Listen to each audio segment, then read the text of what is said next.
criminal lawyer. Bruce Rivers, he's the criminal lawyer. Bruce Rivers, he's the criminal lawyer. And what he do? And it's gonna react to all the self-snitching. Hi, this is Bruce Rivers. Welcome to another episode of Criminal Lawyer Reacts. I'm Bruce Rivers. And It's so today quiet. I'm reacting to the creepiest sexual guys you can possibly find on the planet, R. Kelly and Harvey Weinstein. Now, before we get to them, because there's breaking news about both of them, but before we get to them, this episode, like all our episodes, is brought to you by eastline.com. How are you gonna get a sponsor when? I mean, I guess you're a criminal lawyer. And I'm covering about first. Well, let's just talk about R. Kelly. R. Kelly has had, I think, 28 Wait, Grammy fuck, that scared the shit out of me. nominations as recently as 2015.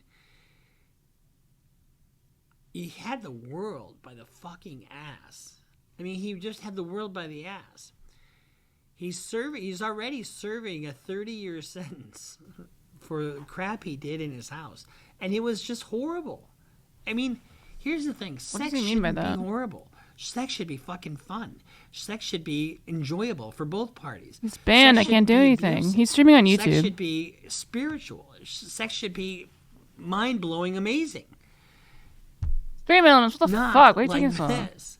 And here's my experience. When I see guys go down the path of What's depravity, up, Cheetah? they can't get enough. They always got to do something more and more and more.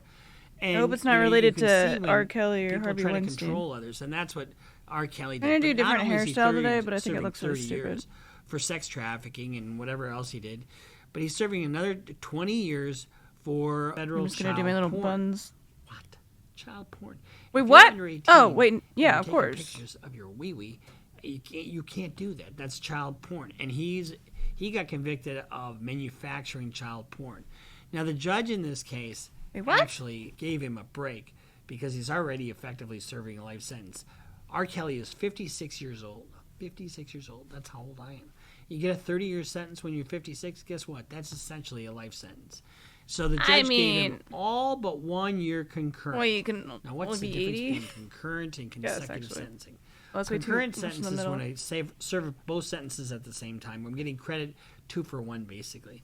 And consecutive means one after the other. So, like on a gun case that's connected to drugs, you get the drug sentence, you get the gun sentence, and you serve the gun sentence afterwards. So in this case, the judge gave him 20 years, but he said one of those years, ask you to guide. 19 Wait, what? of those years You is want to ask me to guide raids anymore? It doesn't help anyone. I overdid it. What do you mean? Guide raids?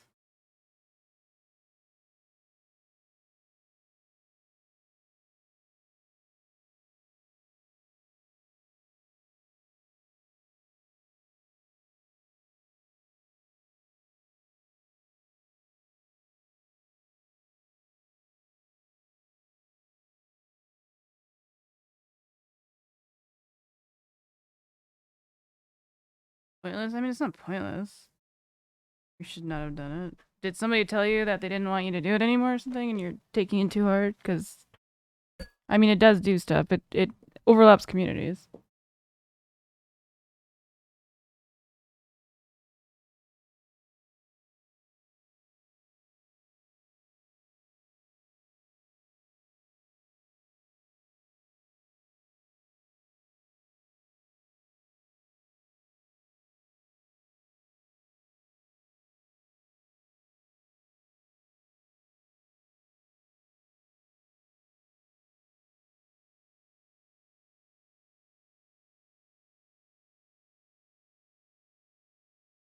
Grabbing a hairpin.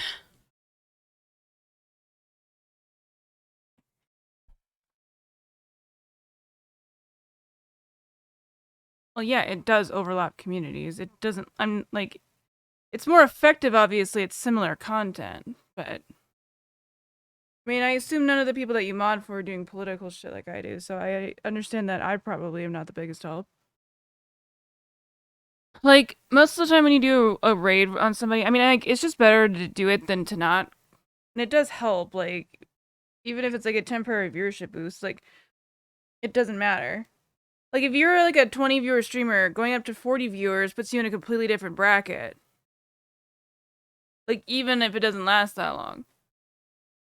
And then, like, other people in the 40 viewer bracket might host you too, and then you might end up being in the 80 viewer bracket. And, like, that's a very rare occurrence, but it is a thing that happens.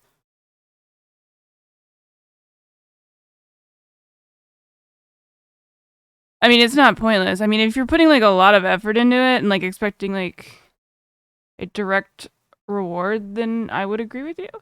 But in general, I think it's just kind of a nice thing to do for somebody else. Because it's like, what else happens to the viewers? They just, like, typically when you host somebody, only like 10% stay, depending. Like, if you're like rating into somebody who's like, I'm going onto their stream, then a lot of them will stay, obviously. But like, 10% is like a charitable number. But it doesn't really matter. It's just kind of a nice thing to do, and it's a nice like way to kind of make a little connections, and then they might raid you back, and et cetera, et cetera. So I don't particularly think that it's at all pointless. But if you don't want to do it, then don't do it. I respect any of your decisions that you want to make. I mean, I just like when you find somebody for me to raid, because I'd rather just raid them than like just turn off the stream, and I was too lazy to find somebody. You know what I mean? But you don't have to do it if you don't want. It's fine. You can say no. You're your own person. Is concurrent, and one of those years is consecutive. So it means he's got 31 years to do. You get good time and all that kind of stuff, but he's going to be an old man by the time he gets out. Let's just listen to some of the words of, and you know, when you are in court, you fuck's have adding a me in case like Circus this, Discord. as a lawyer, you have to sit there and you listen to the victims in the case, and they are victims. I have lost my dignity to Robert Kelly. I've lost my dreams to Robert Kelly. I've lost my teenage years to Robert Kelly. I will forever be the girl that R. Kelly peed on. I mean, that whole peeing on, I know it's not that unpopular. I mean, some people do it, and I just don't fucking get it. Don't pee on me, please. But it just, you know, it's so sad because you take somebody's childhood, you know, and one of the things that is similar in both the Weinstein case and in the R. Kelly case is when you have they're men of power, right? You have R. Kelly, who is You're so weird about me in this. by all measures a very successful singer and artist. People look to that. People look to your position and want to be around that. And he abused that power. And he abused that power so hard that I think he even had people locked in rooms and then had shit in a bucket and, you know, weren't allowed to leave and just some really vile stuff. Also, he could control them. And who wants to do that? I mean, he could have filled a house full of hangers-on if he wanted to, but he was so successful. Power thing. And he just went down the tubes. Harvey Weinstein did the same thing. Now, Harvey Weinstein was sentenced in Los Angeles to 16 years in prison for sexual assault charges. He's already serving a 23-year sentence in New York. Now, guess what? He's going to die in prison. There's no question in my mind that he's going to die in prison. Yeah. Remember I was talking about consecutive versus concurrent sentences earlier? Well, you've got two different sovereigns. You got New York and L.A. And when you have two different, they don't have to honor the credit that you have from the other jurisdiction. In fact, most of the time they don't. So, and he says, I maintain that I'm innocent. I've never raped or sexually assaulted Jane Doe 1. I never knew this woman. You know, Harvey Weinstein, I think this is like the whole thing where he got sentenced again for Gavin Newsom's wife. Not like when they were together, but I thought that was pretty nuts. Like Gavin Newsom's the governor of California. I was going to say here, and then I realized I don't live in California anymore. The fact is, she doesn't know me. This is about money. Please don't sentence me to life in prison, he added. I don't deserve it. Jane Doe 1 was a model actress whose testimony formed the crux of the convictions so that the judge, and also told the judge how the assault had changed her.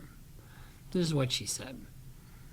Before that night, I was a very happy and confident woman. I valued myself and the relationship I had with God. I was excited about my future. Alright, never mind. I'm just kidding. She said, everything changed after the defendant brutally assaulted me. I thought I did something wrong because he chose me that night. I thought I did something wrong for him to do that to me. I soon became invisible to myself and to the world. I lost my identity. I was heartbroken, empty, and alone. I didn't think this is how this was going to go. It absolutely breaks your heart. It just breaks your heart. But this was a systematic thing that Harvey Weinstein did. I mean, what he did was, he would use the lure of film, because he was a very influential filmmaker, to lure. All right, I think we get the point on that. Let's go through my list. I have my list of my watch later videos that I save. And I'll just throw some of them arbitrarily in the... What the fuck? Oh, I said I was going to react to Kitchen Nightmares. Do I actually want to do that, though? I just feel like if I said I'd do it, I have to do it.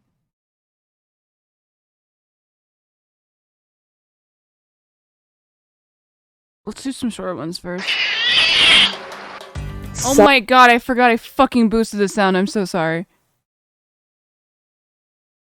Such a big roar.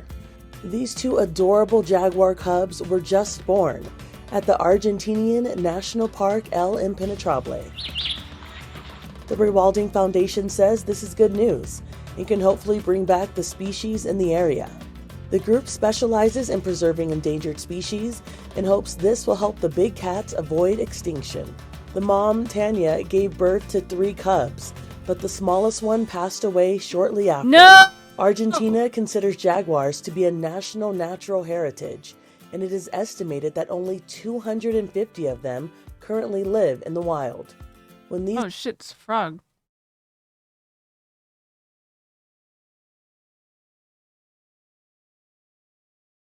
A year into the war in Ukraine now, we are learning roughly 13 million people Remember when they said that shit was gonna take like 3 days?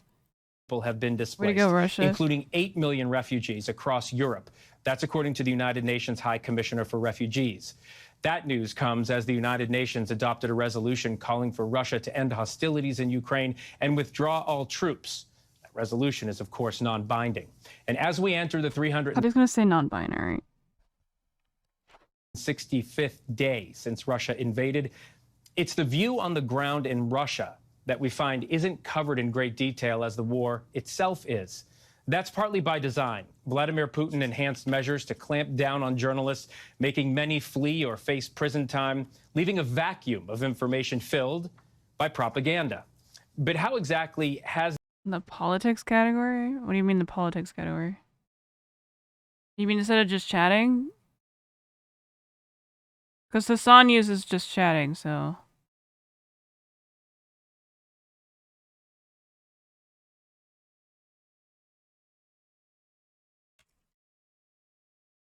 Well, does anyone... Wait, who actually streams on the politics tab?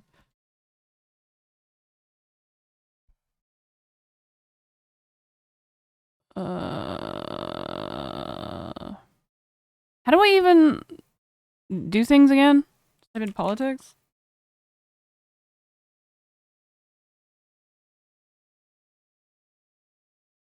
Considering the viewership here, I'm gonna go ahead and say no. 36, it's a top.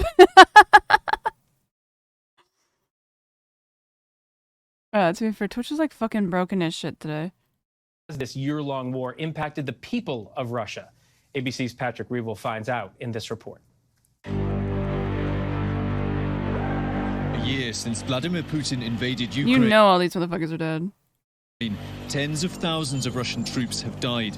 Hundreds of thousands of Russians have fled abroad, fleeing conscription, persecution, and hopelessness. But on the surface in Moscow, it can look as though little has changed. Russia's capital still sparkles, restaurants are busy. Fix that light, what the fuck? I think the prices have risen. Otherwise, I can't say I've noticed the sanctions. When Russia invaded, Western countries imposed unprecedented sanctions. Many of the best-known international brands announced they were pulling out. But a year on, most are still available, just under different names and sold by new Russian owners. Looking for Levi's? Now they're sold in JNS. Where there was Starbucks, now there's Stars Coffee. A Russian businessman bought McDonald's Russian restaurants, reopening it as Tasty full stop. I've heard that referred to as tasty, period, which is very funny. I'm okay, Dark. How are you? Actually, as I found out, most of the products are from Russia, so nothing really changed and the taste is still the same. The sanctions have... What did he... Well, he got banned, so I guess that's what he did. I mean, I don't know. I was working all day. And then when I came home, he was talking to somebody online, and then I literally didn't see him besides the day before. He's streaming right now on YouTube. Glad you're doing well. He got banned, and I'm not gonna say it. Well, I assume he called one of his viewers like a retard or something, because that's what he posted in the Discord. I mean, he's been bitching about Jill like nonstop on his YouTube. I've seen other people do this, so I'll get banned in solidarity if it happens. What the fuck? Why is this? Why?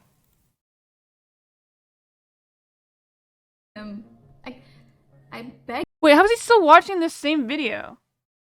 He's been watching this. Is this like a replay? I mean, no, I said he was talking live. Oh god, that's an O face right there. But he's been talking about Jill for like 2 hours.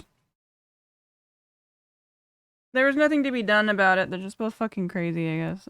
Have badly hurt Russia's economy and hugely disrupted... I don't know. It's not the first time I've had to deal... Not that I'm dealing with it. But like with somebody just... Like when they're in relationships like that, like there's just no convincing them out of it. Because especially if they have like a community backing them, it's really hard to like prove to them that they're... I mean, like his brother is literally a fucking therapist, dude. I mean, I'm down to talk to Zerka at any point, but it's just like, ugh. Yeah, talking about someone who used to fuck to me. Well, he's obviously still like, the way he talks about her is honestly disgusting. Like, not that she's disgusting, it's just like, it's like a very ownership based, and I think it's just disgusting. But, I mean, she seems like a piece of shit too. I don't really know her well enough. But, oh, God, there's so much dog hair on this. But just like the things that he said about her, like I mean, I'm not like really caring either way. I figure the things that somebody tells about somebody else is never going to be that, like, let me rephrase that.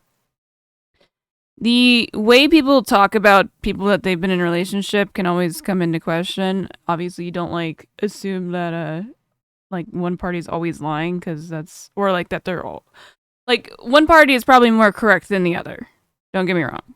But I don't necessarily feel like it's fair to judge them as an entire human being based off of their actions within their own, like, relationship. As it seems like that one was really toxic. So it seems like both sides are doing a lot of fucked up shit. And it doesn't... I'm not saying that one side is not in the wrong more than the other, because that's probably true on some level, but I kind of just like don't care. It's not something I'm gonna judge them as like people based off of like their you know, their weird relationship. But they only tell half of it, the half and the full quote is, oh, god damn it, Gina, nice joke. Some sectors, but it has not collapsed. Various estimates suggest it shrunk by 4.5 I hate to compliment Russia on anything, but that looks kind of cool. to 2.2%. The Kremlin has built an alternate reality around the war. Russian state TV doesn't show its atrocities and hides its casualties. It portrays Wait, what are these people doing? its troops in Ukraine as heroically fighting far-right They're clearly not doing anything. nationalists. Oh, that fucking song. These volunteers are packing supplies to send to Russian troops in Ukraine. You know, they, not Ukraine, but the Russians lost, like, I think, like 10,000 winter, like, jacket, for their troops. So they don't even have, like, proper, like, winter clothing for the Russian troops. This is for the Ukrainians, though. First of all, the special military operation is not just a war with Ukraine, it's a war with the West. Ukrainian people and us are one nation. The only reason I Now support many Ukraine are is fooled by the mass media and the propaganda, but we always support our fraternal Never mind. people of Ukraine, That joke didn't really make any although sense. they are I was gonna fighting say. against us. Dmitry Popov is loading makeshift stoves for troops to warm themselves in trenches. Ideally, I think we 100% should be in Kyiv to It end. blows my mind that these type of things are still real. Because now, when I look at them, I'm just thinking like, oh, it's like it's probably costs like $1,000 and is for like bougie camping or glamping or whatever. But it's like, oh wait, I forgot. War actually is like modern warfare. Without thinking of Call of Duty is still a thing. Sucks ass. Yeah. You're fucking ass, dude. Literally. Great in World War II. You know what's kind of funny about that in World War II is they just had a lot of people, but they really didn't have a lot of military equipment. Like, America, like, was arming and feeding the Russian soldiers, like, significantly more than, like, they didn't send us shit, ever. Like, Russia was kind of, like, just shit like across the board, you know. I mean, they were obviously right to, you know, fight the Nazis, but it's like, again, just because they really only did it kind of for revenge. I know it's a little bit of a propaganda thing. I wish that tanky guy would come back. We could be best friends. So we can yell at each other. Anyways. And the neo-Nazism once and for all. Challenging that view publicly now is dangerous. Whoa!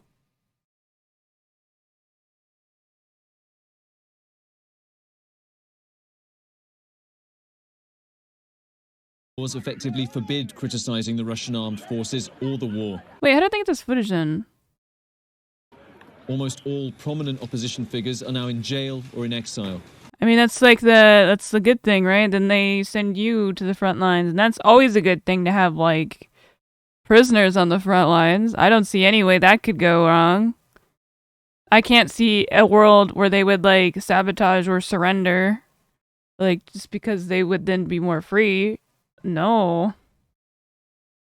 That's not usually how they use them, I don't think, but you know what I mean.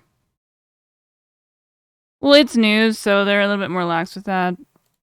I'm afraid to talk. I'm afraid to react in social media. Well, how are you talking on this then? I'm afraid to post about it because anything can happen to anyone and nobody is safe now. Karolina Akakova and others at this small event in Moscow are writing letters to political prisoners.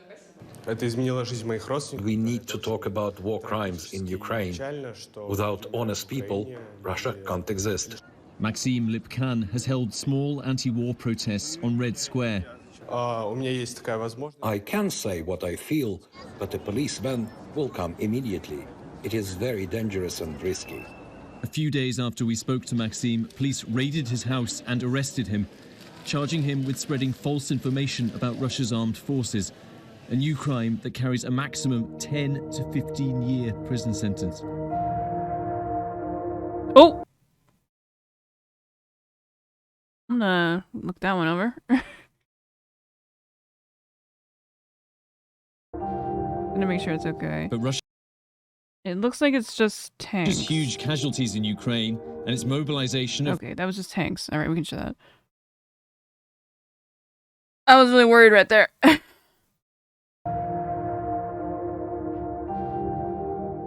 But Russia's huge casualties in... Dude, that's fucking nuts. Like, each one of these tanks is, like, at least $250,000. I don't know how much Russia's tanks are, because they, like, suck. Hold on. Russia tanks.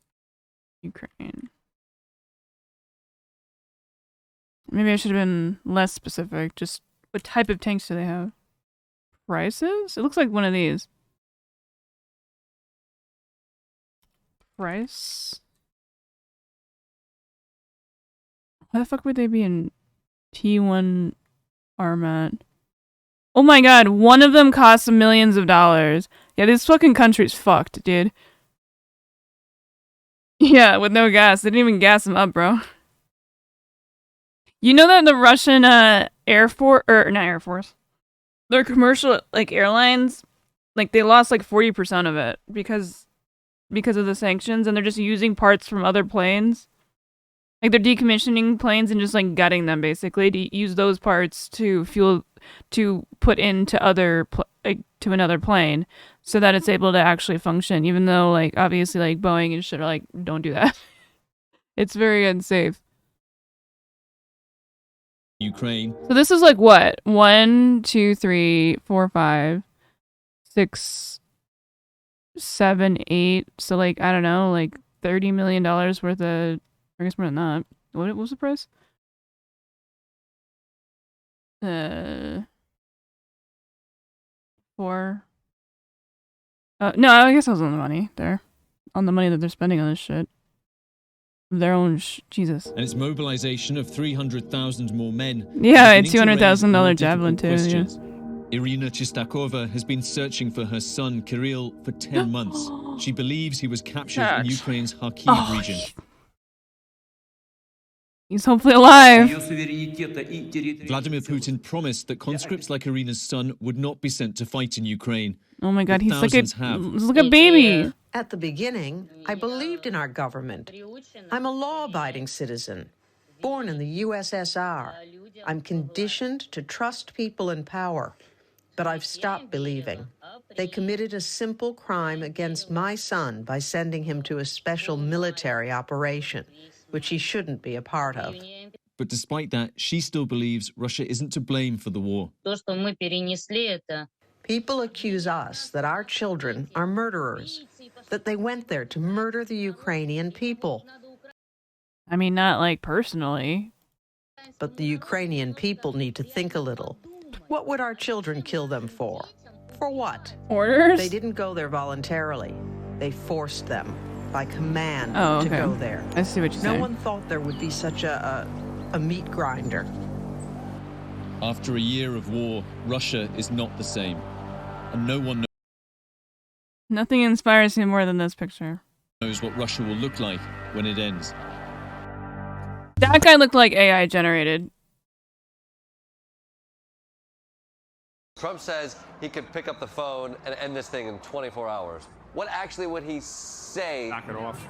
He'd kind of be that kind of tone to him. You think tonally, knock it off might cower Vladimir Putin?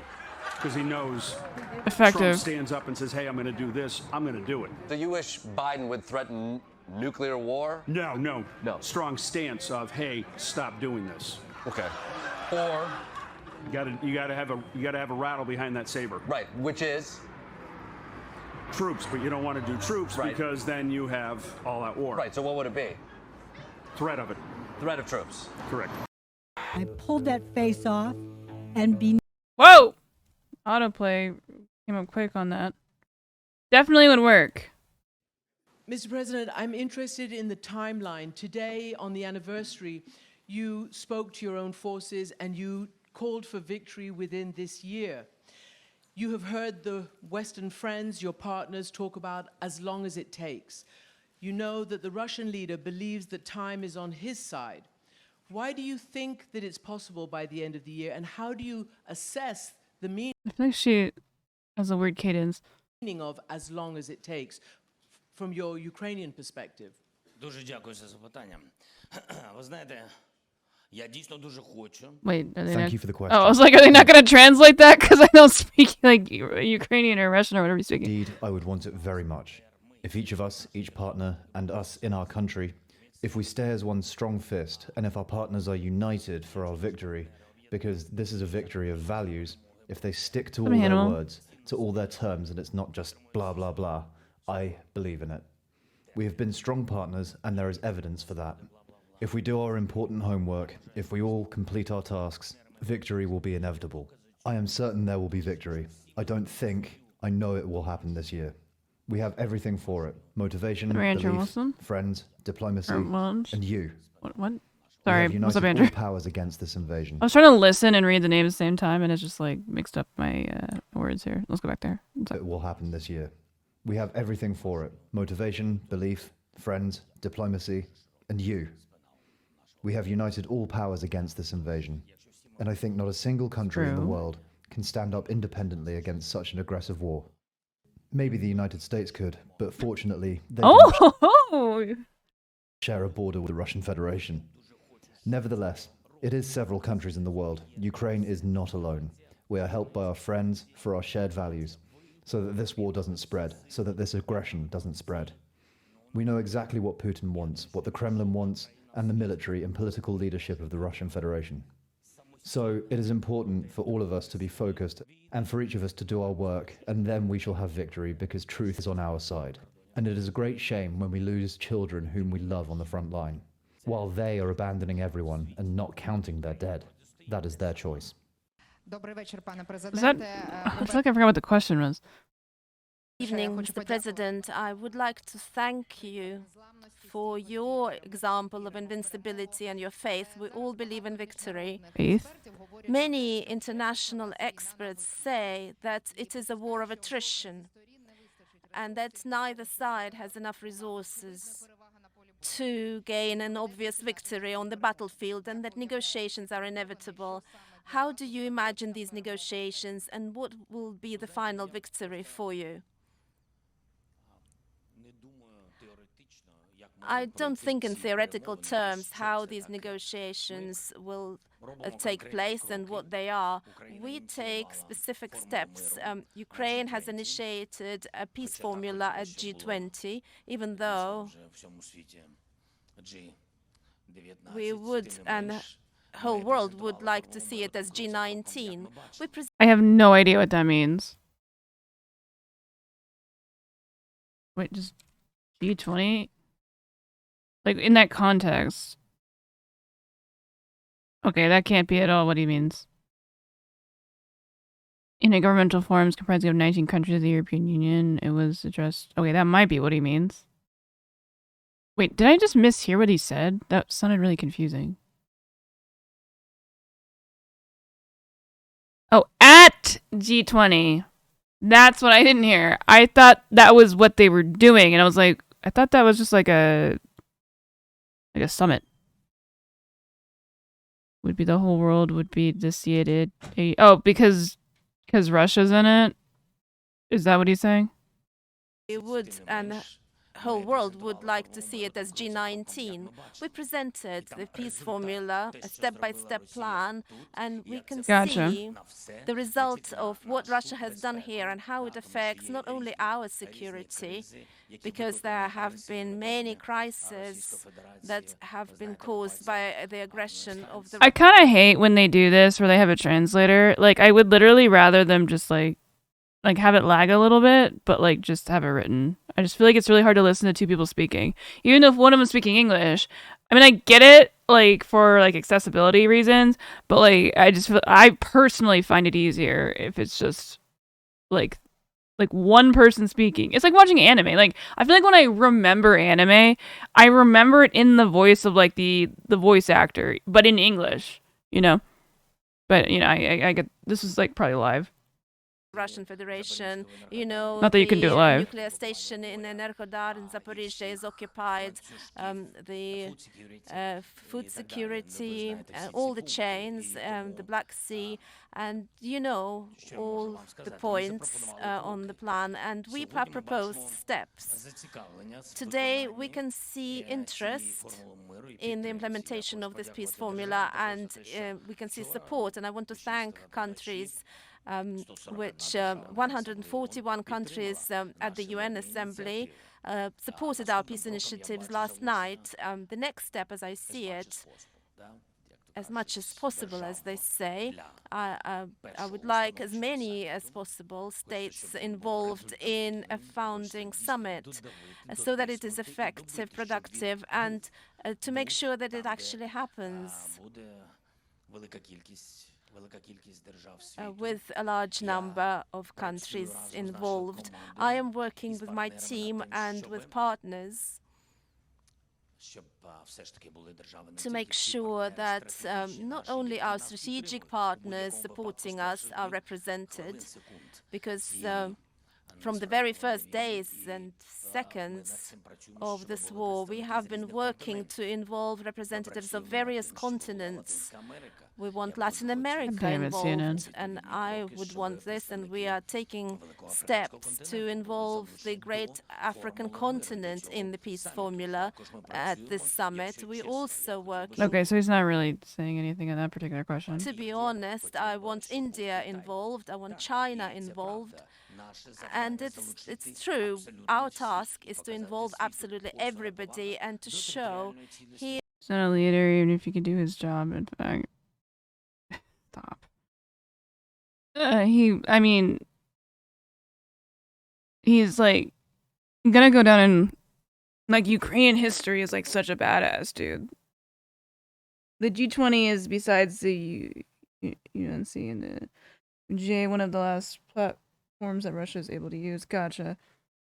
To spread misinformation and legitimize the genocide against Ukraine. It doesn't make sense for them to be in G20, especially since that war. They must have fallen behind. Yeah, definitely. Here is respect for territorial integrity, for the UN Charter, for the right to live. And as the more countries we involve from various continents, the more powerful our support will be. And our peace formula, you know, I think it's quite democratic. We did it in a democratic way. The approach is simple: to reduce the risk of fewer countries supporting us.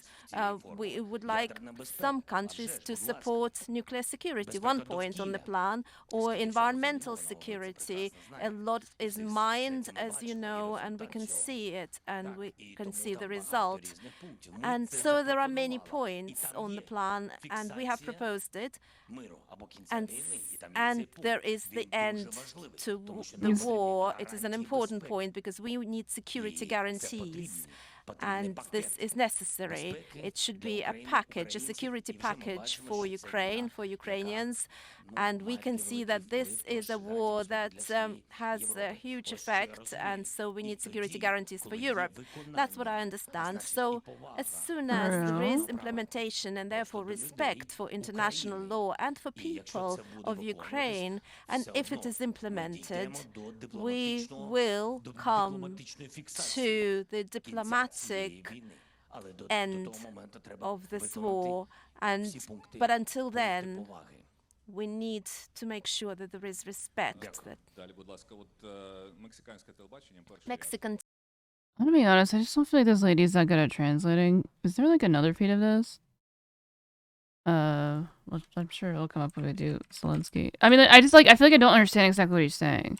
I mean, literally, I don't. But oh my god, 3 hours. I don't know if I want to do 3 hours of that.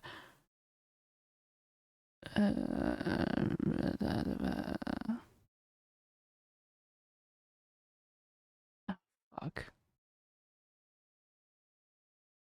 It won't end before 2030. I don't think Russia has the ability to end it or to last that long.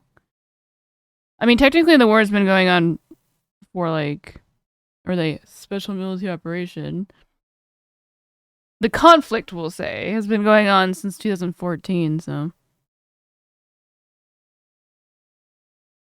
I mean, again, it's not like it's gonna stop. All right, we're just gonna have to roll with this. I don't want to look for another one.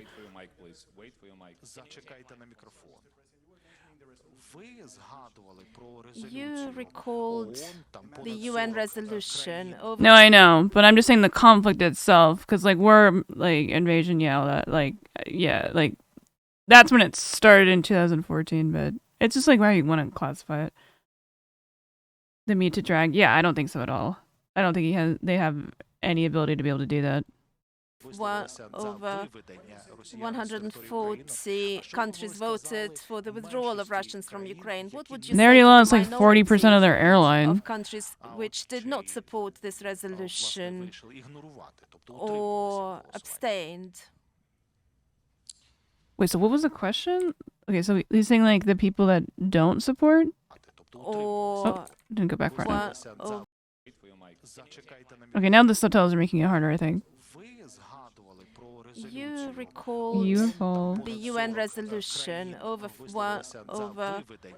140 countries voted for the withdrawal of Russians from Ukraine. What would you say to the minority of countries which did not support this resolution or abstained?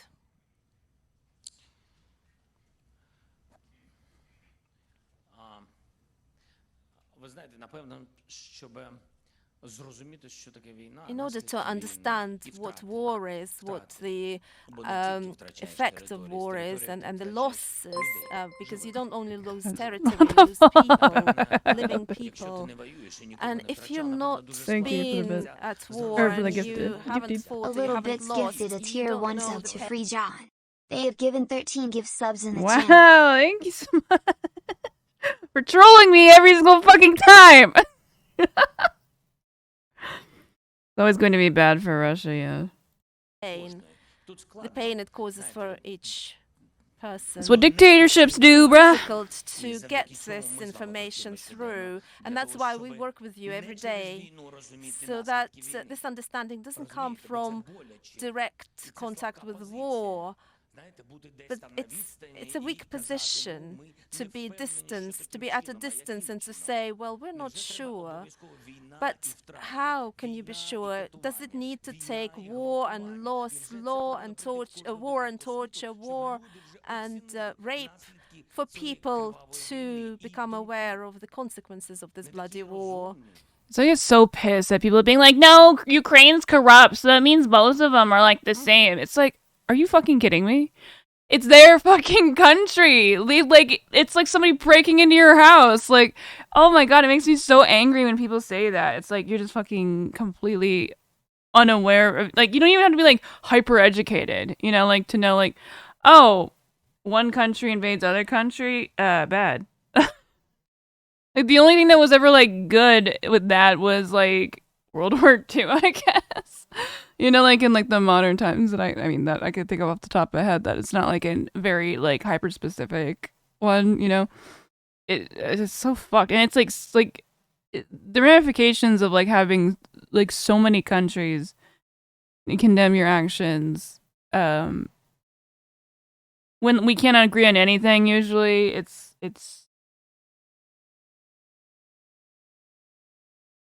to say it lightly, a pretty fucking big deal. Like, and like how like horrible that Russia is. It's not like a one-side thing, you know? Like Russia side torture, rape, yeah, I know. Yeah, they like, their governmental system is kind of fucked a little bit because there's bad eggs. You know, that might like skim off the top, and like it undermines a little bit of the like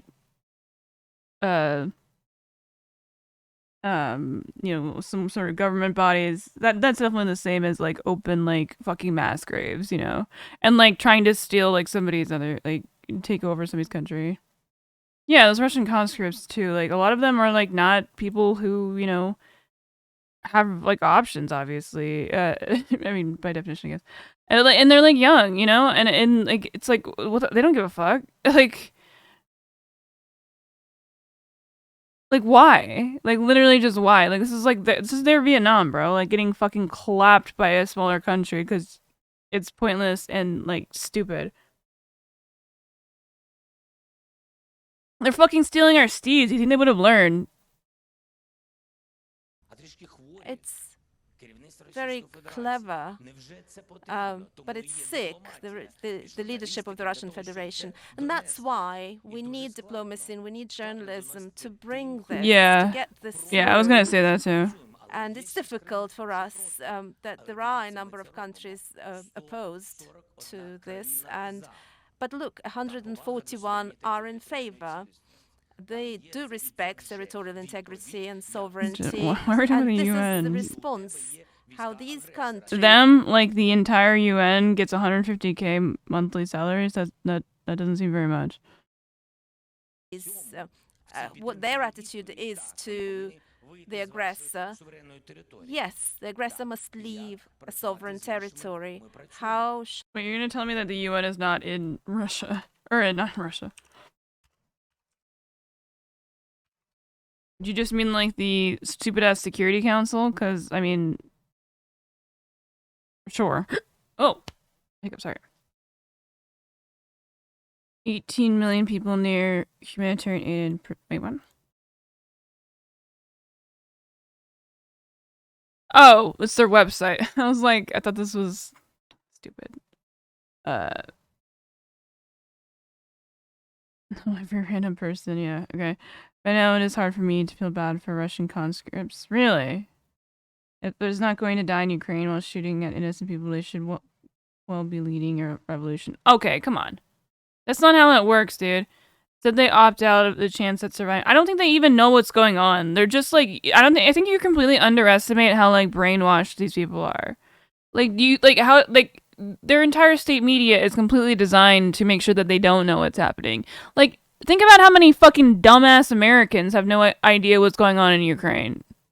There's a lot. You probably don't see them because we're all kind of politically inclined here, but there's a shit ton of dumbass Americans that don't know what's going on either. They're just like, oh, government tell me to do it. Okay, I do it because my friends are telling me to do it. My teachers are telling me to do it. My school propaganda is telling me to do it. My TV is telling me to do it. My family's telling me to do it. So I guess I'm going to do it. Like, of course they're going to have to do it. Like, they have no idea what the fuck they're doing.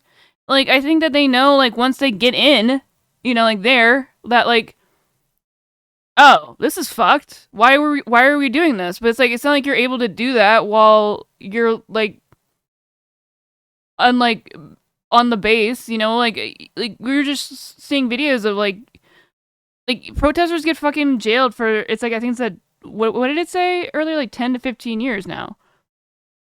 Like, it's like you're looking at it in a way where you don't realize it's your life and that you feel like you should like be aware, like, and these are young people too, like, can't change your mind as you are getting shot. Yeah, that too.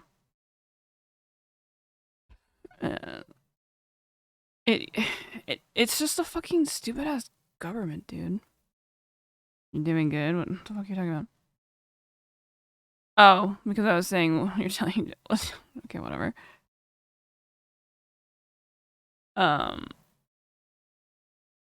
For victims of Ukrainian war. What is this? On this tragic day. This is 7 minutes ago. Hours ago, I mean. Russia interrupts minutes silence for victims of Ukraine war. When we mourn lives and destinies broken by conscription Russia, is a moment of realization. That's a good point. I kindly ask everyone to observe a minute of silence in memory of the victims of the aggression. I thank you, Mr. President. I wouldn't think standing up would be a silent action. It seems like it would be really loud. Or did he say to specifically do that?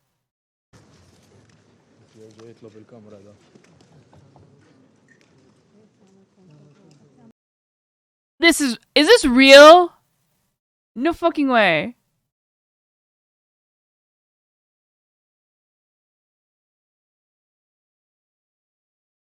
This is so comical. Well, what the fuck, Brazil? The representative of the Russian Federation has asked for the floor to make a statement. What is this? Oh, it's a camera. Господин председатель, мы встаем, чтобы почтить память всех жертв произошедшего на Украине, начиная с 2014 года. Всех погибших. Любая жизнь бесценна. Поэтому мы встаем в память о всех этих людях. Okay. All right, Mr. All Lives Matter over here. I think ignorance holds us. Yes! How are they fucking supposed to know? How are you supposed to know what's happening? You just expect people to know? Excused? Yes, they were excused! What do you mean the German population was excused? They weren't fucking killed like the rest of the Nazis were.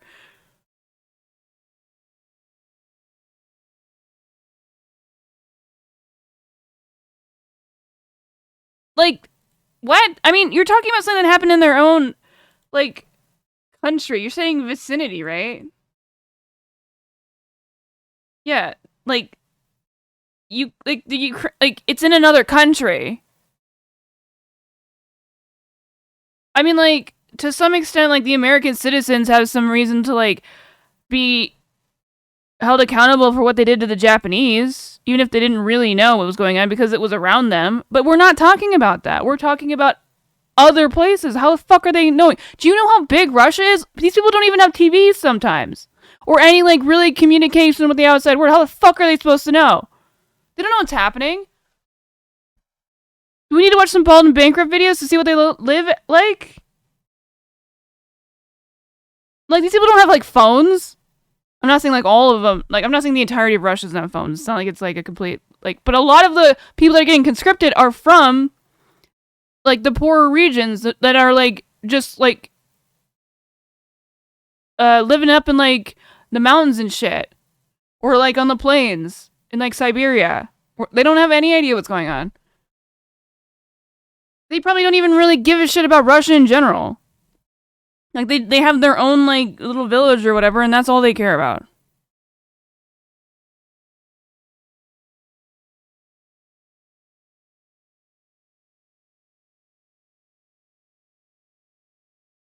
Yeah, right. All the young middle class boys, like, probably knew what was going on, like, left. I'm not sure if that's exactly what you're saying, but, like, a lot, like, that's why a lot of people left. I mean, you think that, like, the people that, like, left Russia doesn't... Like, what do you think is going to be left? They left because they knew. So all the people that don't know, they're not... They don't know. They don't really have a choice. Like, you kind of are, the last ones, standing in, like, the musical chairs, if you know what I mean.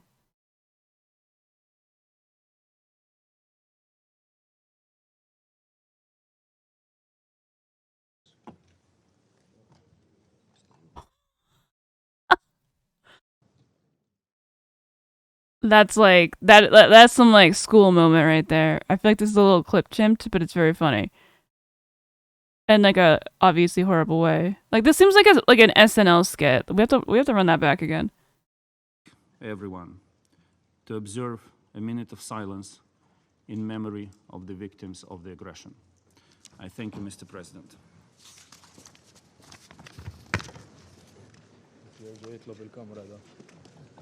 Who is he signaling to? Like, it seems like he's very specifically looking over to somebody over here.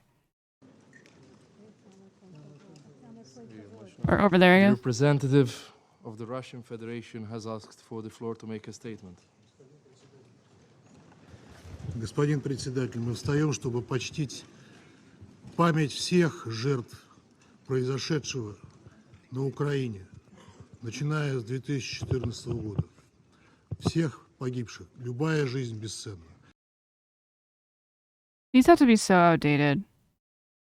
Поэтому мы All встаем lives are память о priceless. всех этих людях.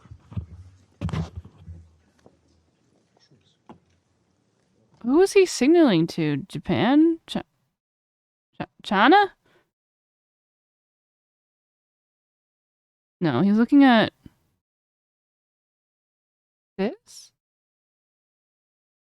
I can't tell what he's looking at. Looks like this guy.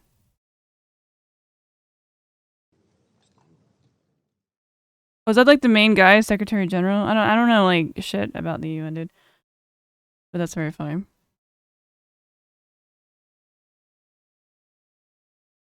Today marks 1 year into Russia's full-scale invasion of Ukraine. There's no real end in sight right now. Yeah, their lives are under threat. These poor regions have a clue, give their clueless sons, yeah.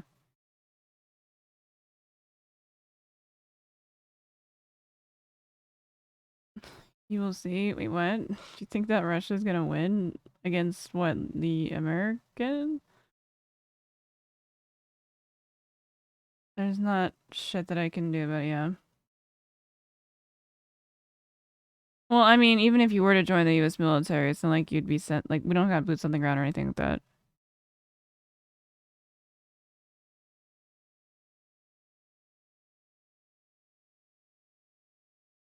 The UN's. Oh, I see. Okay. He's just like, bro, help me out, and he's just like, it's like the teacher. Like you're trying to do like, all right, so teacher, can I take a moment and we can honor this conflict going on? And then somebody's like, you know what? I want to be part of this too. And then like like looking at the teacher for help, and then they're just like, what?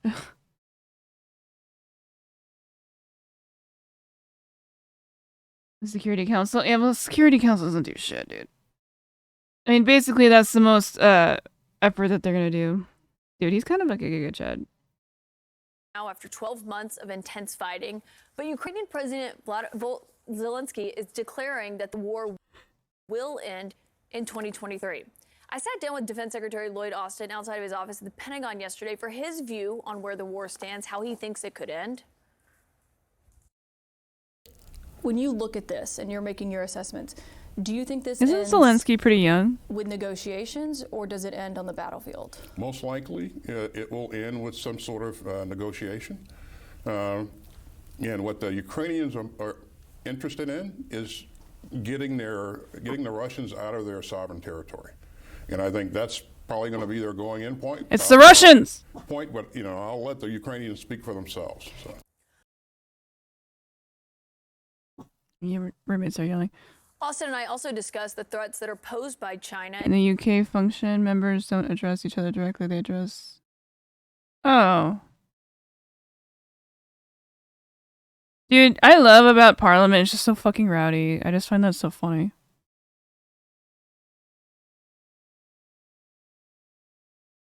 Imagine if that's like what was happening right there when they all stood up and then like the Russian guy starts talking and everyone's like doing the European or the not European like the English Parliament thing. Where they're just like boom! And U.S.'s concerns about Beijing considering potentially providing Russia with lethal military assistance. Here's what he said. We heard recently the U.S. revealing some intelligence. They do believe China is preparing to provide potentially lethal assistance to Russia to help them in Ukraine. Tell us what you're seeing. Why? We've not seen any China provide any material. Okay, why would they do that? China has no real reason to do that I can think of. Not that I'm a foreign policy genius by any means, obviously. But, not even close, but like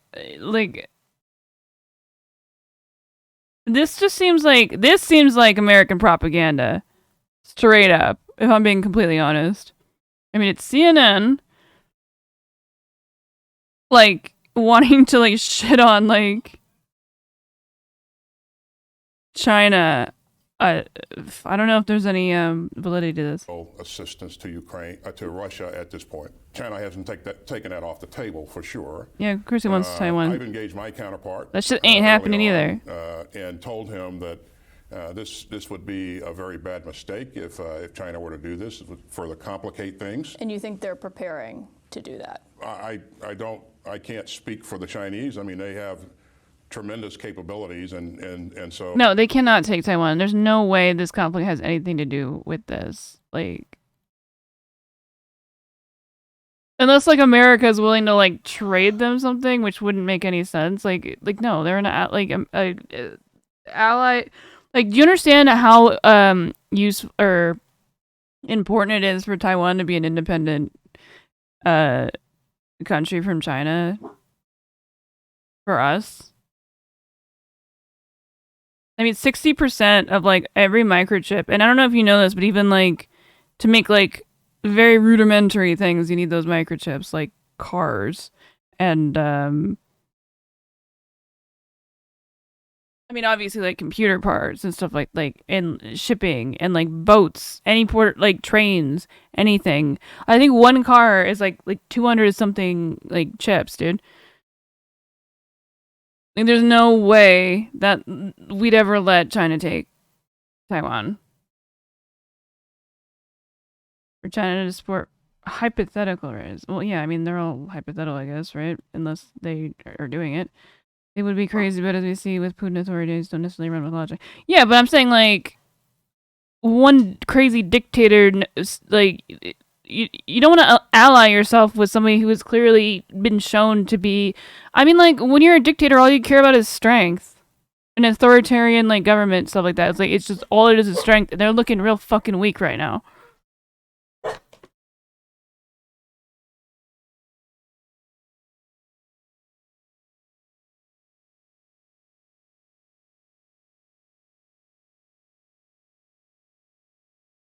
Their most important bargaining moment for access to Taiwan. What? What do you mean for access to Taiwan? I mean, it's not like they can't talk to them. They're just not going to get it.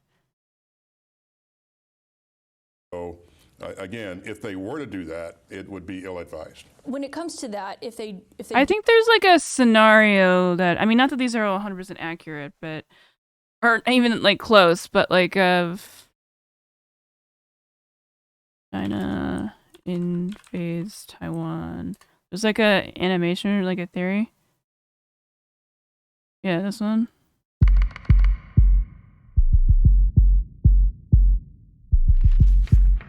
Oh shit. In the summer of 1995, Holy fuck, that was China loud. sent a bunch of its troops to the province of Fujian. They then started testing missiles and putting it on TV. They then started running highly publicized combat exercises, very similar to what it would look like to cross this 130-kilometer wide strait to invade the island of Taiwan, a place that China doesn't think is a real country, but rather a part of... You know what?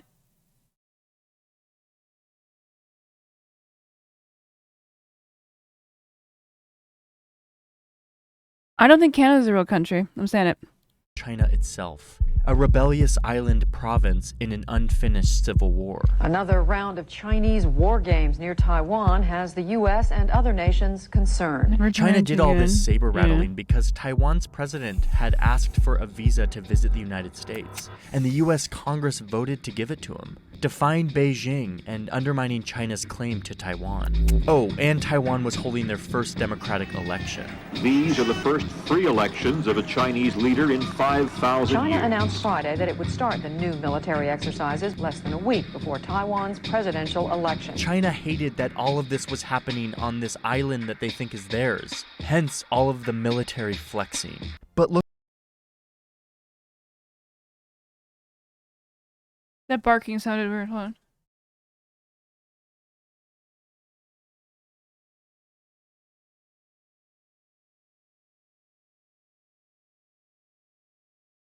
Roommate's playing with them outside. That's why it sounded weird. look who shows up next. Diplomatic trouble may be brewing again between China and the United States. What many people are not aware of, that 70% of the world's supply of ultra-pure neon, that sounds like an anime, gas is exported by Ukraine. The gas is essential for production of high-tech semiconductors. This is the only, one of many reasons why Russia will not win in Ukraine. Otherwise, they can leverage the influence on world microchip. But yeah, I see what you're saying.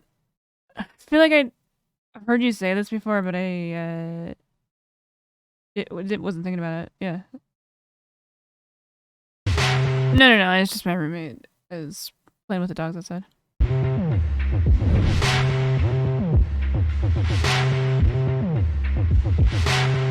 It's the U.S. Like military, a G6. and they're sending their biggest show of military force in Asia since the Vietnam War, right here in China's neighborhood. President Bill Clinton sent in all of the U.S.'s best stuff: aircraft carriers, guided missile cruisers, destroyers, powerful weapon systems from the... Dude, as much as I hate war and warfare in general, like, fucking weapons, like, in the U.S. military is unethical, a piece of shit, poorly run and managed, and does not take care of its citizens that are a part of it. But goddamn, is the equipment cool? I'm kind of like a military tech nerd where I think it's like really, really cool. You got me paranoid about coyotes. Oh, I'm sorry. Why did you cheer for that? Thank you for the bets. Is more U.S. imperialist propaganda. Well, this is what happens if China invades Taiwan. Well, let's find out. We don't know what happens. Maybe they win. The most powerful military on Earth. So all of this concentrated... As I said, we love the fact that imperialism is bad, but... Or wait, no, wait. I said that completely backwards. We hate American imperialism, I get it, but military tech is cool, okay? It's fucked, and it is used for, like, the worst purpose. It's like how guns are cool. Like, I don't like guns. I don't like being around them. I don't like what they can do, but I think as a, like, process, like, as, like, a piece of technology, they're really cool. And they go boom, because big boom is cool. U.S. military power comes into the region and enters right here, through the Strait of Taiwan. It was a response to China and all of its efforts to intimidate Taiwan. The message was very clear. China, we are way more powerful than you, so back off and let Taiwan... Trigger warning for you specifically, dude. You're gonna get really pissed off about this, probably. ...do its thing. And guess what? It totally worked. China backed down and the U.S. reasserted itself as the global powerhouse, a power that no one can mess with. Okay, so now let's fast forward to last fall. A lot has changed in this 20 or so years. And China is at it again, flexing on Taiwan. China, Their favorite way of doing this lately is flying military aircraft into this air border, Taiwan's Air Defense Identification Zone, or ADIZ. An ADIZ is airspace that if you enter, you should identify yourself, or else the nearby country will assume that you're coming to attack that's something them. you would say. China has started flying military aircraft over this airspace without asking permission, without identifying themselves. Not just like once or twice, but like dozens of times. There's a rationale per for taking day, Taiwan? hundreds of times a month. These are the actual... Do I know the story? Wait, what do you mean? Oh, are you talking about him? He's just a tanky, you know that, right? He was in here the other day. Not part of China is not separable from Western imperialism. Well, I mean, we're not the one trying to take over a sovereign nation, my dude.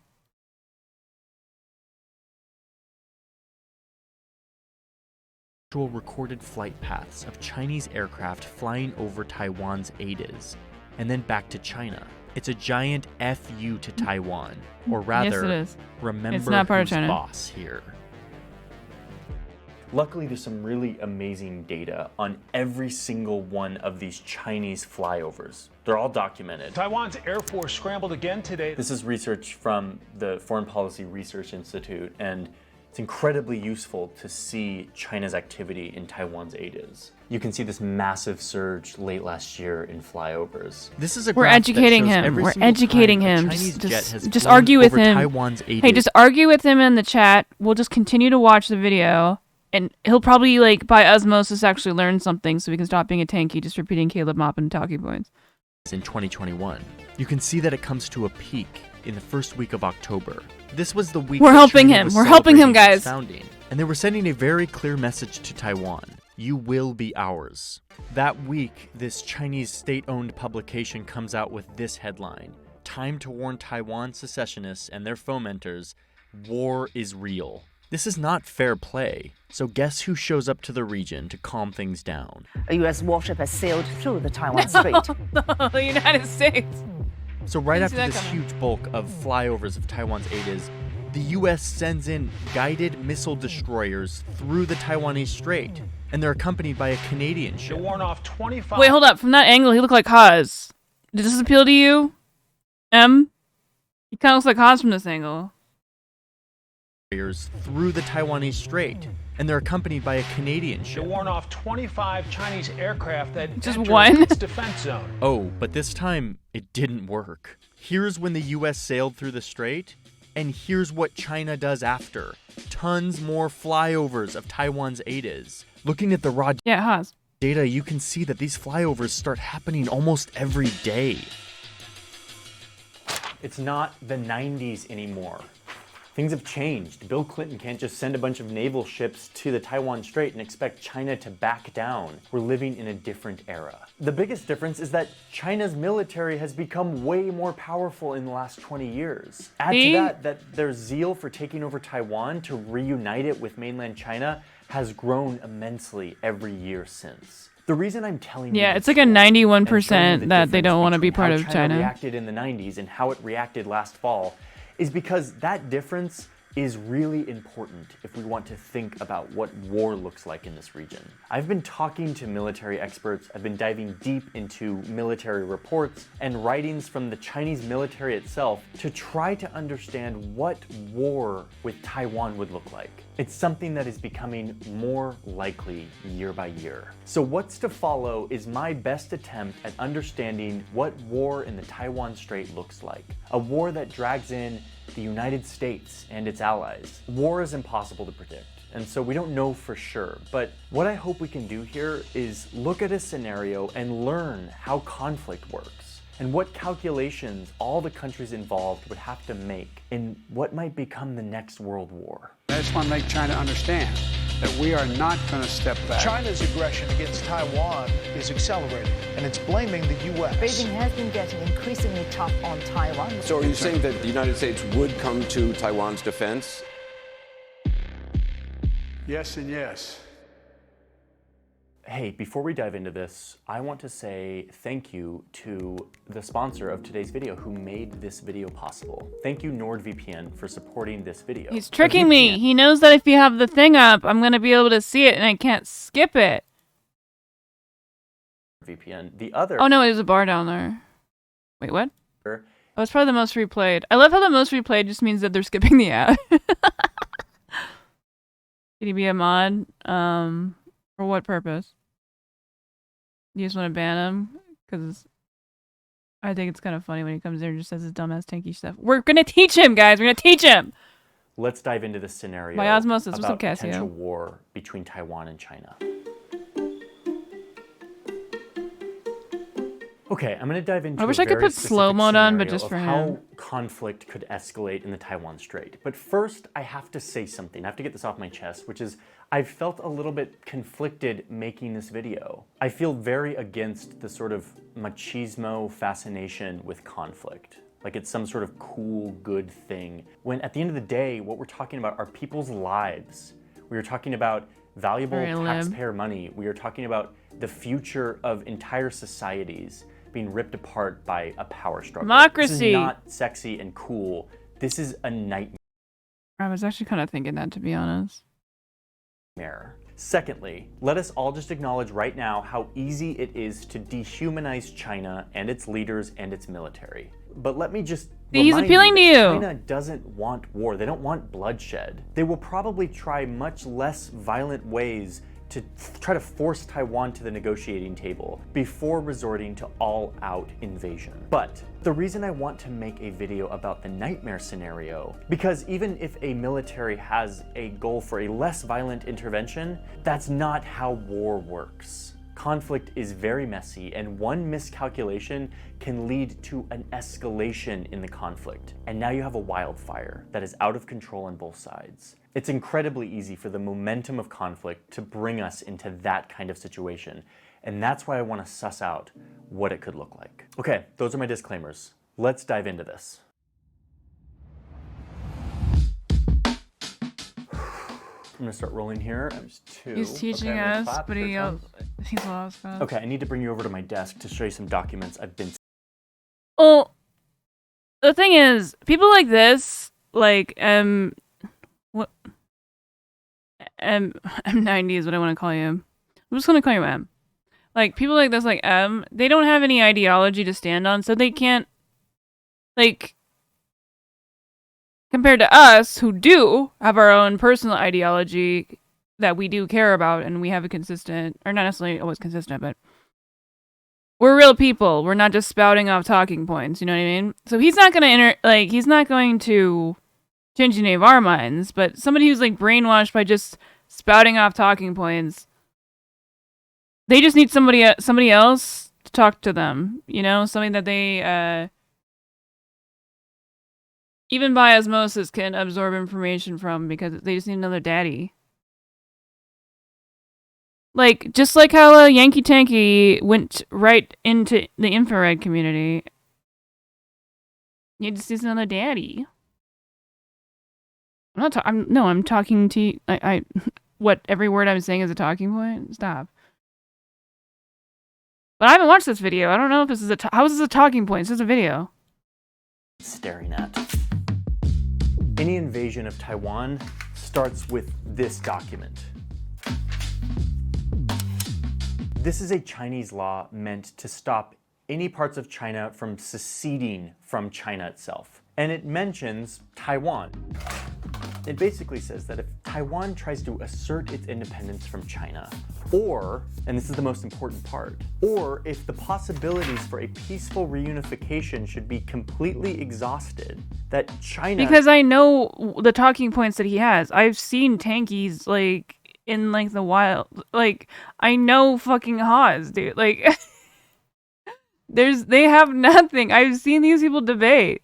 They just say things and then, like, accuse you of the same dishonesty that they're doing, and, like, just they don't even engage. They just say stuff. Like, they're just, like, not talking to you. They're talking, like, at you. And, like, I know how they debate. I've heard all of these before, so it's not going to convince me at all.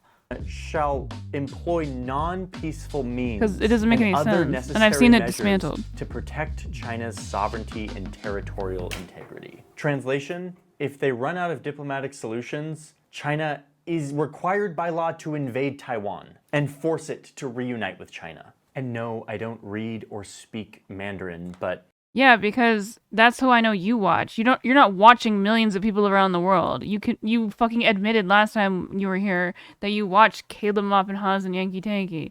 Or I don't even know if he really makes any content. But like that you know who these people are. So I'm not gonna say millions of people around the world, even though I don't think that's true. It's a very specific group of people. You see Caleb Maupin's like pathetic tanky rally? Here. This is what the team that you're on is.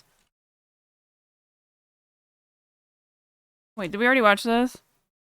This? Southeast Asian community. Hello, everybody. This is the extent of the fucking tankies. My name is Madeline Wester, and I would like to welcome everyone to the city who built the world we earth to build a deep and sincere all people.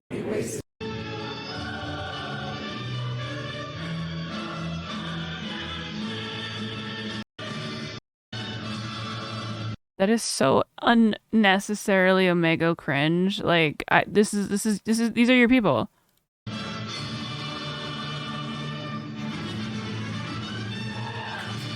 Because you're an American. You chose to be like this.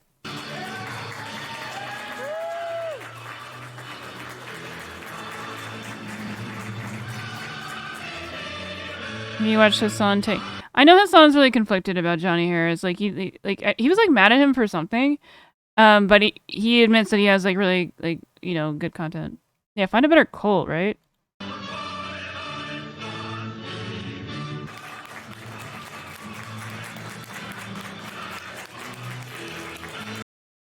Interesting outfit. Z people, of course.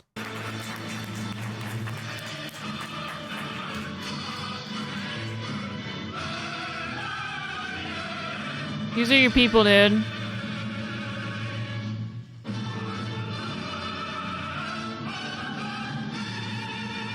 This isn't like super Omega cringe. Like, you think you guys would wear like uniforms or something? Like, you might as well do that if you're gonna be like these fucking authoritarian Sims, dude. You know what I mean?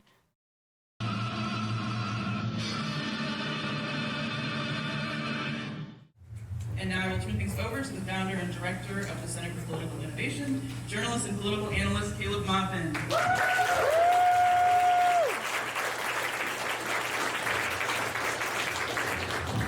All right, everyone can hear me? Very good, very good. Well, there's been a lot of buzz about this meeting because we are. Oh my God, he's so planning boring. to talk about Russia, and we will talk about Russia, but we're mainly. Okay, we're not actually watching.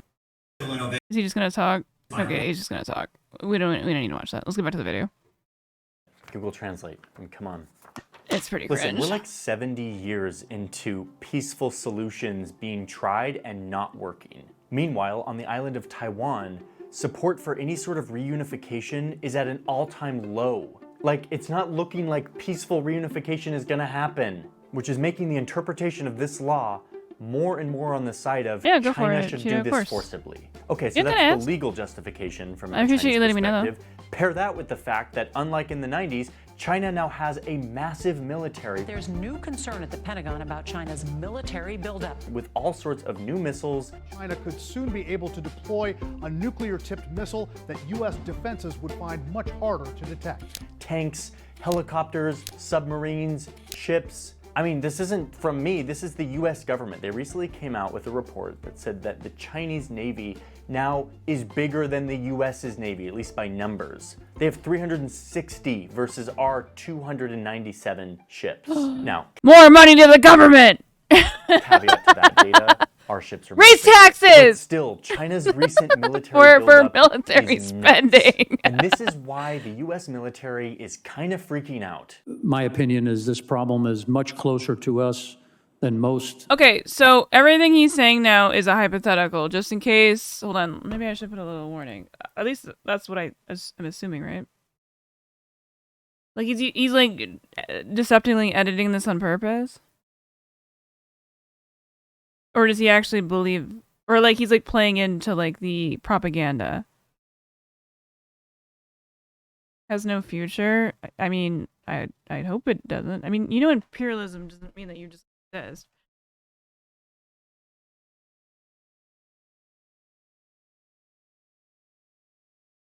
It will want Taiwan, it's inevitable. I don't fucking get over it. Get over it, girl. Go find another man.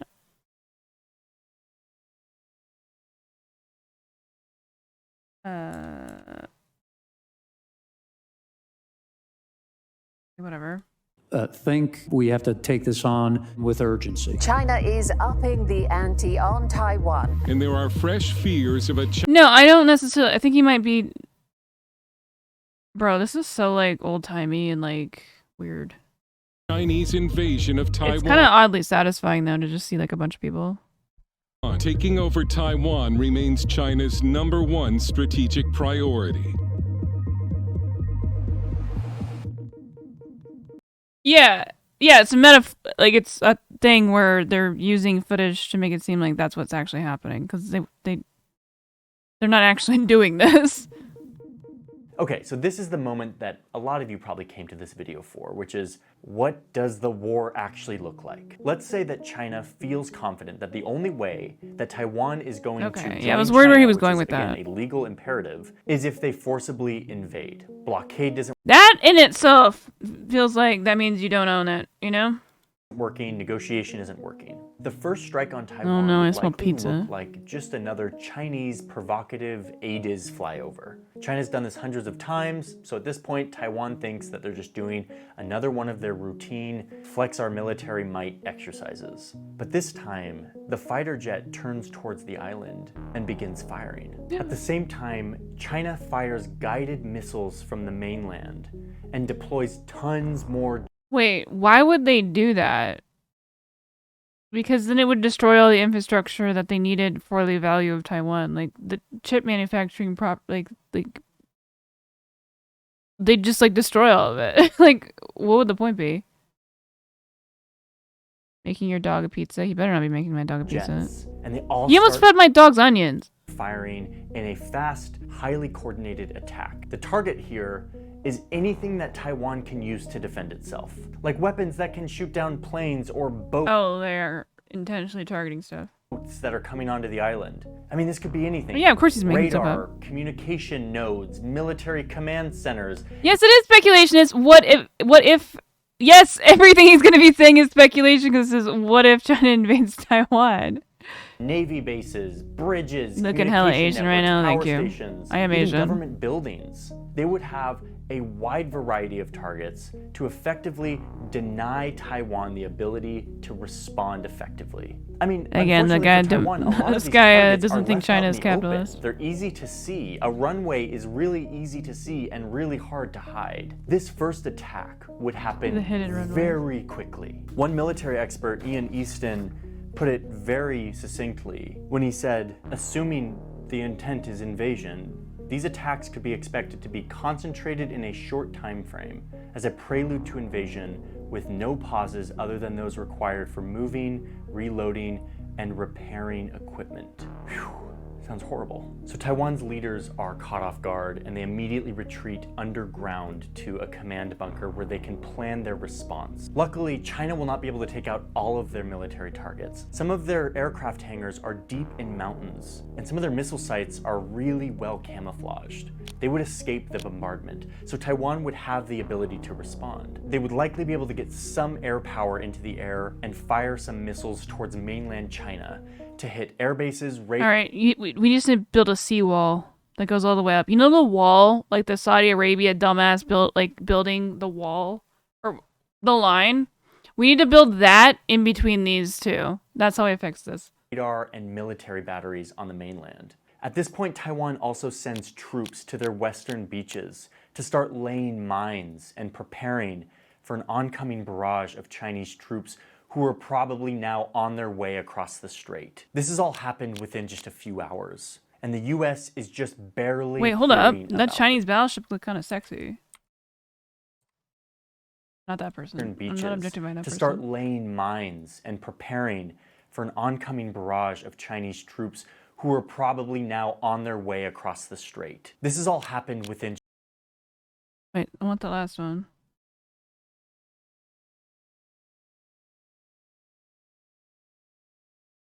It's kind of hot. I like this part.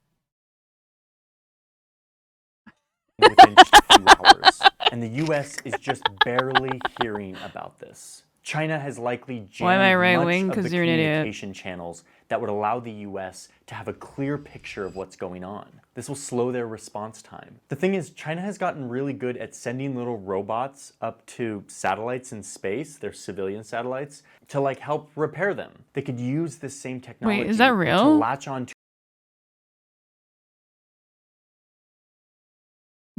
Is that real? I'm just saying it looks kind of hot. I don't know. It's curvy. Yeah, it's curvy. It was curvy.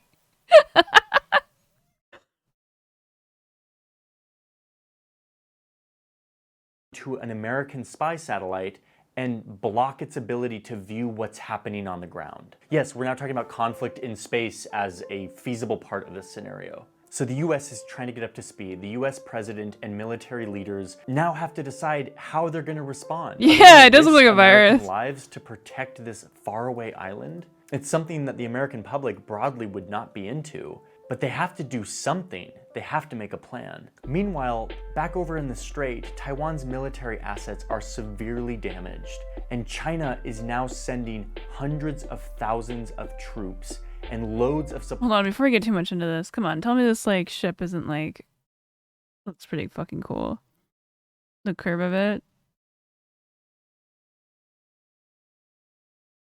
I feel like it looks way cooler than I mean, our aircraft carriers are way bigger, but I love the curve. I feel like it probably doesn't. Why they have the curve? I assume is because they don't have the bungee system that we have, at least not in the same way.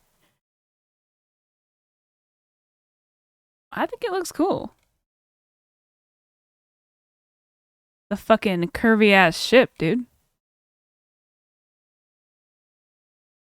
No, I would say it's more of a like it kind of looks like a like a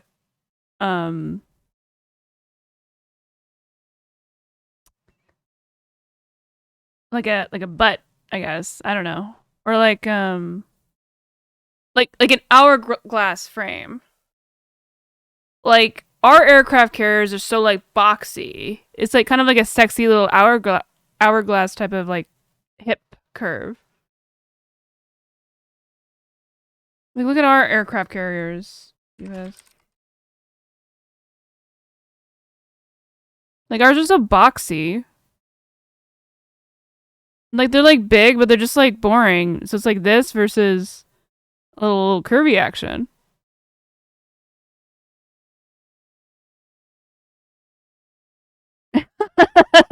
Bye now.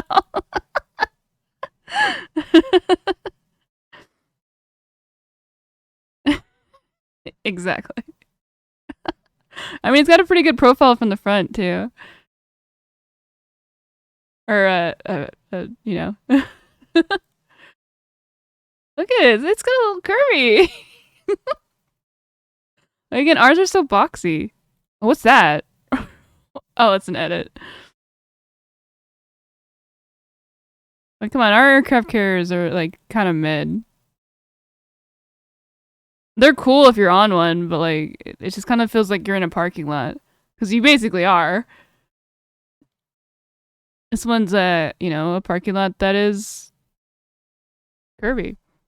We need more curves in the world. That's all I'm saying. I'd ship that. Fuck yeah. I do wonder why those work that way. Okay, we gotta look it up. Hold on. One more thing before the curve. So why do the Chinese... Oh, and Russian... Fuck. No, not the Russians. Well, they're all, like, sunk now, so...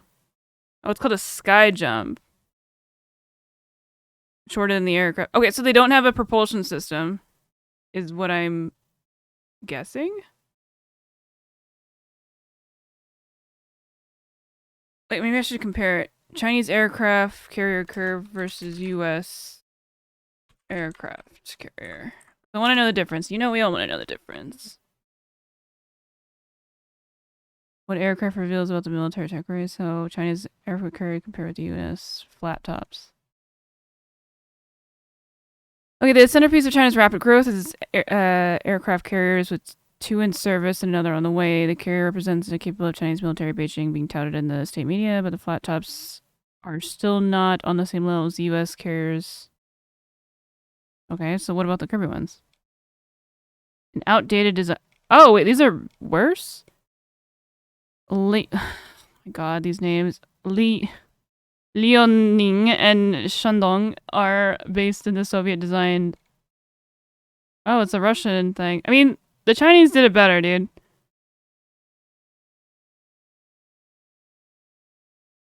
Short takeoff recovery system, which launches an aircraft by forcing it upwards as it speeds up the deck, allowing it to take off at less speeds than normally required. I'm just wondering if they have a propulsion system, or like a, you know, like the bungee system, or the, what's the term for it? The sling system, I think, something like that. What's a retro? I mean, yeah, that would make sense to make it shorter. Launch their jets one at a time, while U.S. carriers can launch 2 jets within seconds. Fucking America. And to this is the fact that China's current naval fighter, Flying Shark, is believed to be largely inferior to the American counterpart. A different mission. Other different compound weaknesses of the Chinese carrier. Their total air wings are smaller. Wait, what? Oh, yeah, they can't hold anywhere near as many things. Okay, I got my answer, I guess. Applies across this 130-kilometer stretch Yeah, of water. Yeah. They're using boats of all kinds, military boats, merchant boats that don't need to defend themselves because Taiwan can't respond adequately. And each of these vessels is carrying tons of supplies and troops. But again, on Taiwan's western beaches, there are probably Taiwanese troops who have been planting mines ready for this invasion. So there's now a battle on the beaches as Chinese amphibious attackers try to hit the beaches and push back the Taiwanese defense. We're going to continue assuming Taiwan doesn't give up and capitulate and surrender to China at this point. If that's the case, the US is now just starting to respond, likely from their bases in the region, Japan and Guam. They deploy aircraft carriers with jets and bombers. They're not as sexy, though. stealth fighters, as well as fast attack submarines that will focus on one thing: hitting all of these ships, the ones that are bringing stuff and people across the strait. True, diversity is our Japan and strength. Australia likely come in as allies to help out on this defense. And now the US and its allies are in direct combat with China. Two nuclear nations fighting That's each other. ironic coming from you. This is exactly what we try to avoid because we don't know where it goes from here. We don't know where the ceiling is. War always escalates. And when there's nuclear weapons involved, that's a very scary momentum. There's even a scenario. So I don't know if you established this, and maybe I am wrong on this, but I'm believing that we would have active boots on the ground, or boats in the water, and birds in the sky, because we had made a promise to Taiwan that we were going to do that. We did not have the same relationship with Ukraine, even though we have obviously supported them.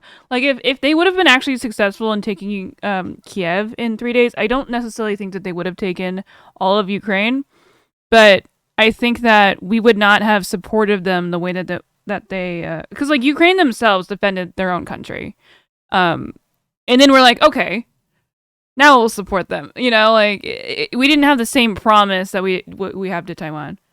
Where China actually strikes first, hitting US bases in Japan and Guam at the same time that they hit their initial targets in Taiwan. This would be a much more provocative move and would certainly bring the US full force into a war with China. So now you have Chinese troops who have pushed back the Taiwanese defense on the western beaches, and they are now moving in towards major city centers. The US is fighting on the water and in the air, and from here it becomes impossible to predict what could happen next. There are so many It'd be a tragedy to see that directions. Kirby-ass Depending ship, on the though. US's tolerance for bloodshed, there could be American troops on the ground trying to push back Chinese advancements inland. But if you look at Chinese military writings on this, you'll see that as a part of this scenario, when they're thinking about it, they're not just thinking about the US and its allies and Taiwan. They also predict that India will take advantage of this moment of chaos and invade the Himalayan borders to the south. They even foresee Tibetan freedom fighters way out here in the west who have long Oh my god, do you remember the Free Tibet stuff? I forgot about that till just now. been hostile towards Chinese rule, rising up and taking advantage of the instability to gain back control of their region. I mean, you can see how this starts to unfold. Before you know it, the entire region is devolving into a war that threatens to engulf many more countries, hundreds of thousands of lives. And this is where I want to stop, because from here it just becomes so speculative as to be completely useless. But I tell you this scenario of a potential invasion of Taiwan, Yeah, I know India not because fucking it's the hates most likely, China. it's actually not. The more likely situation is China will pressure Taiwan through blockades or through other painful pressures that will get them to come to the negotiating table. I tell you I have this seen that. because this scenario A little is still bit. absolutely a possibility. What's scary to me about all of this, and I've said this a bunch, but I'm just going to keep saying it. Once China something like already this has starts, taken over it's Hong Kong. really hard to reverse it. I mean, this is why Taiwan has been very adamant about being their own sovereign country, because Hong Kong kind of like was like Taiwan light, from my understanding of it. The cat back in the bag. No one's in control. That's a concept that's really hard to get your head around if you didn't live through a global war. We live in an international system that feels like it has rules. We have the UN, we have treaties and conventions. Yeah, he's just gonna do a spiel. All right, M93. We're gonna do this specifically for you. We're gonna do bald. Where's your specific? What do you think is like the best part of which he is now banned from? But I feel like he changed his icon recently.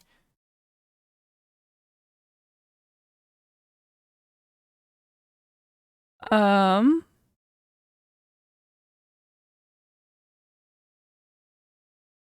could do the train station. Let's think.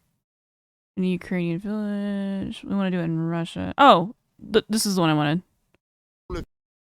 Independence came. Because you think this isn't like a real thing. So I want to show you. This is just for you. In 2014, a vicious it's a good video. separatist war broke out in the Ukrainian regions of Donetsk and Luhansk. We're now going to go together on a journey into what remains of those Ukrainian territories in search of what I believe is the ultimate Soviet mosaic. Join me. That's like a on meme on journey the channel. along the front. Now, the mosaic we're going to go and see is in a town called Lysychansk in Lugansk region. But to get there, we first have to go to a town called Selidovo in Donetsk region. And to get there, we have to go to Dnipro bus station. Mind you, this is obviously before the invasion. And significantly after the Donbass was seized by the invasion from Russia. And to get there, we have to take the famous Dnipro metro. Let's do it. What a Soviet beauty. Now, there's something I want to tell you about Dnipro's metro system, and that is that it's the shortest metro system in the entire world. It was created, or the idea at least was thought up, under Brezhnev, but then it kind of never got round to building it until independence came to Ukraine in the 90s, when there wasn't really much teaching money you some about, history. and hence they've got a bit of a scaled down version. Здравствуйте. Одну, пожалуйста. Wow. Check out the Gopnik defenses. Спасибо. Gopniks, by the way, are just kind of like Russian. I'm kind of dressed like one right now, to be honest.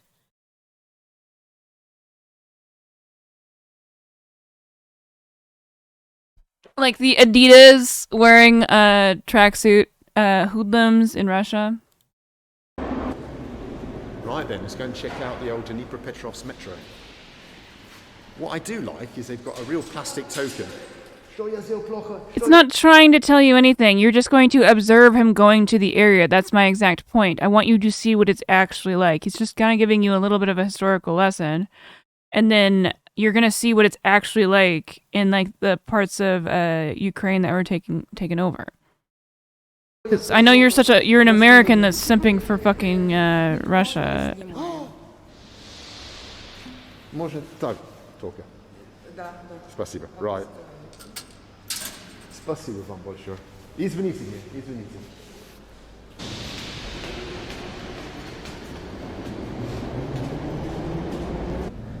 Now you'll notice that the metro Slav stations squads. in Dnipro aren't very fancy. The Slavic And that's uniform, because, basically. Well, it was complete in the 1990s when Ukraine really didn't have much. Now, money. Ryan, you got to keep talking to him, or he's gonna leave and not learn anything. The early 90s, bandit capitalism, the country was being robbed by everyone. And so it's a little bit plain, but still funky. I like it. The babushka's coming back to tell me off. She spotted me. Babushka means grandmother. Oh God. In Russian. I'm about to get told off by a Ukrainian babushka.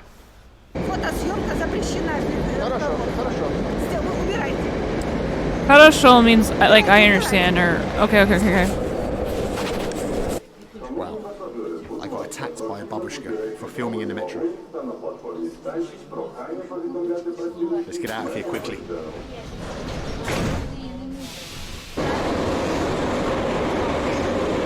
So this is in Ukraine. Damn, that's a nice ass fucking station, bro.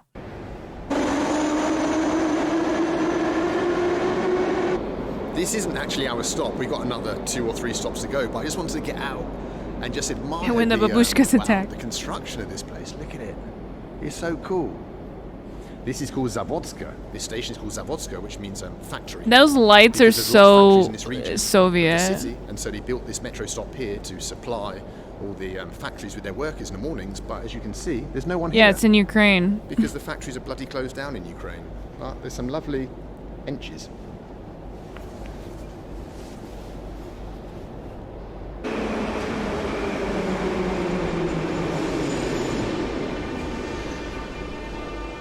Fuck no. Harold Balder's such a fucking weirdo creep.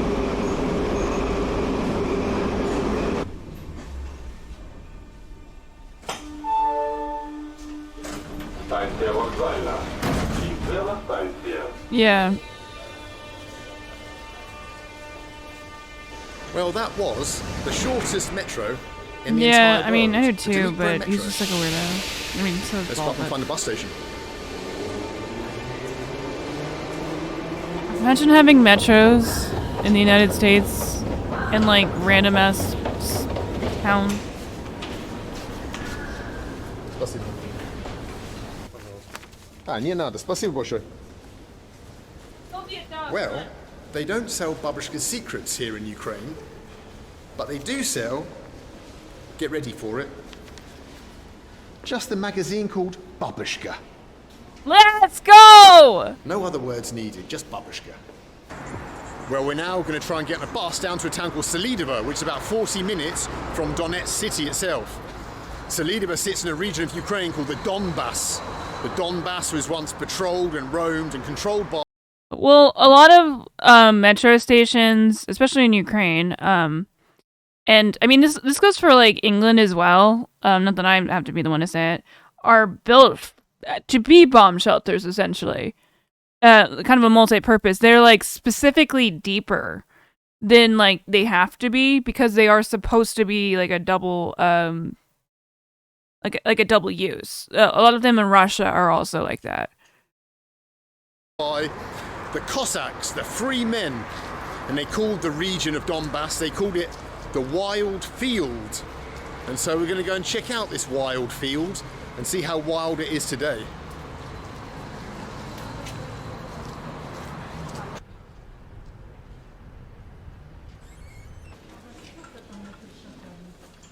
Здравствуйте. До Солидова когда следующее? Солидова.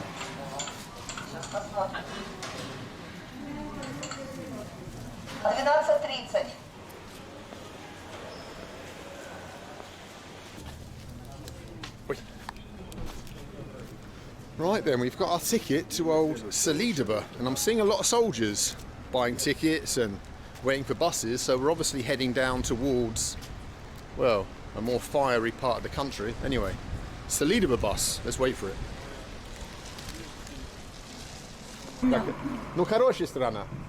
Нет уже. Нет уже? Тяжело жить? Конечно. Пенсия сколько? Пенсия сколько здесь? 1777. Это ничего. Я понял, братику.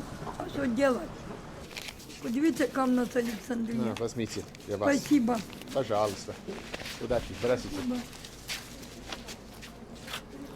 Poor old Babushka's here. Bloody hell, it's no life. Still having to work and try and make a living. To the bathroom, to top sorry. up your pension. It's fucking sad, isn't it? Our bus is here. What a beauty.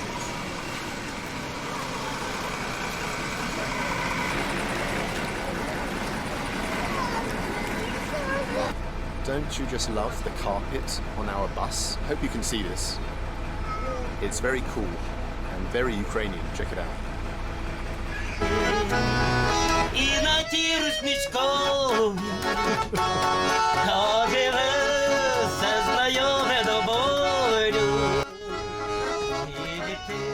Oh no, did he leave? He needs to learn.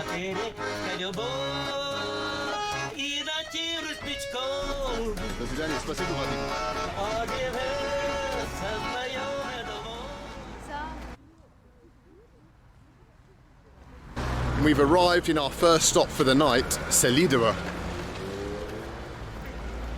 Let's see if there's a hotel in this town. I saw online that there was some kind of hotel. Let's see if we can get a room. Gina, you scared him away. Being nice.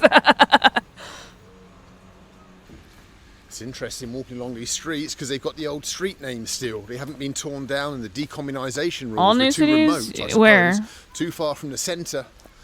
We're walking along now, Karl Marx Street. Well, there's definitely no Karl Marx Street in Kiev, let me tell you. Well, see, the problem is the people who have the philosophy of tankies would be fucking like murdered in the Soviet Union. Do that. But there isn't Selidovo. Which is funny to me. Where's this hotel? I'm trying to help you, dude. Please don't crunk me. Please don't crunk me. Oh, legend. Because you think Russia is like amazing, like, oh, like God, like the way that Stalin wanted to make it. You should watch the unrelated, but there's like a DC movie where it's like if Superman, it's not like Red Sun directly, it's actually like somewhat recent. It's pretty decent, but I feel like that's more nuanced than like you could even like comprehend. What is a tanky? Well, we looked it up. We'll do it again. So the usage is tankies originated in British political rhetoric. It was also become a popular pejorative in English language speaking media. In 2017, left wing, I don't care. Two distinctive uses of the term tanky. The original, which exemplifies in sending up tanks to Hungary to crush resistance to Soviet communism, which obviously doesn't apply to your perspective. More generally, a tanky is someone who tends to support military opposition to capitalism, and a more modern online variation, which means something like a self-proclaimed communist who indulges in conspiracy theories and whose rhetoric is largely performative. So, he is right that he is a tanky.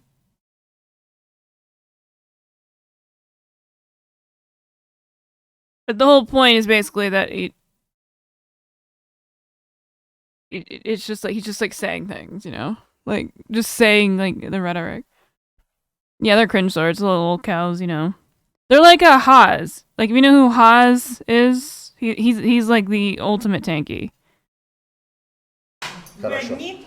Like where you just kind of like you don't really know what you're talking about, like, and you don't really care, so you just kind of like yell over or not over each other, but you just yell over people and just like keep talking.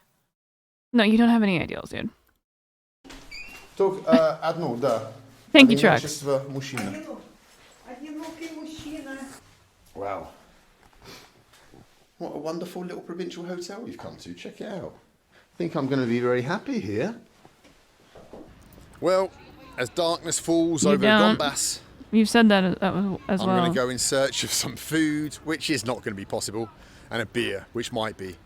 And basically, get some sleep. Yes, that's a good way to say it. Cringy Sims for fanfic of like Soviet nostalgia. You know how like right wing conservatives fantasize about the ideals of like the 1950s ads, like, which is very funny because they're basically getting fooled by like 1950s advertisements, which were never real to begin with.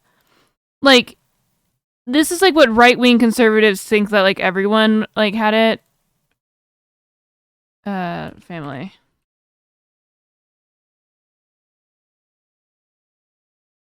Yeah, like the whole like mom, dad, and 2.5 kids and the white picket fence, like the whole cliche. This is like the Soviet version of this, where you think that like Russia was like super fucking cool or whatever. Like, and it never existed in the way that you think it was. Like he thinks like they're believing like the Russian propaganda basically. From like the, I don't know, like the 80s.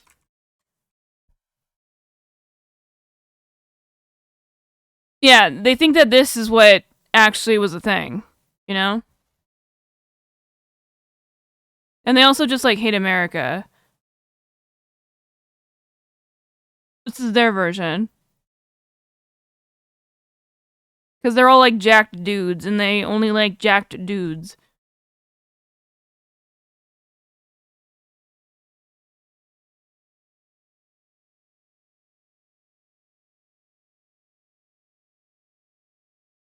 This is their entire ideology, is just this photo. Like literally just this one particular like meme. This is the reason, like this is the exact tanky ideology, is this is one picture.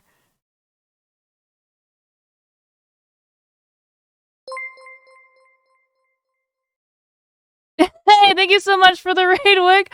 We are making fun of M93 here for being a tanky and watching stuff of the Donbass. Welcome everyone here. Thank you so much for the raid. I don't know, I'm repeating myself.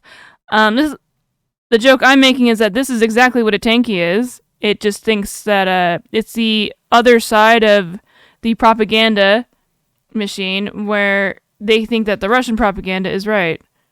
I also keep reading this as virus. Let's get back to the video. We're watching Bald and Bankrupt here. We know it's a little problematic. Shout out Wick TV. He does great shows. They're usually a little bit too early for me to be on, but I was on it on last Monday. It's been a long week for me. And it was a lot of fun. So definitely check out his channel if you like panels and you like politics, you like you think propaganda is right too. No, I don't. Oh my god. So this is kind of the villain of the channel right now. But we're trying to teach him. We're trying to get him out of his tanky ways because I think we can do it. I think we can do it by showing him some videos of what it actually is like. But yeah, no, Wick TV is an awesome channel. He does a lot of panels. If you're interested in politics, definitely reach out to him if you want to go on the show. As long as you're comfortable being on camera and stuff like that. He's a great host and a great moderator as well. So shout out. Tanky is bad. Okay. Hardcore stuck in his views. Good luck change. I know, but I wanted to watch this video anyways. We're learning. Just keep arguing with him. Keep arguing with him. Keep him here. He'll absorb the knowledge by osmosis. It'll happen. We will teach him. Such kind words. Are you making fun of me? I can be mean. No, I'm just kidding. But no, Wick is an awesome host, and I like the panels he sets up, and he's very respectful of your time. So it's not like a Zerka panel where it's a little messy. It's very, to the point, and he lets everyone speak, which I think is really hard for a lot of people to do on panels. But anyway, let's keep going with the video. Tomorrow we're going to wake up early and head out. And I know Bald and Bankrupt's a little problematic, I don't know but what's possible. it's good content. Let's hope. I didn't do it. Though we can meet some free cool John. People, hear some stories. Yes, W. So until tomorrow morning, good night from the wild field.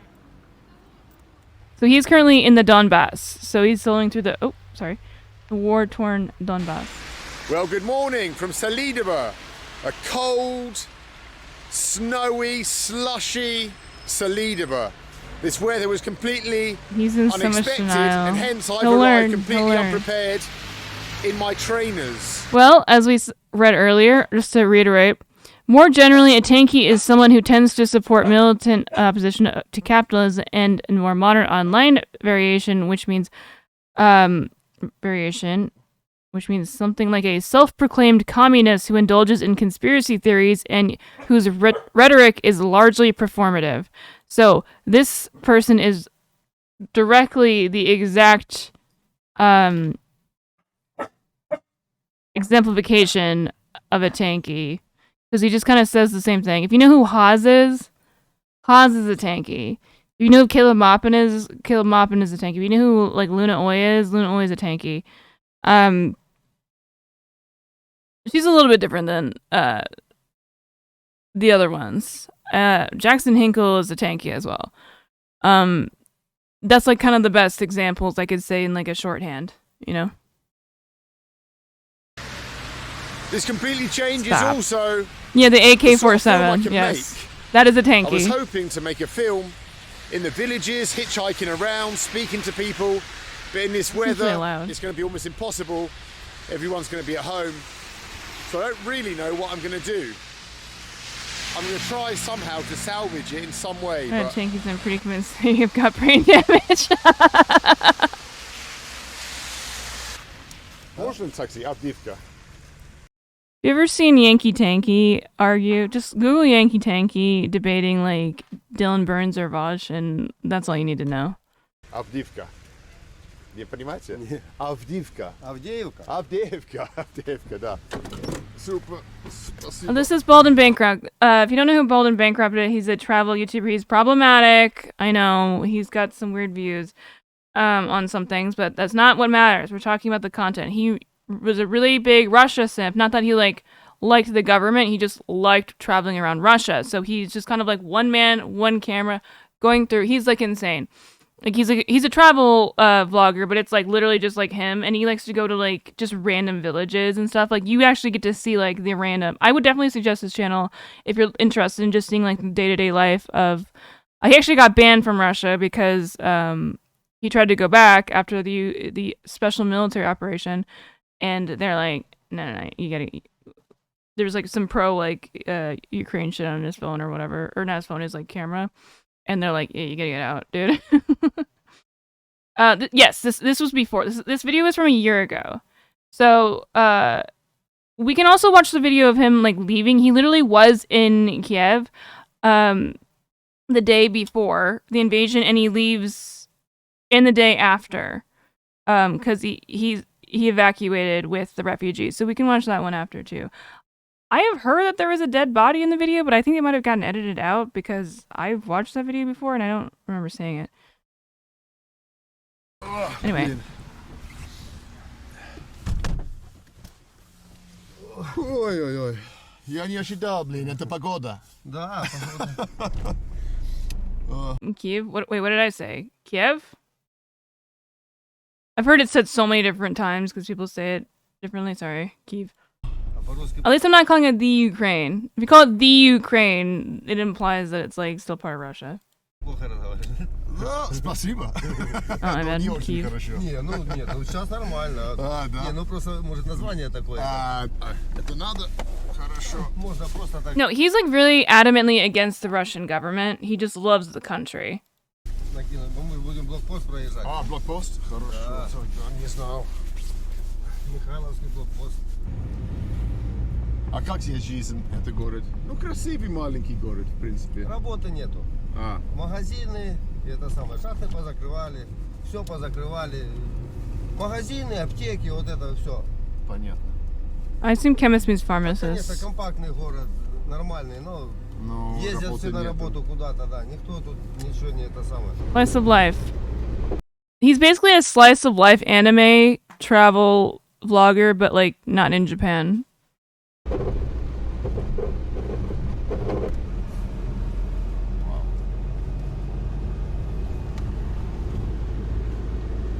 I think this is in the Donbass. Okay, the Donbass at this time is basically militarily occupied by Russia. Razor, I'm streaming right now.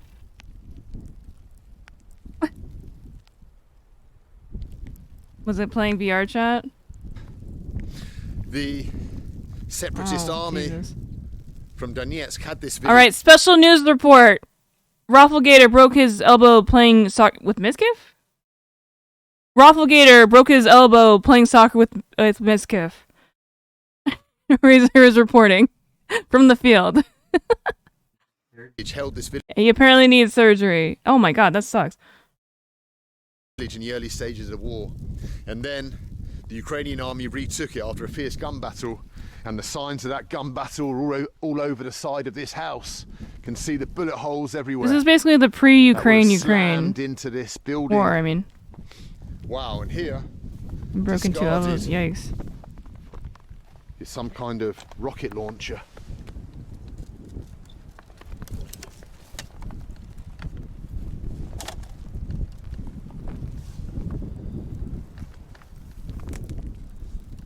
Wait, what do you mean 8 years ago?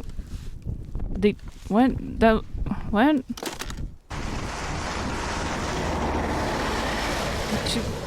8 years ago they did do this special militarized operation to take over the Donbass.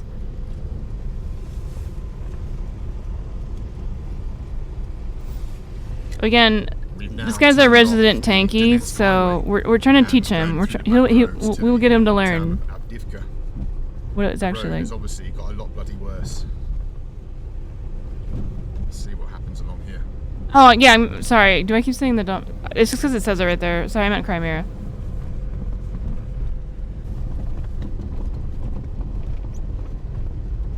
Cassie, I swear to God.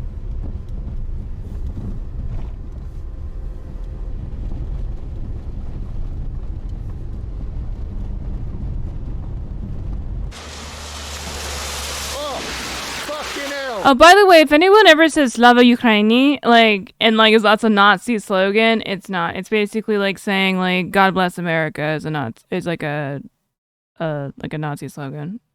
Fucking hell.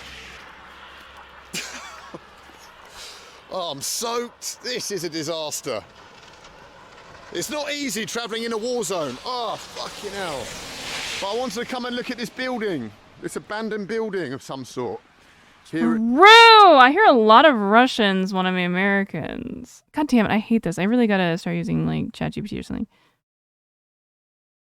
Yeah, can we take their land and put a US flag on it? The entrance to Avdiivka. Oh, man. Alright, ban that guy.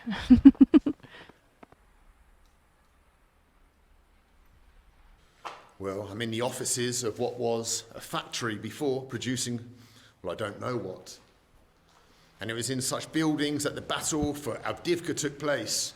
These buildings, these factories became so important for the Ukrainian economy that it was imperative that the Ukrainian army retook towns like Avdiivka. And eventually they did. But in 2017, once again, the town flared up, or the battle for Avdiivka flared up. Many civilians lost their life here, not to mention Ukrainian soldiers. No, I didn't want to become part of. My feet are soaking. I'm covered in flipping mud. They did have a higher population of, like, you know, because of their location, like Russian ties, but it was not a significant value of people that wanted to join Russia. I mean, it's just like propaganda, dude. I remember even when I heard of it, I was like, oh, I guess that's why we didn't, like, care back in 2014, because I wasn't, like, at all politically engaged at that point. Delta Testa was always part of Russia. Yeah. The U.S. overthrew the Georgian government in 2003 and started... Okay, just... I think, like, literally the best way to learn anything is just to, like, read anything that he says. It is actually an educational thing that we can do. Just anything that this guy says, just think the exact opposite. Well, I'm allergic to bullshit. Am I right? Fuck. Slush from that car that got me. Engaged one. It's not easy being a war correspondent. Wow, it's amazing you've been wrong for so long. We can fix him. We can fix him, chat. Спасибо, Володя. Давай, удачи, возьми сумку не забудь. Да-да-да. Давай. Хорошо, давайте. Просто хочу знать, как сейчас, спокойнее сейчас, и как было раньше. Как раньше? Раньше мы считаем довоенное время, это было раньше. А вот это, и которое сейчас, это для нас это то же самое военное время. What a giga, Chad. You're just like, it's like that, you know? Кто куда стреляет, а мы страдаем. Как у нас на Украине говорят, паны дерутся, а у холопів слух имеется в виду, зубы трещать.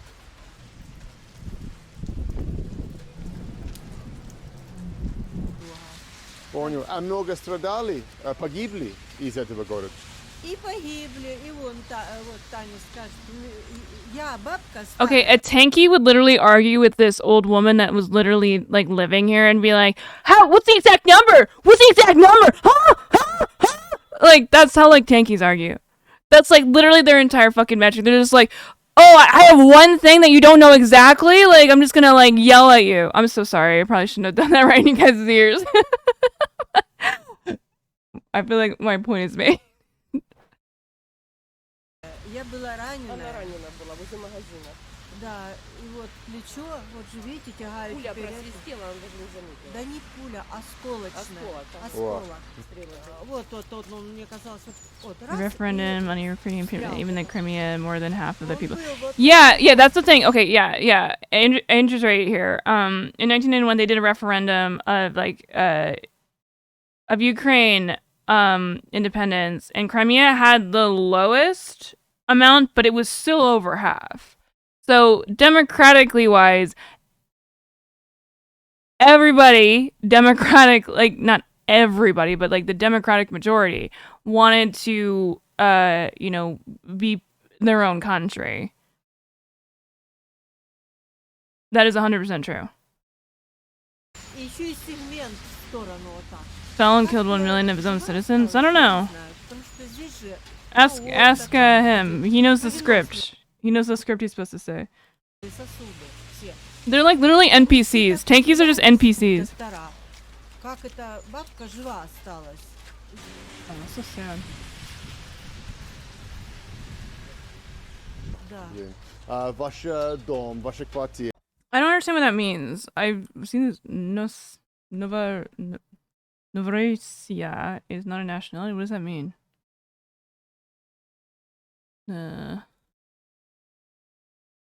Novo. Oh my god, there's no way I'm gonna remember how to spell that. Novorossiya. Novorossiya is not. Is that what is that a slogan for? Is not Ukrainian and Ukrainian NATO is Adveka in the Ukraine. Donetsk. What?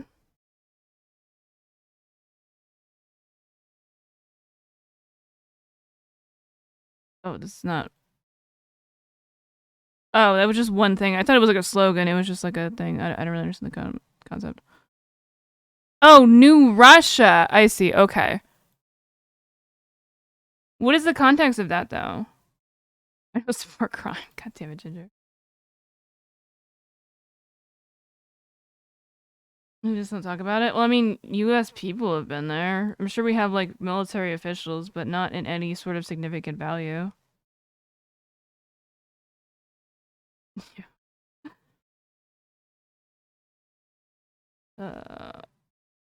There's two aspects of the conflict where it's simultaneously true. The contradiction each other. Self-determination is for. Oh, I don't know if I should have even read that. It's how Putin calls the empire he wants. Oh, that's right. That's right. I did know that. Fuck, I forgot. I think you might cover it in this video. He wants to reform the Soviet Union, right? Isn't that like his whole thing? Нет.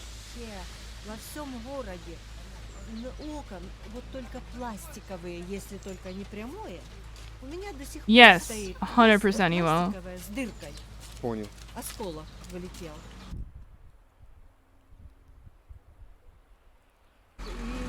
Тяжело было время тогда. Но сейчас, надеюсь, что лучше уже станет. Лучше будет тогда, когда откроются границы, когда мы сможем, понимаете, мы жили, наш город, он слишком привязан был к Донецку. Мы без него, yeah. что? Мы дыра. Черная дыра, яма. Yeah. Да. Ну, хорошего дня и поздравляю на 8 марта. Спасибо.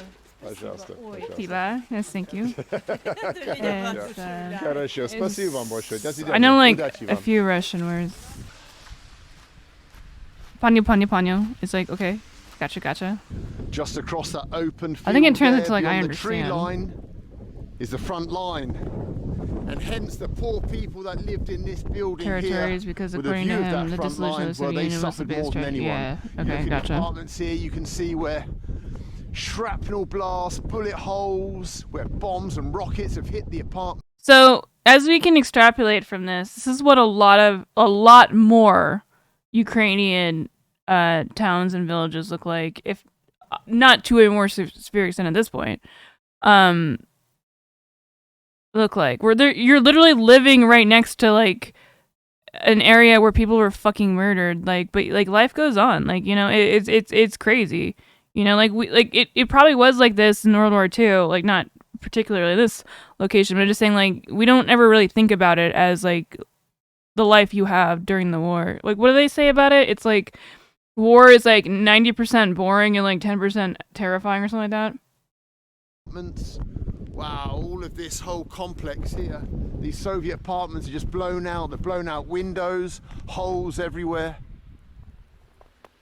You can only imagine the horrors for the people who lived inside. The people who lived inside that I've been walking past all day, the babushkas, the dedushkas of the town, the young people, the families. Well, yeah.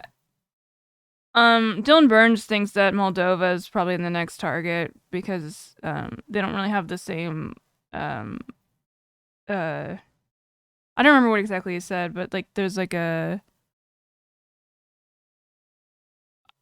was either military strength or like physical like barriers or whatever.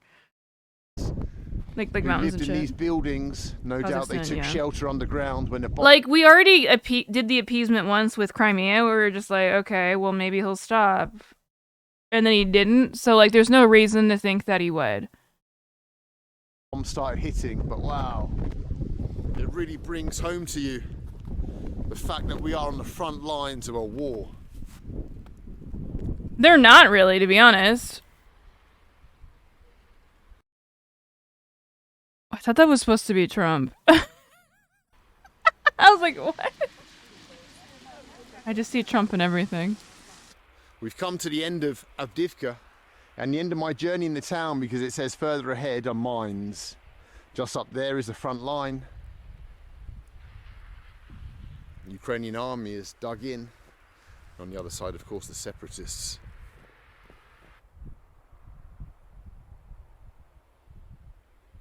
Not as sexy as that other Chinese warship.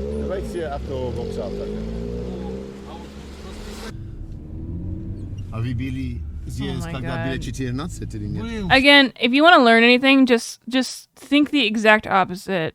Like if you could Google Translate into this sentence being the exact opposite of what he said, then that would actually be like accurate information. Здесь вот здесь не было никого, как Чернобыль. Doesn't want this, but I think it was a good option for your. Well, what? the cabbie who's taking me to the bus station or the train station said, "Let me show you something before you leave town." Down on this road that is just full of bombed houses. This is probably what like a shit ton of Ukrainian villages look like now. It's like something out of Dresden or Berlin circa 45. The irony of him saying that. Wow.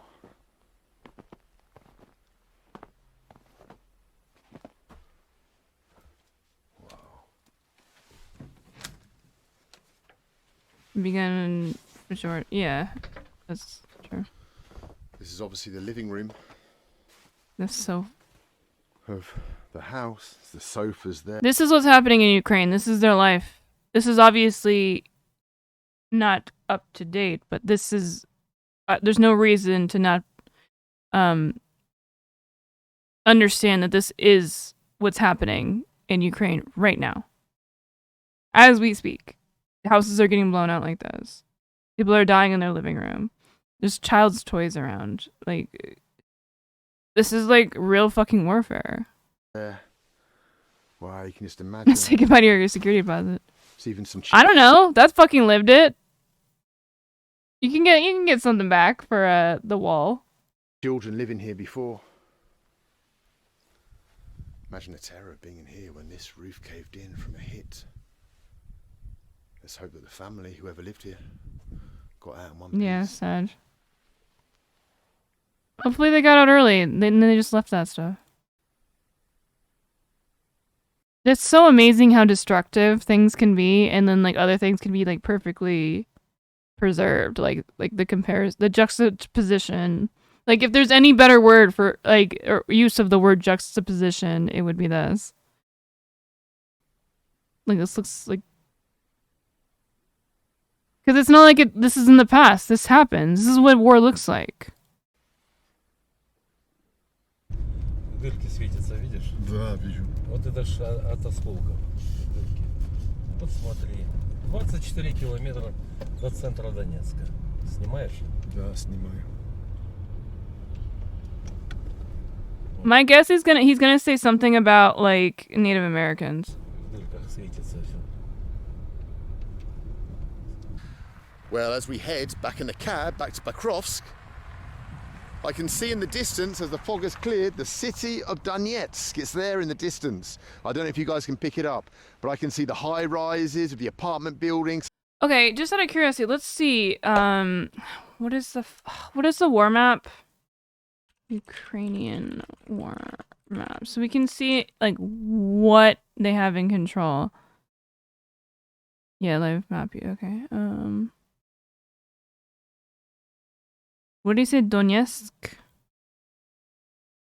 Oh, I can't read these though. Fuck. Donetsk, Ukraine.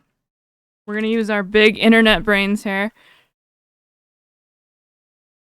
Where is it?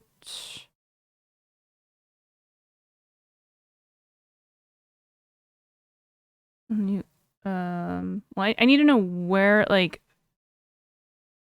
visually it is, because I can't read any of the fucking names on the map. Oh, here we go. So it's gonna be the lower right. So it's this, right? No, it's this. So it's still... Because this is the board. Wait. Oh, no, I'm looking at the wrong way. No, I was looking at the right way. So it should be like right here.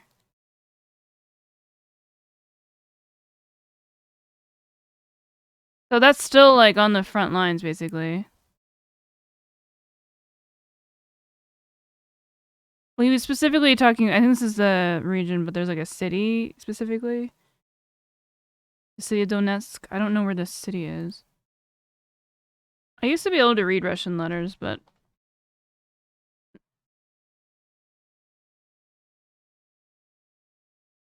What's this? I think? So yeah, like, this is what's happening right now. Russia got fucking booty blasted by the Ukrainians, dude. They lost so much territory. There's like a time map, I think. Yeah. You get the fuck out of my country, am I right? I don't even know which direction I'm going here. I'm a little confused by this website. Wait, where am I? 2022 in February they invaded. So they had already had these, I'm guessing. What is, because this is the anniversary, right, today? 24th. So February 24th.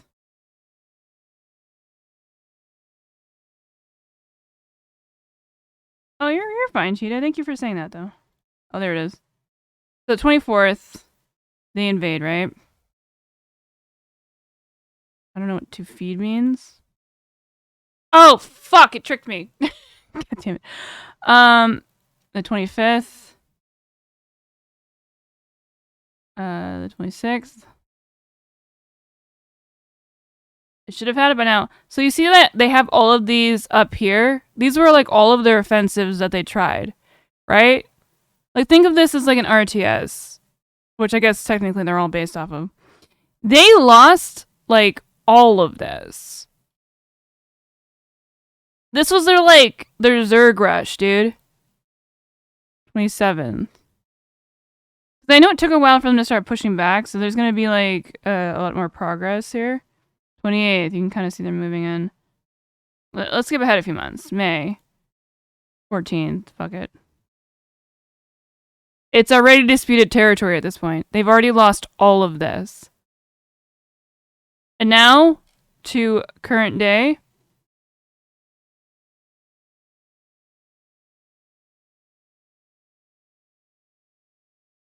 They're just on this border. And I guess whatever is going on here. Unidentified people poured paint over the... Okay, it's like it's something. You think Russians would learn to not attack an eastern country in the winter. What year is it? 1957. Some factories. Wow.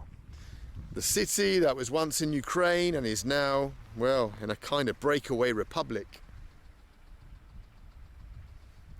Whether it'll ever come back to Ukraine, I don't know. But there it is. Donetsk.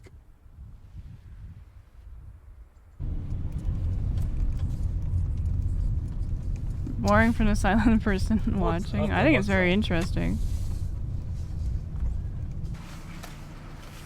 It's fun to kind of... As much as it's horrible to do, I think it's funny to make fun of Russian incompetence, not on an individual level, but like as a structural incompetence. Obviously it is like real people's lives and they are really dying and that's fucking horrible. Like on both sides, duh, but like it's still funny to make fun of how dumbass Russia is. And like dumbass is like, this guy is gonna still like bend over backward like to basically make the Olympic rings to like simp for Russia. When they're fucking like authoritarians, to be an authoritarian you have to have like perceived strength. Like, and they just don't. They look very fucking weak. Давайте один билет, пожалуйста, до Бахмута. Kind of a trump card? Okay, who the fuck are they gonna nuke? The US? You think they would nuke the US? That's the end of everything. Are they gonna nuke Ukraine? Nuclear fallout goes, like, basically over the, like, entire continent. They just basically be nuking themselves.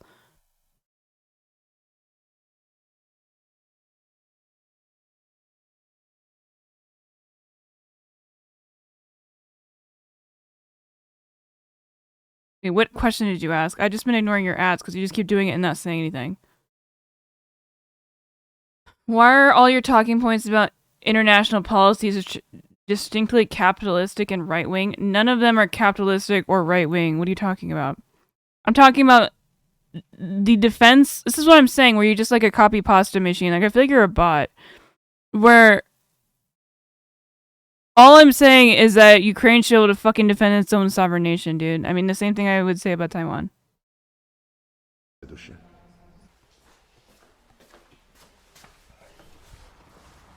Yeah, it turned out to be a paper tiger, exactly. They're still using here, Russian arms front line.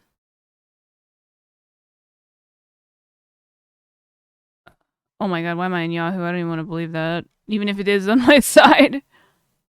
I want to see more of those sexy Chinese curved ships. Russia using old Ukrainian weapons sent to Goodwill. Wait, oh, sent in Goodwill. What?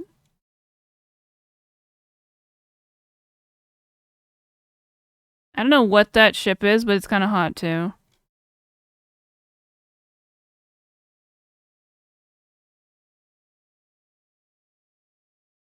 This is more of a Reddit thing. I don't know the right Reddit post to look at, but you know what I'm talking about. Alright, let's just say...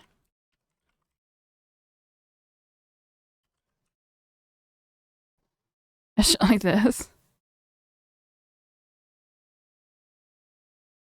I mean, just doing a Google image search obviously is not the best thing, but it doesn't surprise me that they're using shit like those.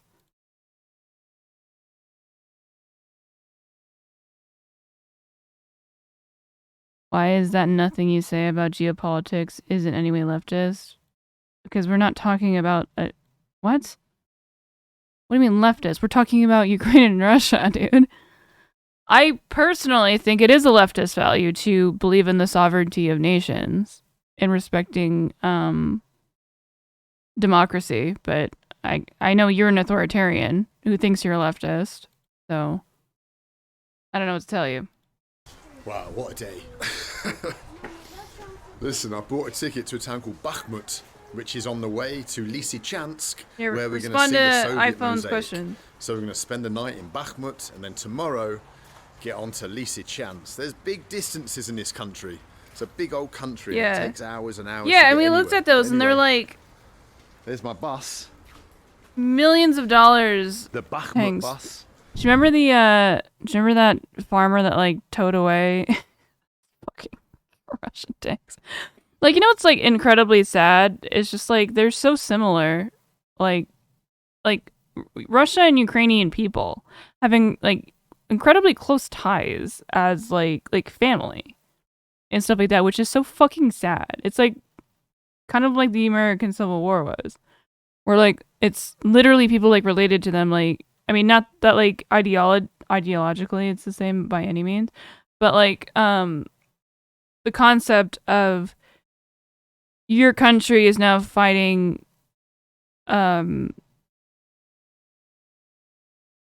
like another country, and it just happens that your relatives are from there or live there because you speak a common language. You're close. It's like a fucking America fighting Canada, dude.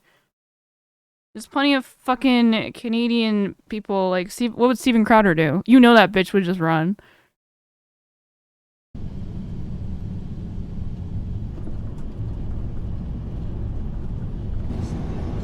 Oh, 100% would annihilate Canada. My name is Christina. Hello, Christina. How are you doing? Are you trying to look like me with the bangs? Привет, я встретила иностранца. Yeah? Wait, you think I can take my job? Shit, she got more views though. Never mind. Continue, Christina. This is her channel now. Смотрите, какая красота. Mid. We've stopped mid landscape. Konstantinovka, halfway to Bakhmut. No, we love Christina. Wow. My feet, I literally have trench foot. My feet are rotting inside my shoes. Crikey, what a town. Nice bit of music playing though up there, if you can hear that.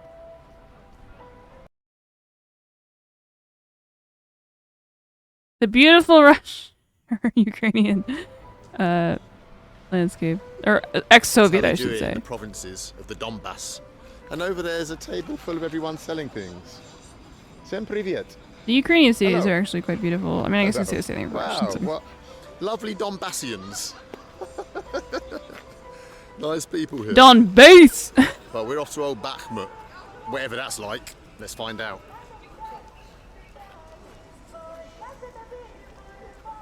Still can't believe how beautiful, or how good quality his audio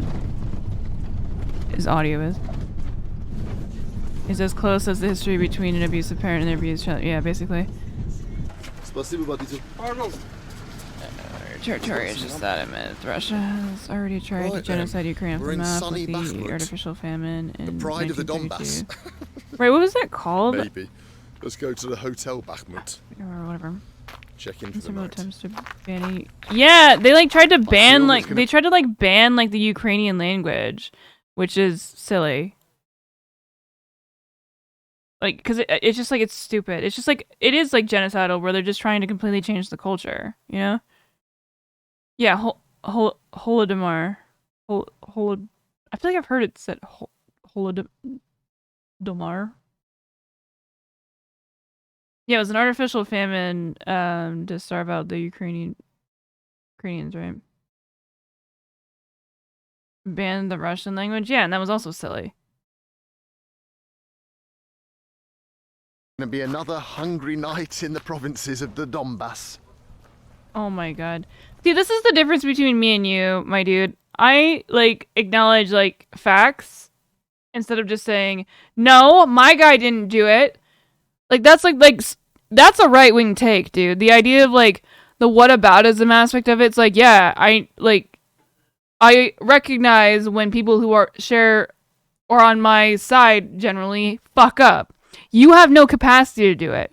You have no capacity to recognize that your fucking dumbass Russia like that, like they didn't do anything wrong. Like you can't ever acknowledge that, and that is what's wrong with your entire ideology, dude. We real leftists fucking believe in like empirical reality, dude, and will admit when people do wrong moral and objective decisions. You won't. You'll never say anything wrong. You're in a cult. That's what a cult is. You literally you can't handle the idea of being wrong. Yeah, I'll admit when our fucking side's being retarded. The USSR doesn't exist. That's, I mean, step number one of the criticism. But you still think that it does exist, so, or want it to, either way. I haven't even said that. What do you mean? You literally just did it. Literally, this is the most perfect thing. Never banned Ukrainian. That's... What? The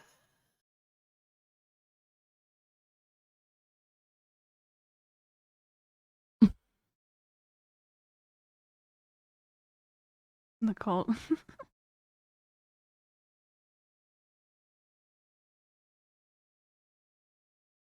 Is there a cult for the aircraft? What? That Kirby aircraft carrier. And he's trying to restore it. Yeah, well, good luck with that. We're almost at our final destination tomorrow.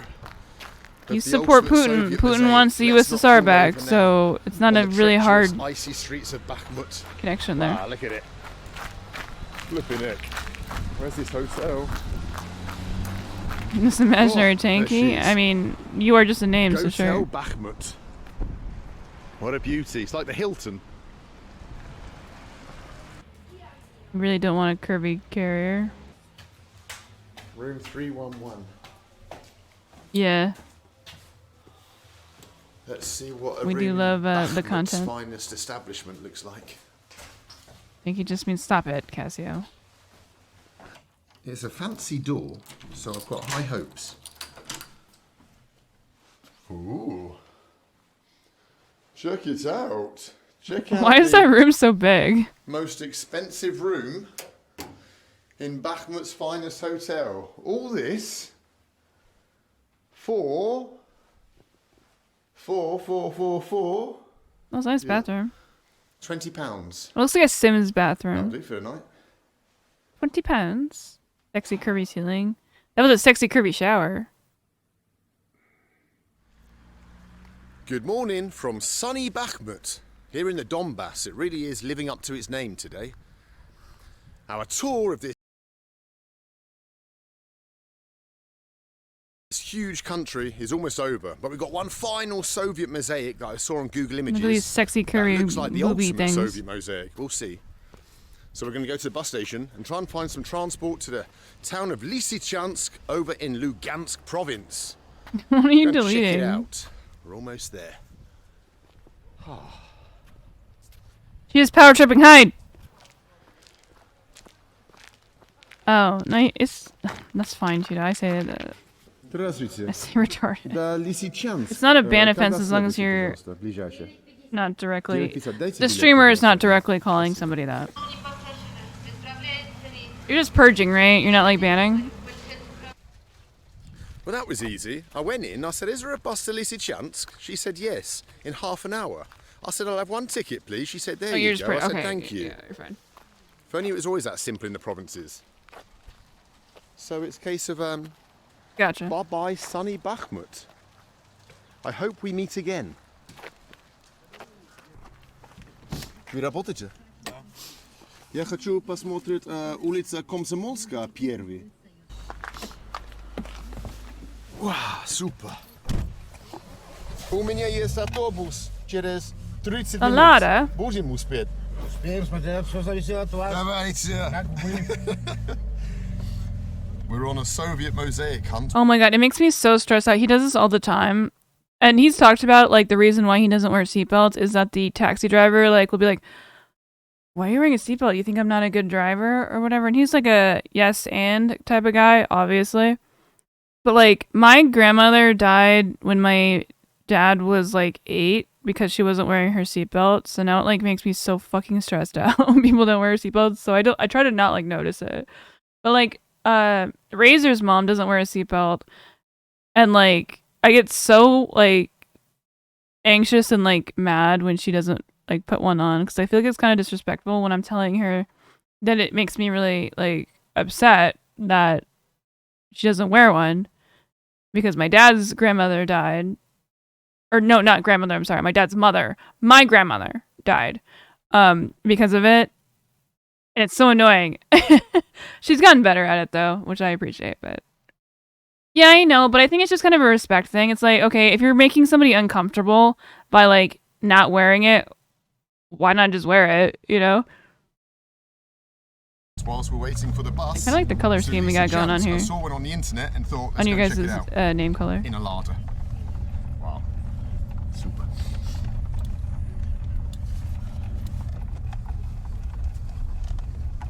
Сейчас называется Бахмут, а раньше Артемовск. Артемовск. Вообще его нормальное название Артемовск. Бахмут это... I mean, the USSR is literally so... О, вот. Вот!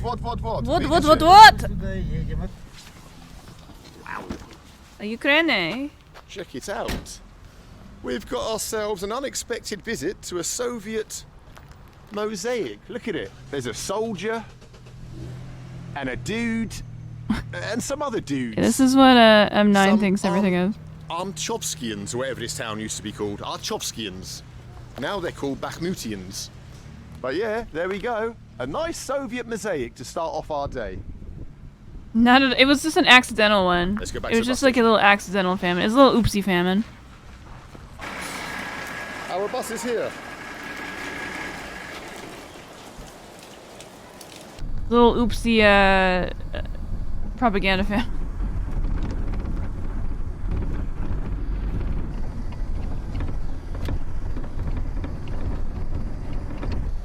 So maybe they're kind of a shit country. You ever consider that? Russia has always had famines. Maybe they're like not good at their government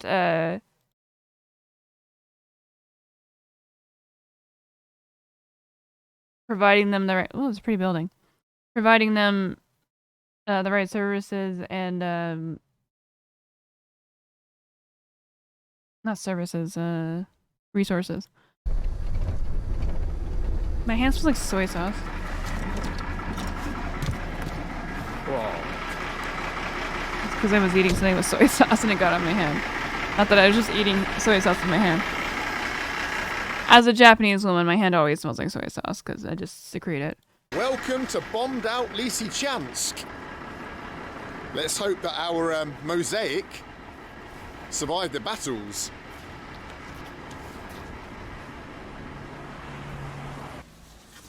Здравствуйте. Шампанское у вас? That is how soy sauce is made. Пожалуйста. Типа советский шампанский. Yes? О, супер. Fun fact. Champagne is called champagne because it was made in Champagne. If it's not made in Champagne, it's just Prosecco. Because Prosecco and Champagne are...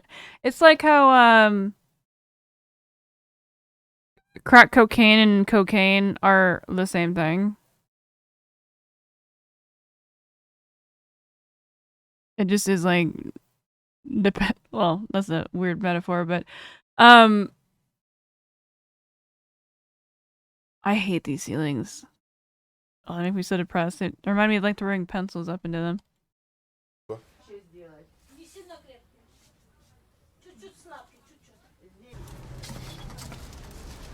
Interesting choice. Смотрю. Это написано, что СССР? Ну, я не помню, там цена, наверное, должна быть. Да, это советская. СССР. Цена. Цена 7 копеек, САС. О, хорошо. Советский стаканчик. Давайте. Спасибо.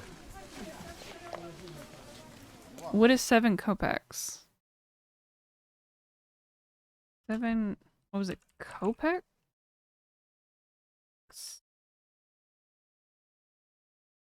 Wait, not image? What the fuck am I looking at that? Okay, so 7 ruble... Oh my god. Let's to US. In real money, please. Convert...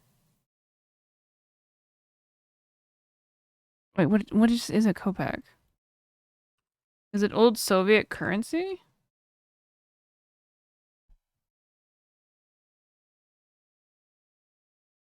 Currency unit Imperial Russia. So it is Soviet currency. Okay.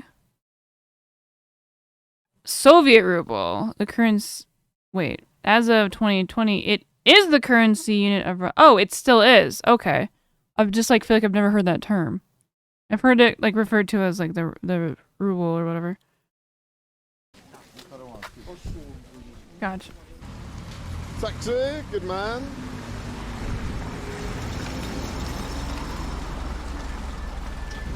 Lada. Здравствуйте. В ваш город есть большой советский мозаику.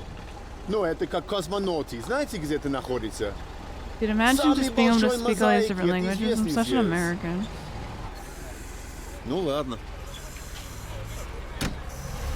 He doesn't know where it bloody is. How can he not know? I hope I've got the right town. Tankies in America. No, I think he just likes it. I mean, the Soviet Union is really interesting. Like, it's really interesting because it wasn't like that long ago. You know, like it wasn't that long ago that like it was a thing where there is plenty of people alive that still remember it, and it's not. Well, maybe it does happen often that you think, but you don't think that a complete regime toppling in countries are formed in such a short period of time. Like, you know, America's like what, like, you know, what, 1776, so like 300-ish years old or whatever. Like, that's not like a lot. That is a lot. But like, these countries are being formed in the same way, kind of. That, like, this happens all the time. Like, I feel like we think that history ends. Like, the history textbooks don't cover these things, because they're happening all the time. So we think that, like, the past that we learned in, like, the history books, because we, like, hear about it so much because it's been in the past, means that it doesn't happen anymore. I mean, the whole history repeating itself meme is not, like, by any means... I mean, it's, like, kind of a bad way to... Oh my god, what is this paragraph? By any means, like, untrue as much as it is cringe. Это очень большой советский мозаика. Это Космонавтов, где Дом культуры. Знаете, где это находится? Никто не знает. Кто-то знает? I feel like the Soviet Union was a lot of, like, to make a video game metaphor, like, you specced into the wrong tree too much. Like, they did some, like, good things and good ideas, but you didn't really you didn't have a good distribution of your, like, skill points. And you also, like, took a really bad, like, trying to think of a metaphor for what Stalin was, because he's kind of a piece of shit. Or, kind of. You went down the wrong tech tree there. Советский мозаика большой? Нет. Космонавтов. Этого. Лисичанск. Сосюра. Дом культуры. А это тут, подожди. Сосюра, Сосюра. стекольная. Стекольная? Нет, что стекольная? Сосюра это сверху. Oh no, the babushkas. Fighting. Есть такой? Дом культуры, Сосюра, где у нас? На стекольном. You know they have, like, history. They probably had these two stalls next to each other for, like, years. And they fucking hate each other. Стекольный? Yeah, Russia killed a shit ton of citizens in World War II. 112 маршрутки, да? 112. Хорошо. She's 30 years old. До конца. С самого конца. Супер. Спасибо за помощь. That's we do. Oh, wait, are you talking about me? I thought we were talking about the babushkas, because, like, you were making it seem like they just look that way, because they're in Russia. I choose to believe what I thought initially. Wow, they're all giggling about me. I must have real babushka game. They're all giggling. Marshrutka, marshrutka. Oh, the babushkas. Okay. I was right in my I see first our assessment. marshrutka. 112. It's the orange square. Yes! Bus. We're gonna do it.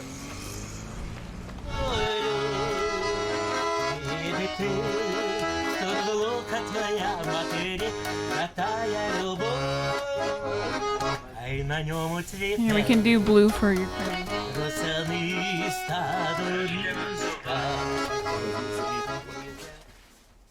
Спасибо.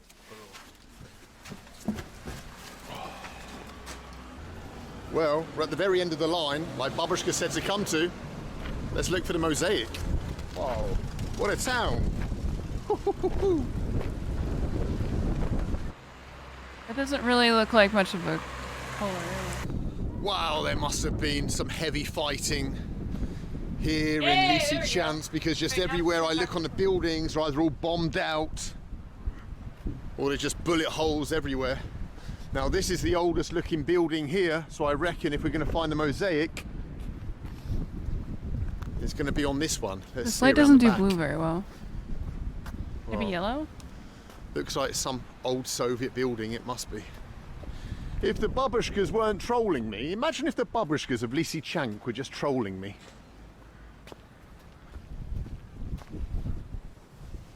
So far, no. Oh man, don't say it's... Guys. That just looks like a normal light. Fuck. Wowzers, look at this place. Look at this old Soviet building, look at it. Dom Kulturi. It's the ultimate Dom Kulturi. Okay. Do you know why Wait, it's now the it looks ultimate gonna Dom light Kulturi? again. Because it's got the ultimate flipping Soviet mosaic. Oh my God, we've made it. We've been all around Ukraine. We've been to Odessa, Rivne. We've been to Ternopil. We've met awesome characters. We've been My through the camera move? I Donbass. feel like I'm like And sideways. here we are in Lysychansk. Lysychansk. Great Soviet mosaic. Look at it. Let's admire its beauty for a second. Wowzers. The different cosmonauts. There in the front is a female one. That must be Tereskova. All right, Andrew, thank you for hanging will out be today. Yuri Gagarin. Have a good one as well. I don't know why it's here in Lysychansk, but let's not worry about the details. Let's just admire it. My God. This calls for a celebration.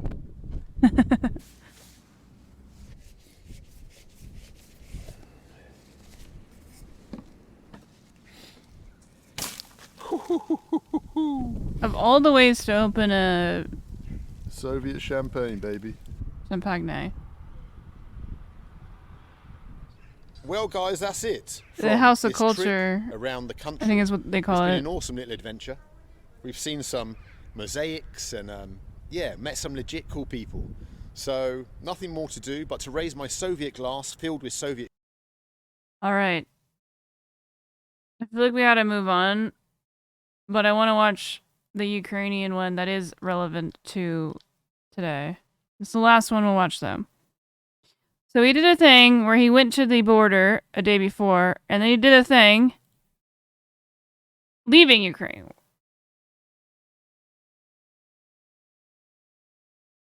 Oh no, the Russians got me. I'm gonna turn it back to pink. I feel like it looks weird like this.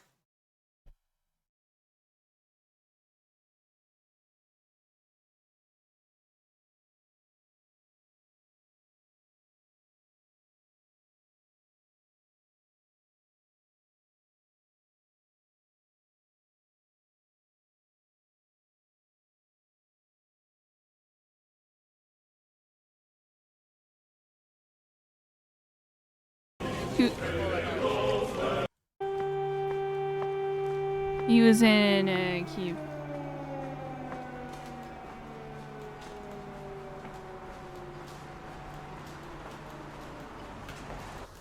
Well, it's the 25th of February, about 3:30 in the afternoon, and apparently the Russian tanks are going to enter the centre at any moment. Myself Joke's on you. and Johnny are going to head down to the railway station and try and get ourselves out of the city somewhere safer. Like in his videos, he rarely looks like afraid at all. God, Kyiv is so fucking beautiful. Look at this. Look at this architecture. Also, this building looks like weird, just the way that it comes up. But damn, look at that building. It's just so surreal to think that in another part of this city, people are being shot, run over. This is like literally like the day of the invasion. With tanks, there's fighting. And yet here in the very centre, you'd have no idea. It's obviously much, much quieter than it usually is on a Friday, I think it is. But you'd never know that something was going on just what? A few metro stops from here. That one looks like that because of the system Hopefully, you're arguing the metro against. is still running. Yeah. I mean, you're arguing that it... What? What do you mean system? I'm talking about the architecture. Those are individuals that planned and built that shit. Actually have no idea. Let's see. Furries is for a YouTube video. What do you think about furries? I think that they got a bad rap, to be honest. They don't really feel like it's that big of a deal. You know, like if you like to do it, I get it. I think the fact, like, it might be like I have like severe anxiety, and I can kind of understand the idea of wanting to like kind of VR chat IRL in some ways, where you don't want to like, I mean, VR chat is its own thing, but like the idea being like to take on like I'm talking the full fursuit, right? Like I understand the whole mascot aspect of it, but I also understand the nonverbal communication type of thing. which I think also might be an aspect that furries like. I don't really understand the culture as much, and I think that they're kind of played out as like a joke. So live your best life, no kink shame. Just don't be weird about it, and make sure everyone is of age. That is my TED Talk. Thank you.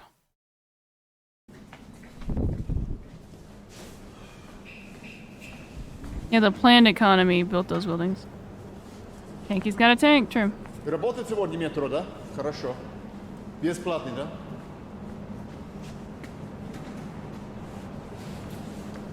And it's not a symptom of Western degeneracy, if that's where you're trying to go with it. Well, the transport is free, just to, I suppose, help people move across to the city or to leave the city if they need to. Freedom, bitch. Libertarian freedom. Oh my god, that Tempest Station is beautiful.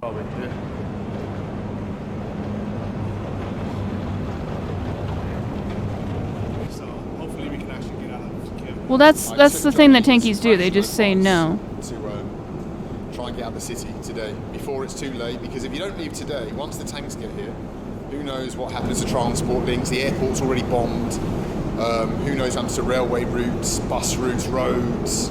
So yeah, I think it's a case of either we leave today, or we wouldn't be. What? I didn't say tell me. Elso said tell me. Tell Elso. Leaving for a long, long time. So anyway. Let's get to the railway station and see if we can get on the train. I'm sure there's many people. I don't even know what side this guy is going to be on. Anyone that usually says imperialist first. This is a trick I learned. If anyone usually says imperialist first before they even say anything about themselves, is usually tanky. People there trying to get out of the city. So hopefully, yeah, there's places for everybody. You calling back up?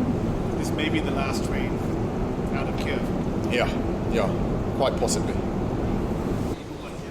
There are just people down here with their suitcases and their luggage, obviously got the same idea as me and Johnny, which is to... What? Well, you want to do imagine that. What the fuck is that emote?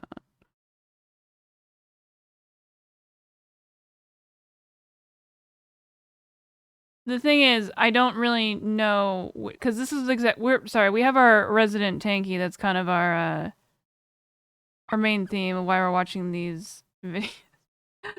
And the way he interprets things is a little interesting.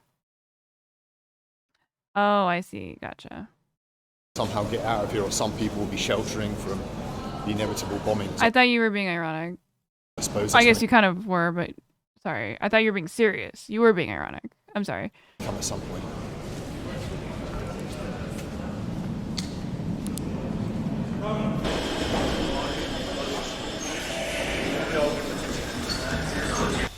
Обережно, двері зачиняються. The doors are closing.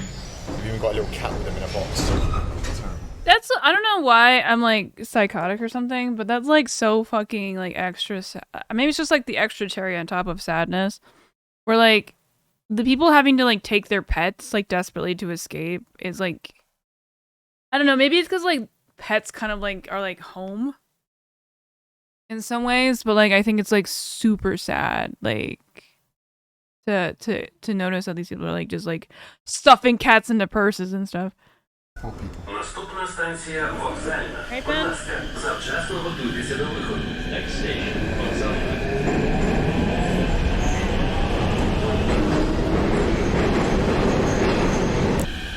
Oh, wow. Станція вокзальна. Вихід до залізничного вокзалу і транспорту до аеропортів Бориспіль і Літаки. You mad at me? He is mad at me. Okay, okay, no.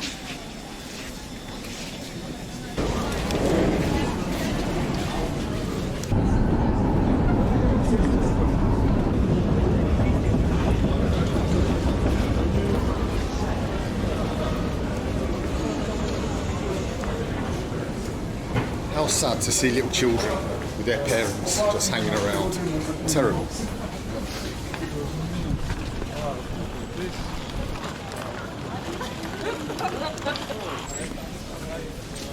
I feel like Americans would panic. I don't know. Maybe it's because, like, the things that Americans, like, get fucking stupidly rampagey over. I mean, to be fair, the Ukrainian people, like, they've been fighting for their own independence basically for years. So it's not like they're not used to, or like they didn't think that this wasn't like like a possibility. Where Americans are so fucking entitled and like, I mean, I don't necessarily think it's because they're Americans. It's just like if you have had like you have a stable nation, these people don't, you know. So they, I don't know if used to it is the right term, but definitely understand. More than like Americans would just be like panicking, like running over and trampling people. It would be like a Black Friday sales at like Walmart, dude.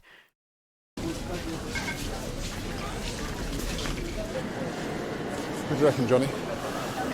Just go into the ticket office and see. Try and That is very accurate. You cannot even grasp how wrong you are. find some information.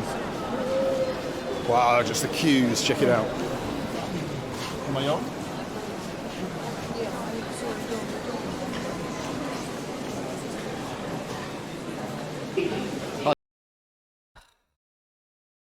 Lviv. Bakhmut, Lviv. Right there. This is really hard to know which train is going, which one is coming. If we need a ticket, if we don't need a ticket. Извините, пожалуйста, я слышу, что билет не надо. Вы не знаете, если это правда или нет? Есть, где не надо. Надо билет, Нет, да? есть, где не надо. Там тоже сказали, можно и так же. Там в этом, купить у проводника. Dude, imagine like asking like another human being to help you in public. Oh. Можно, да. Social There's skills. a train leaving in half an hour down to the Romanian border. So we're going to see if we can't get on it. Track 5 up here. He legitimately looks scared. Like this man has gone to like the craziest places. He's literally like broken into like or not broken in, that's the wrong term, but has literally like gone to like Bolivian like drug cartel villages and gotten threatened to like get set on fire. Like he lived in India for like 4 years in like hostels and like, and this is the most anyone's ever like I feel like I've ever seen him scared on his videos. Vinica. Piatti. Где Piatti?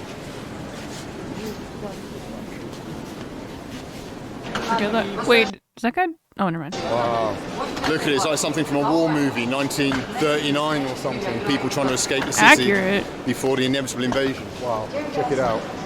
Like Hundreds of putting people your trying to kids get on out the of it. bus. People with children, Or people with cats and dogs, babushkas. How terribly sad. What a beautiful train station.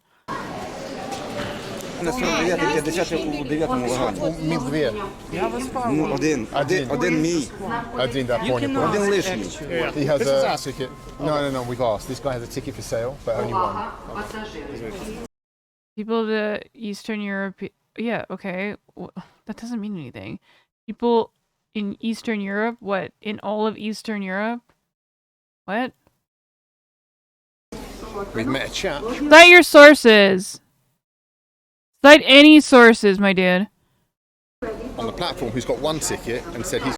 I was watching a debate the other day with Dylan Burns and Haas, and like Haas used the excuse that Dylan had he came with a binder to a debate that you could clearly use a binder for, like because it was just like a fax, obviously, as like a reason why he couldn't refute his points. And then like Dylan's just like, well, that's your fault. Why didn't you come with a binder, dude? And I feel like that's a great example of this guy's like an AI where they just fed it like Haas and well, I guess Jackson Hinkle is the exact opposite, where Jackson Hinkle just like reads off of Wikipedia. Like he doesn't like make arguments, he just states off facts. Going to speak to the Provodnitsa, the lady who looks after each compartment, to see if we can go with him. Yeah, let's see what happens. Maybe we can just be in the corridor, or we can sit in the toilet or something, I don't know. But we'll see what happens. But people seem in good spirits. There's no panic here. You know, Ukrainian people are very stoic, and yeah, there's no panic here. People scrambling to get in front of each other for the train. People are relaxed, but obviously nervous as well. Well, yeah, and it was also like a non-aggression Why did you leave earlier? Because Johnson was just shouting everyone to leave. I know, but why did you leave earlier? We just thought that we would stay, and I don't know that it wouldn't be possible to leave. We thought there were no trains, no buses. Oh, this guy's fucking got some money. And then we said, okay, let's go and look at the railway station. Louis Vuitton? And ну вот, есть что-то. Но мы не ожидали это. Мы думали, что ничего не будет сегодня. Понимаете меня? Yesterday we were sure that if they come, just that would be quiet. But today, He's so mad at me. They're in Obolon now, apparently, fighting in Obolon. it will be hell. You think so? Terrible, terrible. God. Yeah, because today just Kiev Mayor just distributed 20,000 items of Kalashnikov. They have lots of javelins here around. So Oh, it's going to be a bloodbath. Yeah. As soon as those tanks come into the centre, people will just be on top of the buildings. Okay, so he's totally right about the fact that, like, if you're gonna come in to invade, like, a country, or especially a city, like a really big city, like, imagine, like, they're, like, you're gonna get fucking slaughtered, like, because the citizens that want it, and not even the citizens themselves, but, like, the army fighting in a big city where they have, like, you don't know where they are, you don't know what buildings they're in, like, there's no real way to fight back against that in outside of like a shock and awe type of thing, which they fucking failed so hard. I have to show you this thing of how they failed so fucking hard and how we took a fat W with Afghanistan. Not in like the long run of look at him just lounging.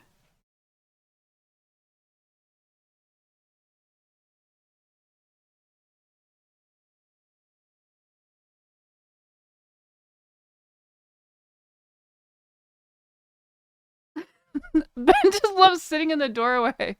That's what he gets annoyed by when I don't have the door open. It's so cold outside though. I am a leftist. You're not a leftist.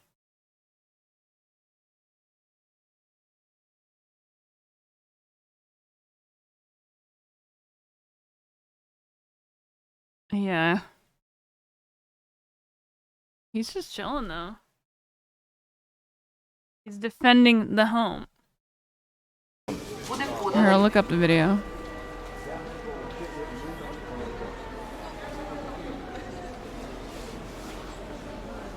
So the air attack sirens are going off on the city. So everyone's coming under the roof just in case something comes down or something.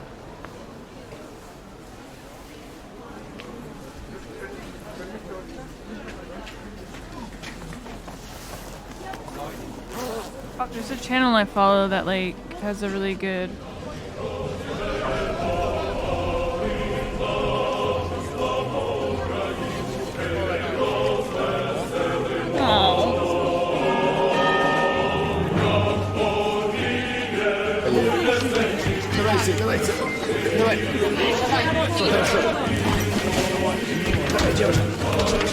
Oh, he gifted a sub?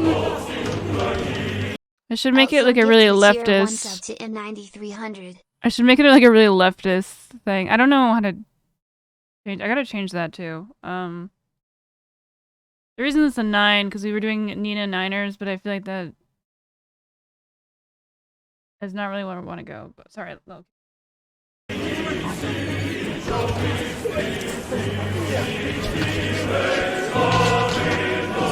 Holy shit, that's loud. No one has tickets, everyone's just jumping in.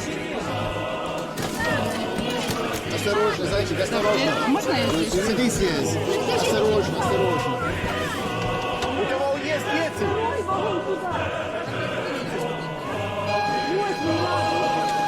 Если дети есть, давайте на мое место.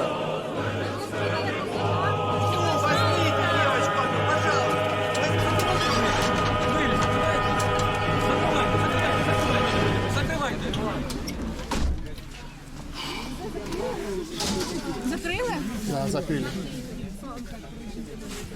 Все хорошо? Нормально. Я поняла. Все, с Богом. Ты спасла много народ. Спасибо. The prophet Nitsa is a real hero because she let so many people on with kids and women who didn't have tickets and was like, come on, get on. Let's go! Kick it, Chad! She deserves like some kind of medal or something in the future for what she did just then. Amazing people here in the Ukraine. Well done, mate. Well done, mate. I'm shocked we made it on. We did. Let's see how this journey goes though. Yeah. Bye-bye, Kiev. And good luck. Oh, it was Kuwait, sorry. I get my American conflicts mixed up.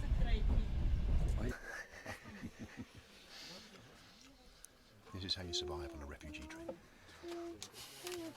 Still fucking nicer than an airplane, dude.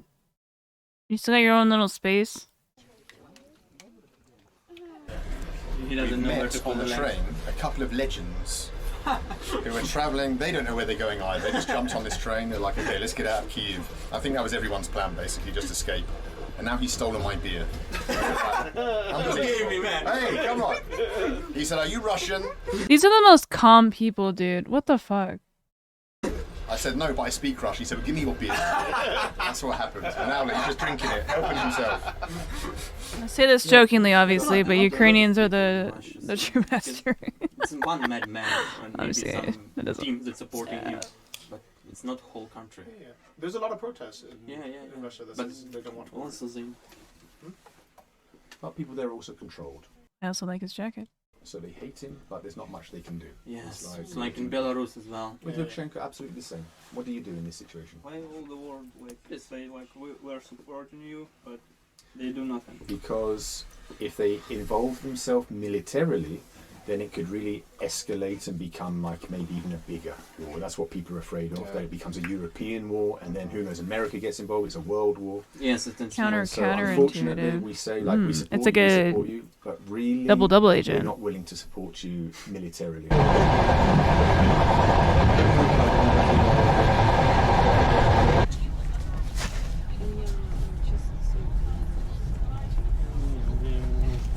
I'm going to try some Ukrainian nalivka. That just looks like straight up like wood polish. Which is alcohol, sweet alcohol. Not this. This is not this. That's It's just fuzzy drink. Wait, why is it alcohol? It looks like it's marketed towards like kids, dude. Like, calls it fuzzy drink? That's really cute. It's a children's alcoholic drink. Yeah, children in Ukraine are so tough. Oh, okay. Yep. Okay. Want to try? Try some nalivka. Nalivai nalivka. Yeah. That's why it's nalivka. Ah, okay. Enjoy it. Come on, we're doing the apple juice. Cheers, guys. That's gonna be a good footage. Oh, I like it. Give you all the cigarettes. I've been given some Velo nicotine, which is now. She's trying to turn me into a nicotine Velo addict. But let's see what happens. Thank you, I appreciate that. What lovely people It's on only the for train. 80 ages consumers. Did you 80 ages? 18, sorry. Am I older or younger than 18? What do you think? Oh, sorry. I sleep 1 hour. Okay. So I don't remember 18 it's old or 18. I don't remember the difference because between 80. I think she's saying I'm 80. Are you saying I'm 80? Aww.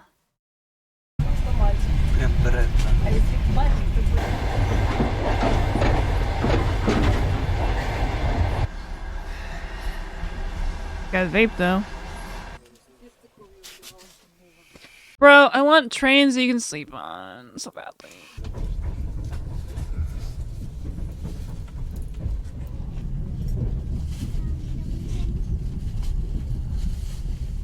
That's tomorrow.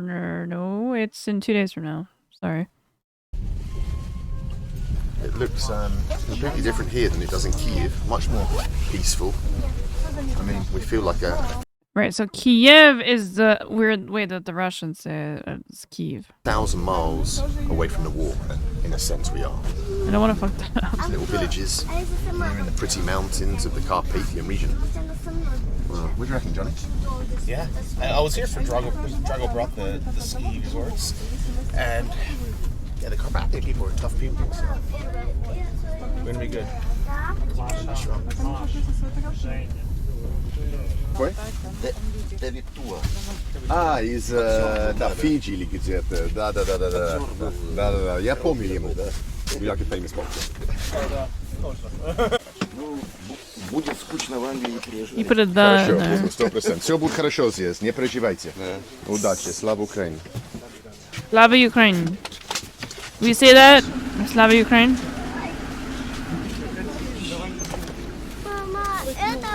Чурка, держись. Спасибо за трудность. Well, we made it on the Refugee Express.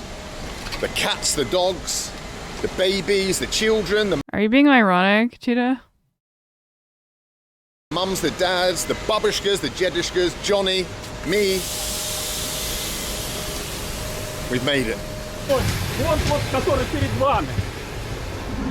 We have a Ukrainian flag in our front lawn, just like kind of like a small one, and it's like under one of our trees. And during the winter storm, a lot of the branches fell because like when the winter storm happened here, it's only like a few days, so the branches get really like it's not snow, it's just straight up like rain and then ice. And it's not like hail, it's like rain, and then the rain freezes, and then it's like fluctuating between temperatures, so it starts thawing, and then like more rain happens, and then it like freezes more, so it's like really heavy. So it basically genocides our trees, branches. And one of them fell like almost right on top of the Ukrainian flag, and it fucking lived it, dude. Like, so much shit has happened in the front yard, and like the Ukrainian flag has just like been totally fine. Or because that's not what that is, and you're an idiot. I mean, I'm out of arguing points for you. Нет? Ужгород, брат. Да, Ужгород. Давайте.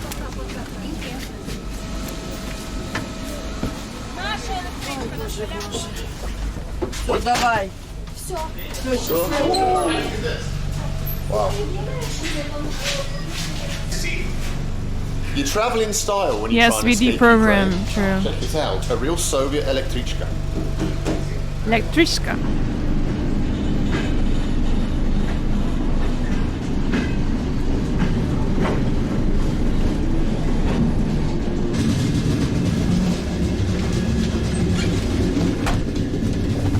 That literally just made me need to pee. What a train this is. This is unchanged since Soviet times, this train. Wow. Oh my god, I thought he was gonna show it. I'm like, wait, this is on YouTube though. Look at it. Right on the tracks. Although we not crossed the border into Hungary yet, it already feels like we're there.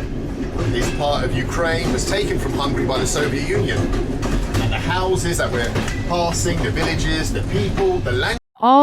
Of you need to be I mean, do you even have a way to do that besides just like saying anything? Like, or just saying like random facts, like not even facts, or just saying random like anti-imperialist statements that don't really mean anything because you're just referencing things that nobody has any idea what the fuck you're talking about.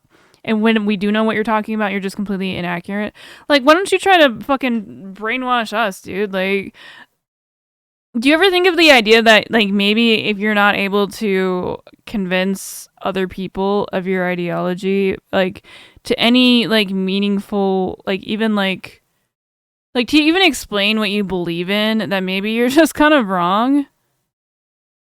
Language here in Ukraine and this part of Ukraine is Hungarian. The signposts are all written in Hungarian.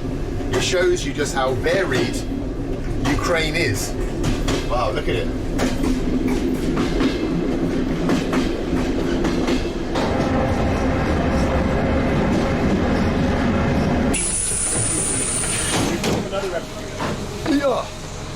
So we've had a change of plan. We've come to the town of Chop. on the border with Hungary. Let's go and see if we can get across the border. See what the queues are like, or if maybe none at all.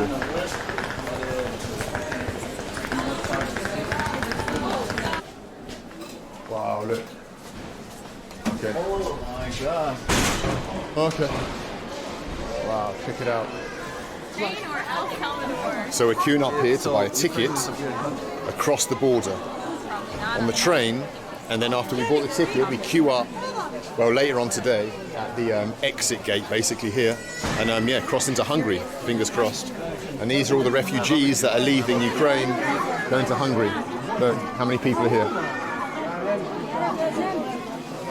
A lot of people. You realize you are also a refugee now, right? I'm a refugee, yeah, I'm officially a refugee.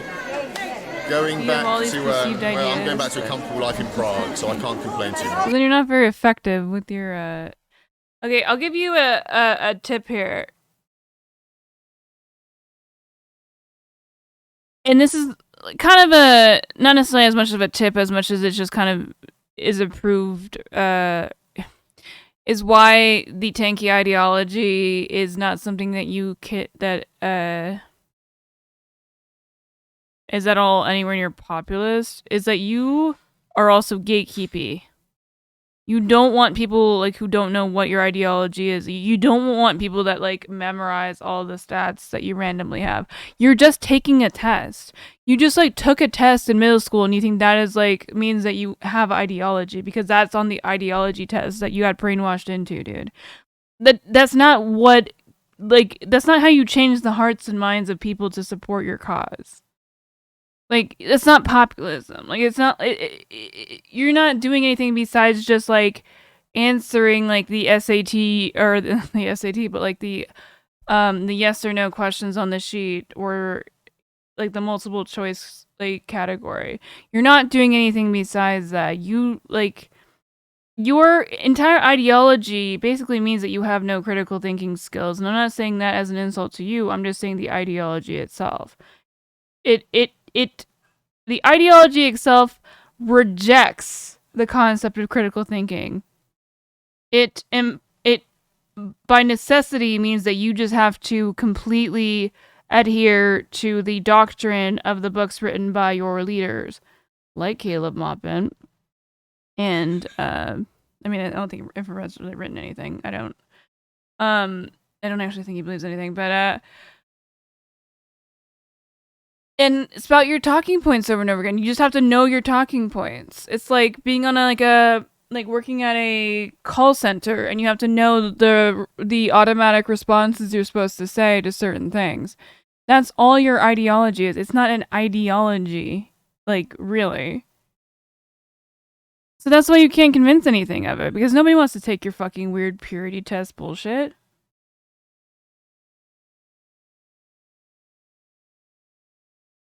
Yes, they do believe all the voting is fake.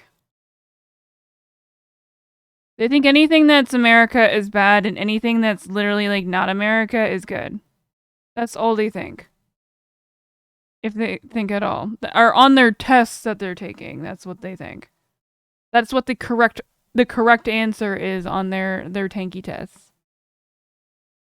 But, I don't know what's happening to some of the other people that are leaving everything behind. Yeah, that's a purity test. Because I clearly am against that, but you're saying that I'm not. So. Why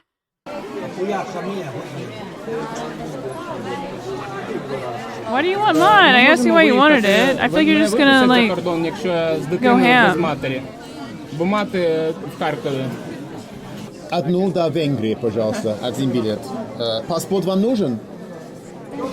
Спасибо. Stop. What do you mean stop? Wow. Got our ticket to Hungary. Literally, Russia is doing like the most imperialism. If we're talking about metrics here, Russia is like crushing it on the imperialist scale right now. So I don't really know why that is not important to you. Oh fuck! There's some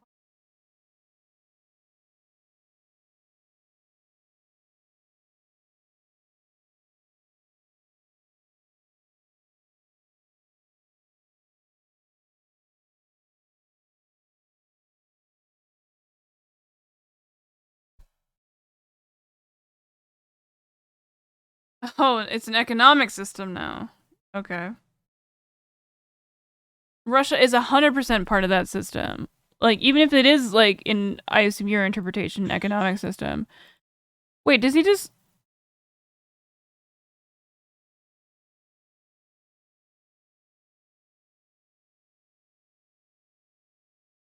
Do we need to, like, just look up what imperialism is? Like, or, I mean, I assume what's gonna happen... We're not gonna, don't worry, we're not gonna stick on this for too long, because I feel like we don't have to do much.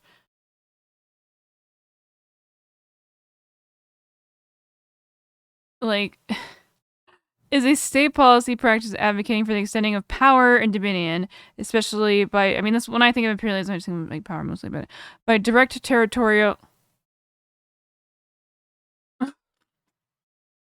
I'm very imperialist of you. Gaining political and economic control of other areas. So now he's gonna, now what he's gonna do, he's just gonna lob onto this phrase. And completely ignore the rest of it.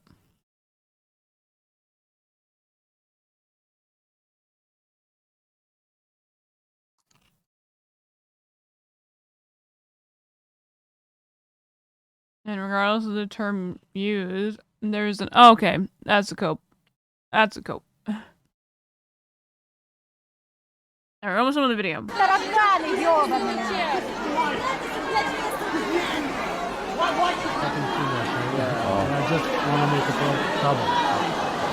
There are like fights breaking out down the front at the front of the queue, people trying to get in, people desperate to leave Ukraine basically. Hundreds of people now in this hall just filling up in this queue to get out of here. Okay, should we look at the Karl Marx thing? Originated from the Latin word imperium, which means supreme power of sovereignty or simply rule. It's first become common in the Great Britain, blah, blah, blah, blah, blah, blah. Okay. I assume at some point there'll be a Karl Marx part.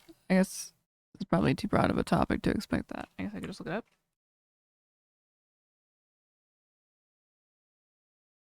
Theories of imperialism. Okay.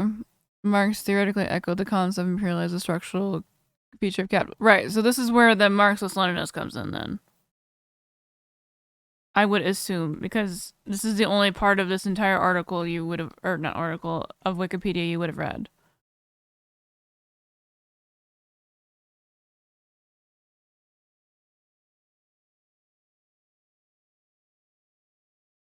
Yes or no? This is, like, probably the only part of Marxism that, again, your co-post is.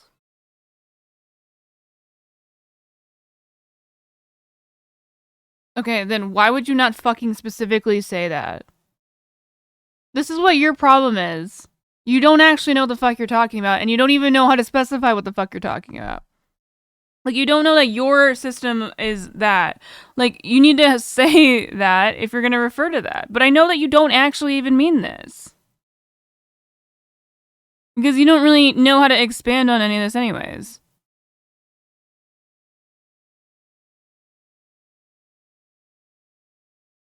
Why don't you call it Marxist imperialism then? You just say imperialism. You just say, like, you're so bad with your messaging. Like, even if I thought you even had, like, actual beliefs, which you don't really, you're just spouting the things that you have heard people say. You should call it Marxist imperialism, even though that is still a bastardization, I assume, of this. I don't know this exact writing. I mean, the entire point of what tankies do is, like, they just try and spout out random, like, if you were just, like, to read, like a theory book and, like, have no context for it, they just kind of, like, make it up. But they just spout the words. Again, it's just like a test where you just have to have the right answers of the right phrases. Like, there's no, like, critical thinking or analysis.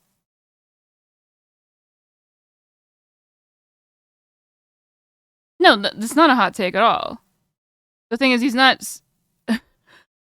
Imperialism to him just means, like, capitalism, even though it's not even exactly what that is directly... like, he doesn't use it consistently. It's Sometimes he means imperialism like the way that U.S. is imperialist, like what you're talking about, and then sometimes he uses it as just a form, like, to refer to capitalism. It's not consistent.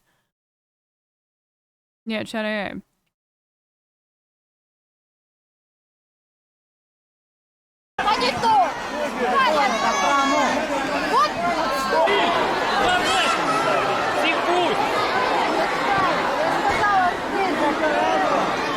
They've opened the doors again. Let's see if we get in. Wow, it's going to be a struggle.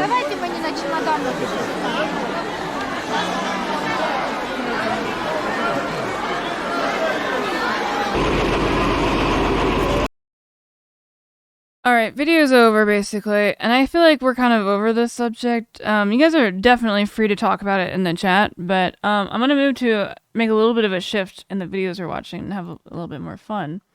So, I want to watch a Wendigo video.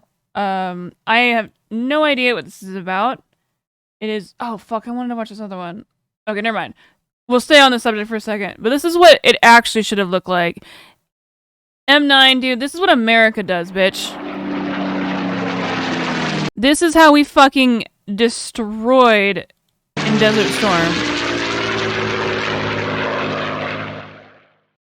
Late on the 23rd of February 1991. This is what they should have done. This is why you should not fear the Russian fucking military, because this is what an actual fucking military does. 10 Special Forces reconnaissance teams of the US 3rd yeah. and 5th Special Forces groups crossed the border into Iraq by helicopter. They are to join Green Beret, Delta Force and British SAS operatives already in Iraq. In just a few hours' time, the ground invasion to liberate Kuwait will begin, and these invisible eyes in the desert will report on Iraqi division movements. Operation Desert Storm has been ongoing for 5 weeks. Genocidal attack on the former colony. I don't think you even know. I don't know what you're talking about. I don't think you know what you're talking about. Against Saddam Hussein's Iraq. With an average of... I'm just saying as an example of something that already happened in history, and I do love military equipment because it is cool. And you're a fucking cuck if you don't think, like, military equipment is kind of cool. I don't like what it's used for, but I do love the Kirby warships, and I do love the idea of it because I like video games. Of 2,500 bombing sorties per day, the command and control structures and logistics lines to Saddam's army in the east have been severely degraded. More recently, the bombing has shifted towards Iraqi troops themselves, aiming to... Do you ever think that maybe there's a little bit of a difference when it's multiple countries, like, helping to liberate a country, instead of liberating a country with no support from anybody else? To soften them up and weaken their resolve to fight such a superior enemy. Coalition Navy ships have also blasted Iraqi positions near the Kuwaiti coast with naval gunfire. President George H.W. Bush issues a final ultimatum to Saddam Hussein. Leave Kuwait by 8 PM on the 23rd of February, or face a ground invasion. Like the Wait, what? We're talking about Kuwait. ultimatum preceding the air campaign, this is no bluff, and G-Day, the beginning of the ground invasion, is scheduled to begin at 4 AM on the 24th. General Norman Schwarzkopf, Commander-in-Chief of Coalition Forces, arrives at Central Command in Riyadh. Coalition forces are split into 5 corps along the front line. On the west flank, 18 Airborne Corps. What, do you like the expansion? Made up of 4 divisions. The French Daguet, a light armoured division of tanks, recon and armoured infantry, We're going to speed this up a little including bit, 2 regiments of the prestigious and recently battle-experienced French Foreign Legion. The infamous US 82nd and 101st Airborne Divisions. The 82nd will support the French Daguet as motorised infantry. The 16,000 paratroopers of the 101st will ride into battle with 350 helicopters. That was actually too fast. Now I can't understand what he's saying. Division and 3rd Armoured Cavalry Regiment, bringing a combined 333 Bradley infantry fighting vehicles and 333 Abrams main battle tanks. The 2 formations bring an armoured capability to 18 corps. 7 corps, in the centre, are the heavy armoured fist of the coalition. The US 1st and 3rd Armoured Divisions and the British 1st Armoured Division are the centrepiece of the battering ram, Kuwait. using Abrams and Challenger tanks. Supplementing the 3 armoured divisions are the US 1st Cavalry and 1st Infantry divisions, and the 2nd Armoured Cavalry Regiment, with further Abrams and Bradleys, helicopter, engineering and artillery support. 1st Infantry, known as the Big Red One, were the first wave to attack Omaha Beach on D-Day in 1944. 7 Corps will roll across the border. When they say that, that's just like a old school thing, right? It's not like literally the same people, because it can't. What the fuck is this? With 1,487 main battle tanks, I don't understand how that works in the 1,384 military. infantry fighting vehicles, 242 attack helicopters, and 146,000 troops. East of 7 Corps, on the border with Kuwait, is Joint Forces Command North, made up of divisions of Egyptian, Saudi, Kuwaiti, and Syrian armour. Marine Central Command comprises the US 1st and 2nd Marine Divisions, armed with Wait, you understand that Iraq invaded Kuwait, right? the older M60 tanks and a brigade from the 2nd Armoured Division. The east flank is another joint command of mechanized Arab forces from Saudi Arabia, Oman, the UAE, Kuwait, Bahrain, Morocco, and Senegal. This is actually kind of a great parallel in some ways to what Russia did. They just were like, yo, give me that shit. And then obviously this is a lot more brutal because it was a unified effort, but we actually had boots on the ground.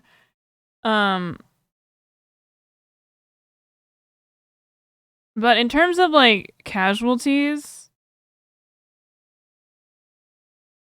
like this is what we call shock and awe. With the Iraqi Air Force neutralized, overwhelming air power can be brought to bear with many hundreds of coalition strike and close. Yeah, of course the U.S. had interest in things. Just because there's like do you guys think like a philosophical interest or not philosophical? Sorry, just because one country has like interest in another country having their freedom, that like them helping them fight for their freedom is like a bad thing. Like, obviously, like, we had a lot of, like, economic interests as long as, like, very capitalist, whatever. But that's not important. Like, the French did the same fucking thing for us. They supported us in the American Revolution, dude. So did the Germans, because they fucking hated the English. It doesn't matter the reason. The help is the help. You don't have to think America is cool for this or whatever. It's cool that it happened, I guess. But, like, it doesn't fucking matter what their reasons are. If what they do for bad reasons is a good thing, I think that's totally fine. And I don't understand why you would think it would be a bad thing. Oh, what are you going to have to do with, like, a whole, everyone has to do perfect acts to do good things. You're living in a fucking fantasy world. People do, like, selfish things for themselves all the time. Being self-interested and doing good things does not mean that, like, you're bad. Like, it doesn't matter. The things that happen probably as a consequence were not great, but that doesn't matter. Air support aircraft, ready to react at a moment's notice. I'm not mixing business. Coalition ground forces number nearly 700,000. I'm saying this is a very simple philosophical concept. If somebody, like, I don't know, saves an entire town of people for the, it's kind of like the superhero thing, like, where, like, okay, if, like, you save an entire town of people just for, like, your own ego, doesn't mean that you didn't save an entire town of people. You don't have to glorify the person that did it. It still happened though, and it was still a good thing. I think a lot of people get wrapped up in the idea of like, oh, do good thing mean good person, and no, that's silly. Nobody should think that. Think about the in a utilitarian sense, like what actually fucking happened. The Iraqi military can't boast such firepower. Again, of the approximately 350... When the Republicans do good things, also be like, okay, that was a good thing. They're still probably a piece of shit, but I like that they did it. When the right, or when the left does good things, the right's still like, no, fuck them, whatever. Because, you know why? Because the right actually gives a shit. Anyways, it kind of takes away from it if I pause, sorry. 50,000 Iraqi troops in the region It is estimated that 140,000 have already deserted, with another 26,000 killed in the ferocious and unhindered bombing leading up to G-Day. The 700,000 coalition troops, with modern God tanks doesn't and do air shit, power, dude. It's all will us. face roughly It's all 180,000 us. Deal with Iraqis, it. armed with tanks that mostly Maybe date that's why I have from an anxiety pre-1980 and with no air power. Even the Sounds most modern familiar. T-72 tanks have an effective range of just over half that of the Abrams and Challenger tanks they'll be matched against. Abrams. Saddam has positioned his I weakest think we divisions send on the border. those to His Ukraine. elite Republican Guard divisions are positioned further north, with the Tawakalna division the nearest on the Iraq-Kuwait border. If they're to liberate Kuwait, He's like literally just like playing it's like one person playing a video game versus like a whole coalition or like a whole like actual tactical like a set of generals and stuff. coalition armor will have to face the Republican Guard in the desert. The coalition war plan is as follows. At 4 AM on the 24th of February, G-Day, the left and right flanks will advance into enemy territory. Because they're under a On the right dictatorship, flank, they don't really think Marine about Central it. The Command same and reason Joint that Forces Russia Command did it. East will carefully carve entry paths through the dense minefields on the Kuwaiti border and engage the enemy beyond. Okay, that's the biggest thing too. Air superiority is incredibly important. Also, Russia does not have air superiority. So, like, think of playing an RTS as, not, as much as that is like a rudimentary, like, example. But, like, the ability to have, like, bombers in, like, a game is, like, game over, you know? And that also kind of implies that they don't have a sufficient ground-to-air defense system to be able to shoot down your bombers. So you're just kind of like flying through, just like throwing things at somebody, and they can't even like get to you.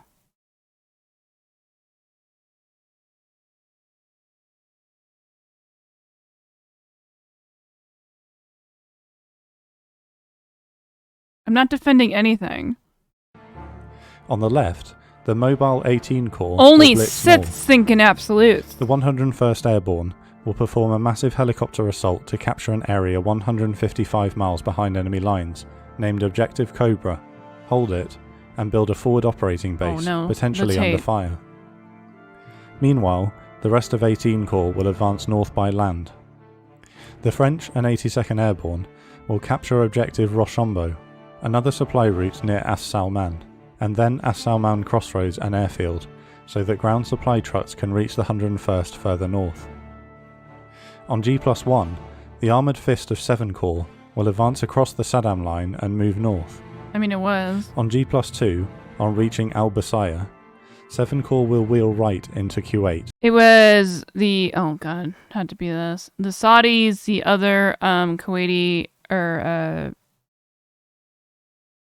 Liberation Force, sorry. Also the French. Where they'll face the And the Republican Guard Canadians. en masse. The Arab forces on the right flank will have the honour of liberating Kuwait City. At 5:30 AM on the 24th of February, Look at 'em the go. US Marines on the right flank advance across the border.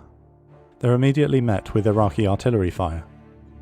Because they don't have any forward observers or helicopter support, the shells are being fired wildly at the American line, and no hits are scored. To cover their advance, Marine artillery returns fire with 140 artillery pieces and 9 multiple launch rocket artillery systems. Pairs of Marine jets bomb the enemy positions every 7.5 minutes. A deadly display of superior firepower pounds the Iraqi positions, and they very soon crumble for no US loss. In just 30 minutes, the Marines This is cover what the Russia 12 thought they miles could to the do. edge of the first minefield in Kuwait. 30 500 minutes? engineers will clear 6 individual tank-width lanes across the minefield.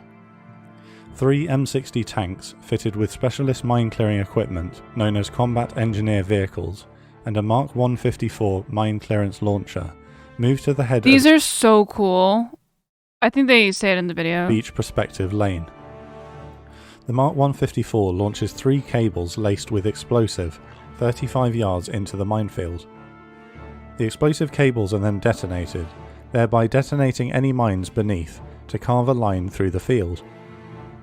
After each detonation, the 3 combat engineer vehicles use ploughs and rakes to clear and smooth the route. Within 45 minutes, the first lane will open.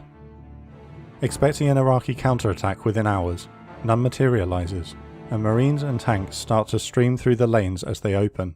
Let's go! Meanwhile, on the left flank, 18 Corps have no minefield to contend with and advance into Iraq. The French Daguet are the first to cross with a brigade from 82nd Airborne. They encounter only sporadic enemy artillery fire from scattered elements of the Iraqi 45th Infantry Division, who are dispersed thinly over a wide area to defend the western flank. Coalition artillery returns fire. The American paratroopers transmit a message to their French colleagues. Side by side, French and American soldiers will write a page in history. They roll north slowly and carefully to minimise casualties. To their east, the first wave of 106 helicopters of the 101st Airborne, known as the Screaming Eagles, sweep over the border just 10 feet from the ground. 10? They follow a trail of radio... 10? He said 10? ...of 106 helicopters of the 101st Airborne, known as the Screaming Eagles, sweep over the border just 10 feet from the ground. They follow a trail of radio beacons dropped by a pair of Apaches and Blackhawks during the night. The 2 Apaches wait for them at the objective area and engage Iraqi anti-air forces nearby. Lieutenant Colonel Richard Cody is commanding the pair, the same pilot who commanded the flight of Apaches that attacked the radar sites on day 1 of the air war. He was also one of the first to cross the border during the ground invasion. Okay, I don't know something for Before him. cautiously moving forward, the area in front of the French advance is blasted by artillery and airstrikes. Kiowas and French Gazelles attack enemy vehicles ahead of the front line and also guide in A-10 strikes. This Vietnam-like tactic is repeated with each advance, and so progress is not the blitz-like speed that Schwarzkopf was hoping for. A nasty sandstorm and rain slows progress further. Almost immediately after engagement, encountered Iraqi forces begin to surrender. These are Saddam's weakest divisions. They're malnourished and not interested in fighting. Sounds a little familiar, huh? Processing 2,000 surrendered troops slows progress even further. The French and American force continues to crawl forward. The first of the Screaming Eagles disembark from their helicopters a mile south of Objective Cobra at 8 AM. They roll 105mm howitzers just out the like back of the Chinooks the and tape. Immediately start lobbing artillery shells at the defenders. He's gonna get blown the fuck out.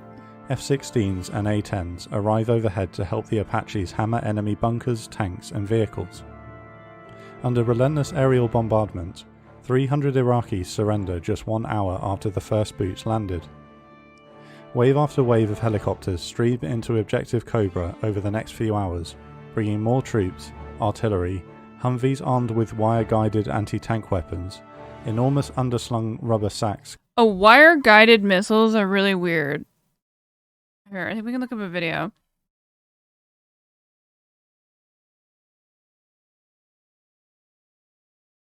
They're like really slow.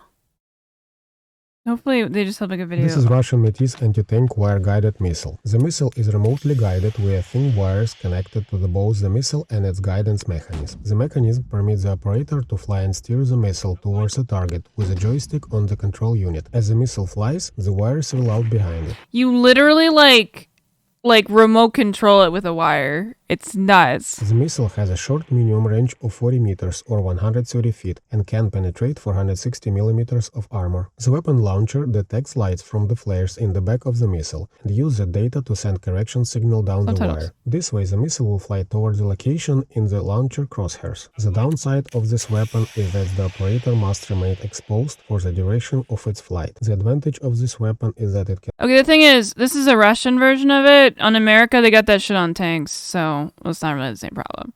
But they're kind of nuts. It's just because they're really slow because you're manually guiding it. Containing a total of 1 million gallons of fuel. Oh, wait, hold on. I want to show the... Stop! Stop! Stop! The, Fuck, Wired tank clearing. Oh, not tank. Sorry. Fine. I just think military hardware is so like cool. Yeah, like you manually guide it with like yeah, this is how they do mine clearing. Oh my god, I don't want to lead up. Just show me the thing.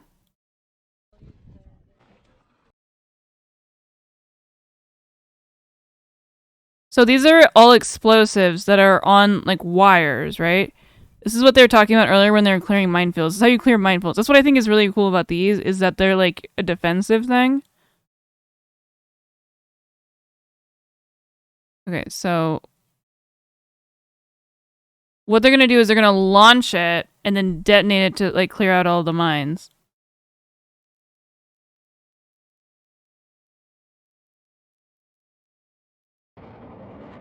Yeah, so you see it, like, it just goes out. It's just like a fucking, it's like if you're jizz, like, if you're, like, shooting ropes and, like, it would explode, like, there definitely has to be, like, a joke somewhere there. Like an edit, or, because that's what it looks like, too. You're just, like, shooting ropes and just blowing up a bunch of mines. I mean, it's, like, so simple as, like, a tactic, and I just think it's really cool. I love military equipment. I think it's, like, the innovation is interesting. Oh fuck, I fucked up. Like literally you're just shooting ropes, dude. You're just shooting ropes.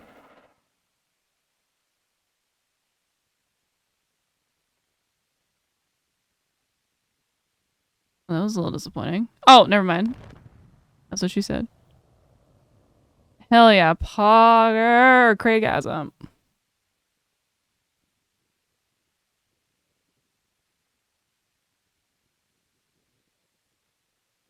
Anyways, we don't need to keep going. Let's get back to this. Food, water, I just think and it's so ammunition. cool. The Humvees set up a defensive perimeter while the base is constructed. To the south, the French and 82nd arrive at the area of land known as Objective Rochambeau, at midday having met almost no opposition, but sporadic artillery and mortar fire en route. I think they're like French 2 hours into helicopters this. move in from the west and destroy 12 bunkers, 1 tank, 5 armoured personnel carriers, and 8 trucks. Another pounding by artillery precedes the armoured assault on the objective, provoking another mass Oh shit, we can agree on something. I can understand being interested in military equipment. I'm not going to read any farther than that. surrender by the defending Iraqi troops without engagement. The time is 2:30 p.m, and the French and Americans have moved into Iraq and taken their first objective, overwhelming all opposition immediately, accepting 3,500 surrenders and losing only 2 soldiers. Schwarzkopf is unhappy that this walkover wasn't performed fast enough, and demands that the advance on As-Sal It's been like an hour. What you want to take over a country in like 5 minutes? Like, what the fuck? man is sped up. It's a similar situation on the right flank. M60 tanks and Marines are now through the first and Also, I think perfect coordination is like a beautiful like dance.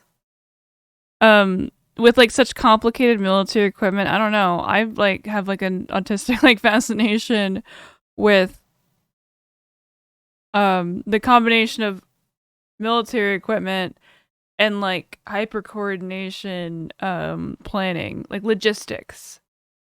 second layer of minefields. Like teamwork. Artillery like perfect continues teamwork. to batter enemy positions, including aircraft-directed counterfire against enemy artillery It's like the pieces. perfect game of The captured Iraqi colonel describes the dispositions of his Warhammer. remaining forces. The minefield itself I'm not talking claimed to you, 9 Raze. tanks, but no Marines killed. On the left flank, a convoy of Marine vehicles is attacked from behind by M60 tanks in a friendly fire incident. With 55 rounds fired, 2 trucks and an assault vehicle are destroyed, killing 1 Marine. A strange case of luck that the tank gunnery was so poor in this case. To the east of the Marines, the Arab forces of Joint Forces Command East are also through both minefields, and have also met little opposition and mass surrenders. The Iraqi forces in this Shadow. area are of similarly How you doing? poor quality to those facing You want to 18 debate me on Corps, what? made up mostly of enforced conscripts who don't want to be there, especially given that they've been thrown into such a hopeless situation. This is what I'm saying. Are you guys not seeing the parallels? they're conscripts that don't want to be there, so they're just gonna fucking surrender. Like, even if they were to take over Ukraine, they could never hold it. Situation against such a superior enemy. Anything? I pick what? No, you can't say I have to pick it. I don't know your values. I'm the streamer here. You have to pick. The ease and speed of the Marines' advance presents a problem for Schwarzkopf. Even before midday on G-Day, he estimates that his right flank is 8 hours ahead of schedule. The Egyptians, but it's not fast enough, according to that one guy. Left, and the armour of 7 Corps further west are not scheduled to cross the border until the next day, G+1. However, the speed and depth of the Marines' advance has left their left flank vulnerable to attack, or worse envelopment, by Iraqi armoured divisions just west of them. Schwarzkopf makes the bold decision to move the central assault forward to today at 3 PM, just 2 hours away and 15 hours ahead of schedule. British 1st Armoured Division rushes to join the rest of 7 Corps on the front. Well, they don't want to debate you if you don't know what you want. What the fuck? Then I feel like you just want to talk. Line from their staging area 60 miles You have behind advantage the if I line.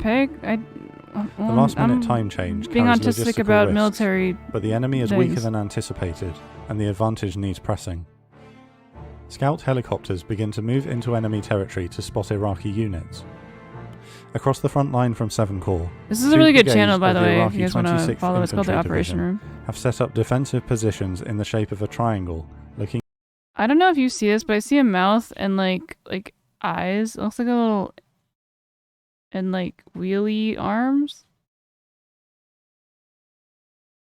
Down a slope towards the line, with mortars and towed artillery to the rear. Yeah, I see a little dude, right? Similarly entrenched, the 31st, 46th and 48th Infantry Divisions lie in wait northeast of them. They occupy a system of defensive fortifications, trenches, bunkers, minefields and barbed wire known as the Saddam Line. At 2:30 PM, 30 minutes before the breach is to begin, I don't know what the an most SGT ferocious is. Like a artillery sergeant? barrage in recent history is unleashed against Iraqi positions. 13 artillery battalions. You're a sergeant.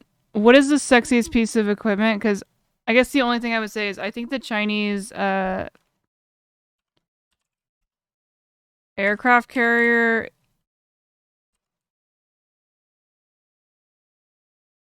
compared to the US one is kind of hot.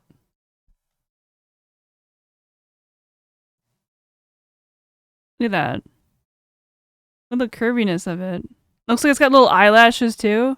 I don't know. It's got like interesting like aesthetic like lines. Thoughts? No, I just mean like which one is sexier? The Chinese aircraft carrier or the American aircraft carrier?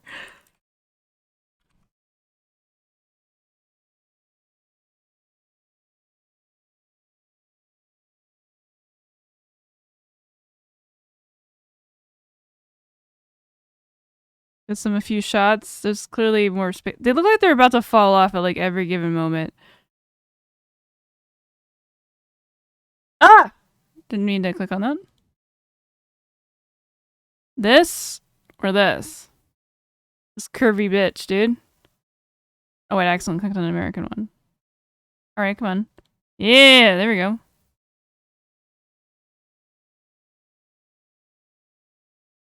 Oh, I don't know what that is. I should be looking at the things I'm clicking on.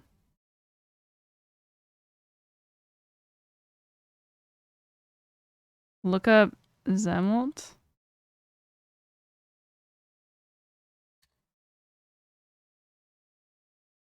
What? This looks like the fucking Pearl Harbor monument if it was like a war weapon.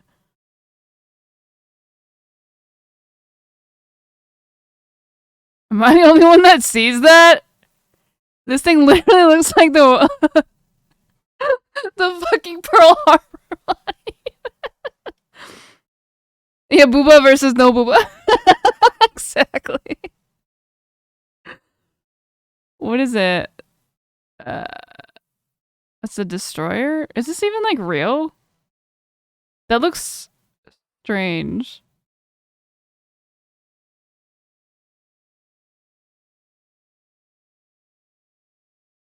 We need some more pictures. Wait, you think this is hot? Come on, dude. That's got nothing on the, It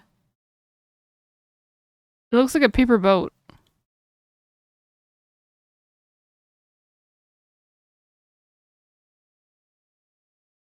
It looks like there's a pool back here.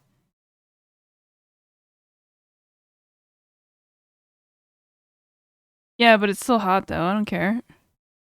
It's my opinion. I'm sticking to it.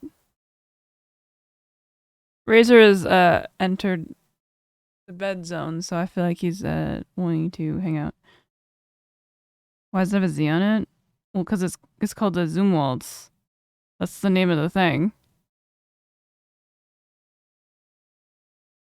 And because it's a hidden Russian cabal. This doesn't look like a real thing. This looks like the ironclads from, like, the Civil War. It literally looks like one of these. Like, the same design. Before we, like, knew what sexy curves were. I guess the Chinese had sexy curves.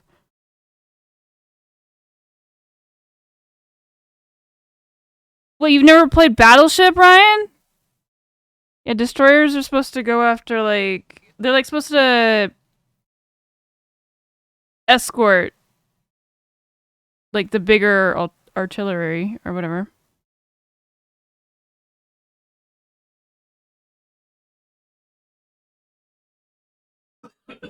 Wait, don't really need a reason to have a cool Z... Are you a Russia supporter, Ryan?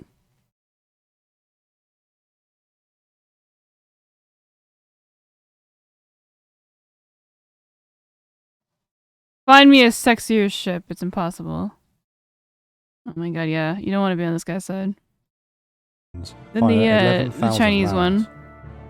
Multiple launch rocket systems also open fire, launching rockets that travel to and dispense. Are you serious? Yes. Yes! Z is the Russia thing now. They painted Z's on all their tanks. And 650 bomblets over the target. Because at the beginning of the fucking Ukrainian invasion, nobody knew who the fuck they were shooting at. Because they all looked the same. So they were like, okay, we had to paint a Z. I think there's probably like history with it. But like, that's like the whole thing. Know about boats from EVE Online. So destroyers eat frigates eaten by cruisers. Oh, what are frigates? I thought frigates were just like to move shit. Oh no. Oh, they're just smaller. Razor, you want to play Battleship? Do you even have Battleship? I feel like you own every other board game besides like the normal ones. Well, like the mainstream, like I don't know, like Battleship. So we're all board games. What do you mean? Oh, he's gonna need a fit on that one.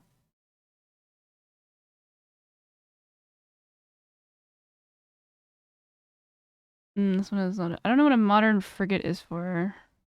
I think they're way smaller. Oh, God, we fucking suck at it. This looks like the texture. Like this looks like a 3D model. Like before they like finished it.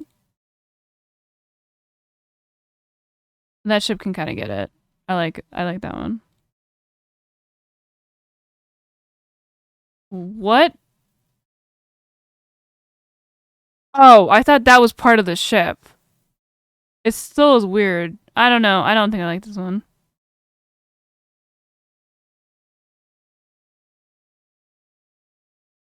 Yeah, that ain't it. We need some more curved curves. Are you trying to tell me something?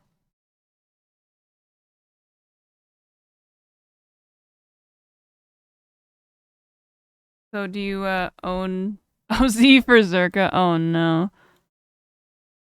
Is that why Hans and Hinkle like Zerka? It's just because his name starts with Z? Considering their ideology is that shallow, I wouldn't be that surprised.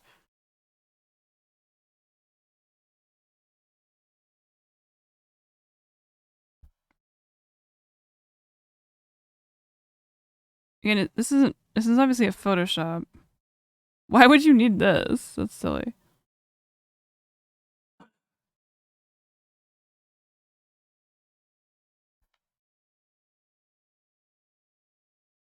Icebreaker ships. Is that a thing? Oh, this one's got a fucking dump, dude.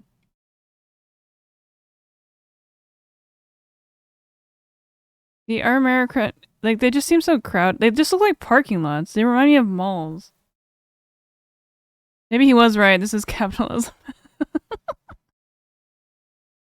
And against imperial. No, they're not. You are literally pro-imperialist because you love, for one, China. For two, Russia. What's the other one that tankies love to imagine isn't capitalist? Doesn't matter. Anyways, 3, invading a sovereign nation. And 4, for financial gain.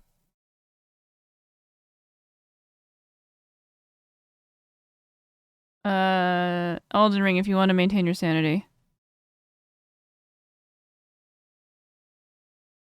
Now let's finish the video. Area.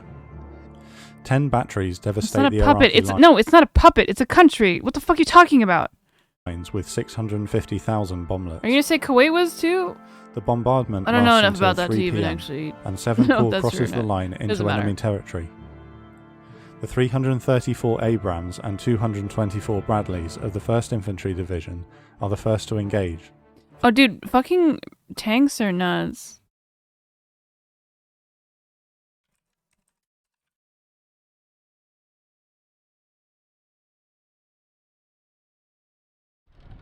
The M2 Bradley infantry fighting vehicle has been a stalwart in the United States military for decades. That looks so funny. With the ability These to are also destroy really a tank. ugly. Here's everything you need to know.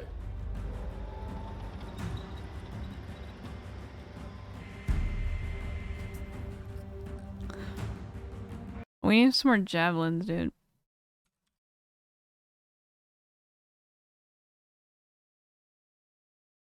Look at that! Saint Javelin. And Bayraktars, right? Why does this happen to all Russian tanks? Real fridge from retain. Well, I don't want to see somebody die.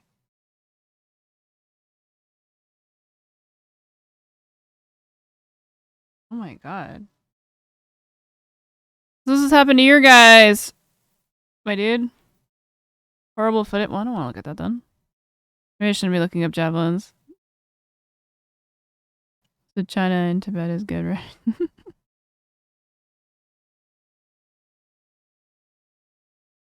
No, the Abrams tank.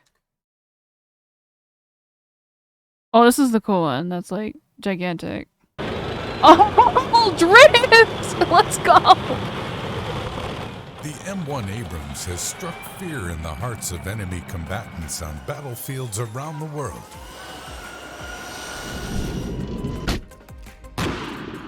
Here's how this mammoth machine gained its reputation as the world's best tank.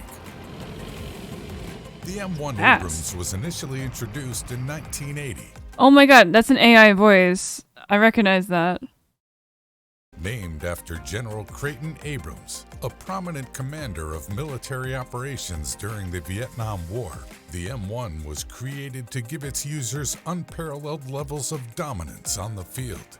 It has main guns that can shoot projectiles up to 4.7 inches in size, extremely rigid. That doesn't sound very big. Like this? That's about the average dick length or whatever. Armor fitted with extra layers of steel and depleted uranium and Depleted uranium? What? Ryan, you're an engineer. Is that a good source of, like, defense?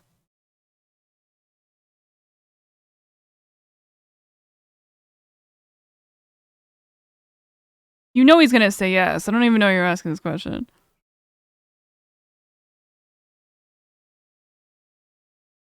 It's depleted uranium is used to defend, here, we'll just replay the video. can shoot projectiles up to 4.7 inches in size. Extremely rigid armor fitted with extra layers of steel and depleted uranium. Yeah, steel like combined, like it's like an Oreo cookie where depleted uranium is like the filling. Like, why would they use, like, I don't know anything about depleting uranium. I just assume you do because you're an engineer. Oh, you don't know? What the fuck, dude? Uranium and Caterpillar tracks powered by gas turbine engines. Well, let's find out. Fuck it, we're here. I mean, I feel like if you guys were gonna get bored of me doing this, you would have left by now.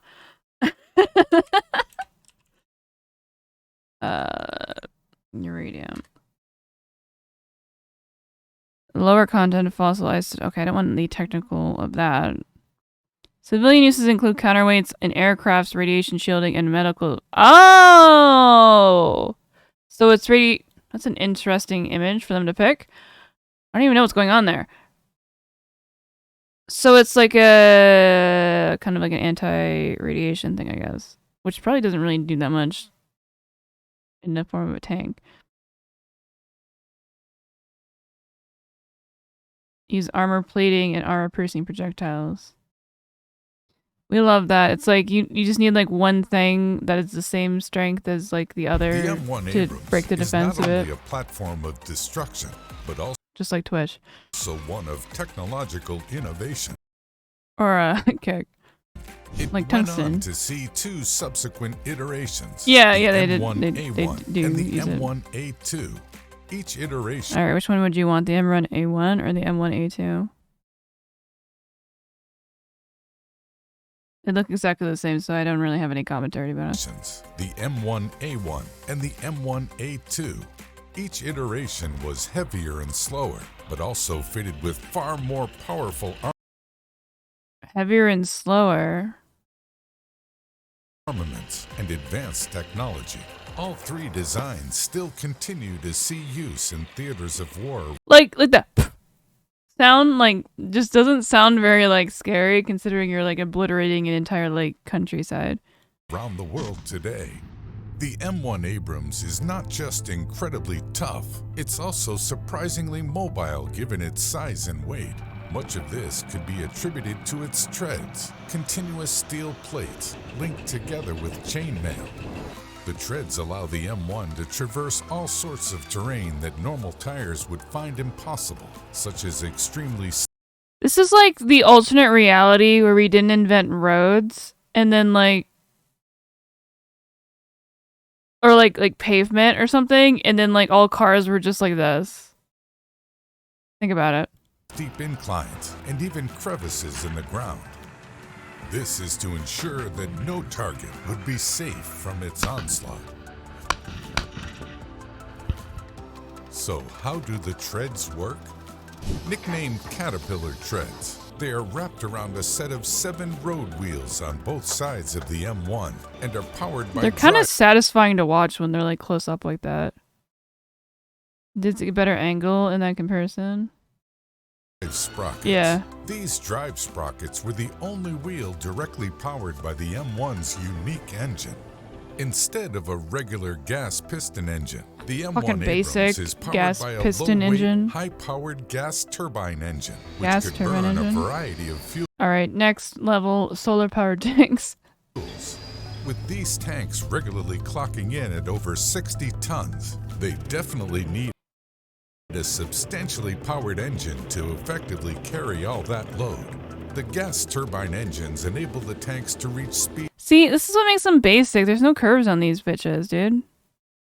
of up to 45 miles per Besides, hour, like, the despite their massive weight. tank thing. They also sport a 265-mile range, thanks to a 500-gallon fuel tank. And you can buy it. So what kind of armaments does this behemoth come with? The M1 Abrams is fitted with an M256 4.7-inch smoothbore main gun. That means its rounds are over 20 times the size of AK-47s.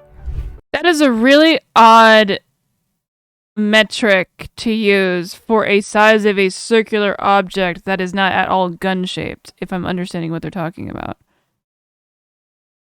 Wait, they're talking about this or they're talking about that? Smoothbore main gun. Are they talking about this? Right? I like Clint sent me something that was like they're measuring like the ice in the trees in like weights of corgis for some reason, which is very funny, but like the main gun. So this is the main gun. I thought this would be the cannon. I'm thinking guns, so like there's 2 guns on it. This one looks bigger than this one. And they used it as a comparison to an AK-47. So why would they compare this in AK-47s?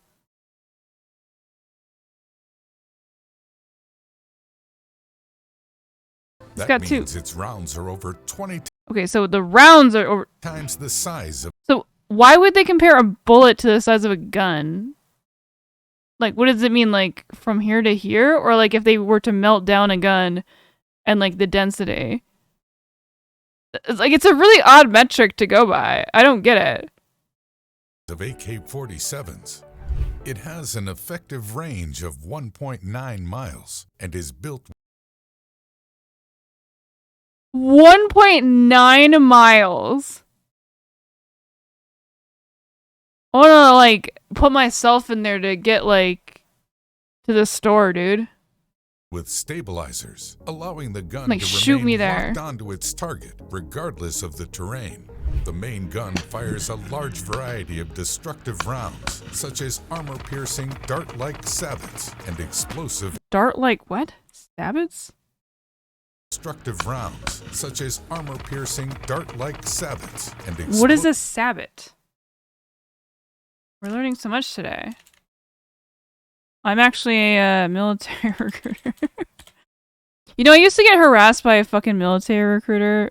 Not like personally. It's just like he would like not stop calling me. It was really annoying. And I don't even know how they got my phone number. They're shooting Dutch shoes at them.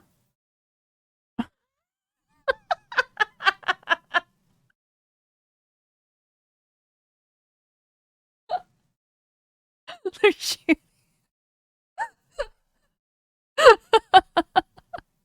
They're shooting clocks.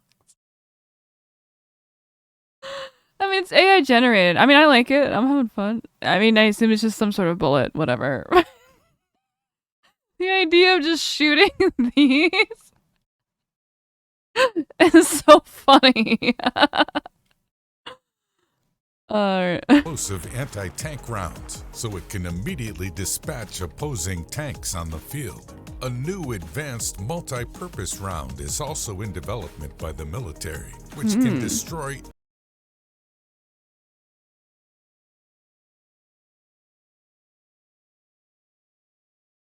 any obstacles in the M1's path, deter anti-tank guided missiles. So I'm saying, this is terrible what it's used for, but the idea of the destruction it can cause is just like the little like kid in me is like, it's kind of cool.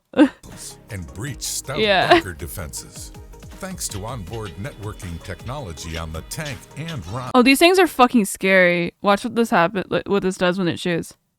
Gunners can detonate these No, it doesn't explosive show the shells inside. remotely, bolstering the M1's already precise munitions capabilities.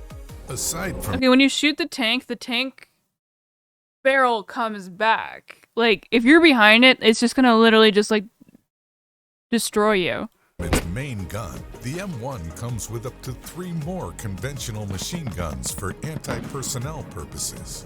These are mounted on top of the main gun, and crew members access them from their respective hatches. The Yeah, M1 I mean, it wouldn't also even comes do with that. It will 2 just like crush you. six-barreled M250 smoke grenade launchers to make it hard for enemies to This is so video gamey. I mean, chicken and the egg, right? see the tank during combat. The M1 is crewed by a team of 4 people, a commander, loader, gunner, and driver. This guy looks so scared. The commander, responsible for guiding the tank toward mission objectives, is located in the turret basket, along with the loader and the gunner. The loader is responsible for loading the gun, and then the That's what gunner she's pulling the guides it driver out, towards its though. intended target True. using the onboard fire control computer. That's what happened. That's why the Covenant didn't win. Because they only had like one guy. They needed like 4. The driver is positioned near the front and has to almost lie down. What were the tanks called? Scorpions, I think? The driver then has access to the tank's traditional brake controls, using a handle to steer as well as accelerate. The M1 and its variants have been employed by 8 different countries for their land-based skirmishes. Production for new models continues to this day. See, that's a over sexy 40 tank. Years after its The Scorpion is a pretty sexy tank.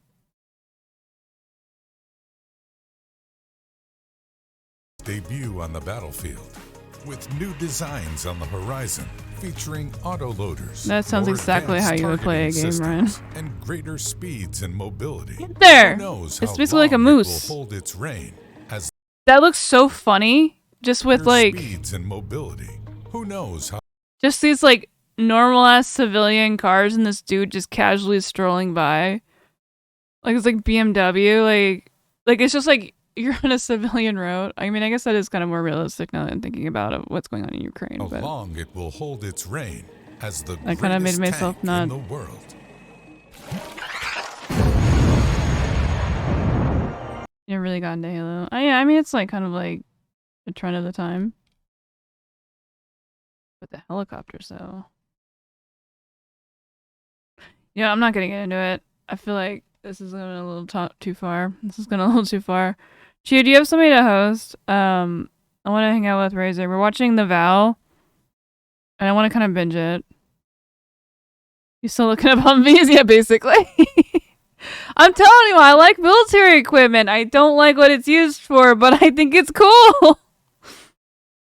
Victory to Russia. Yeah, let's keep dreaming, bitch. Vertical. That's the name? Vertical Freefall. Alright, so we're gonna go ahead and raid Vertical Freefall.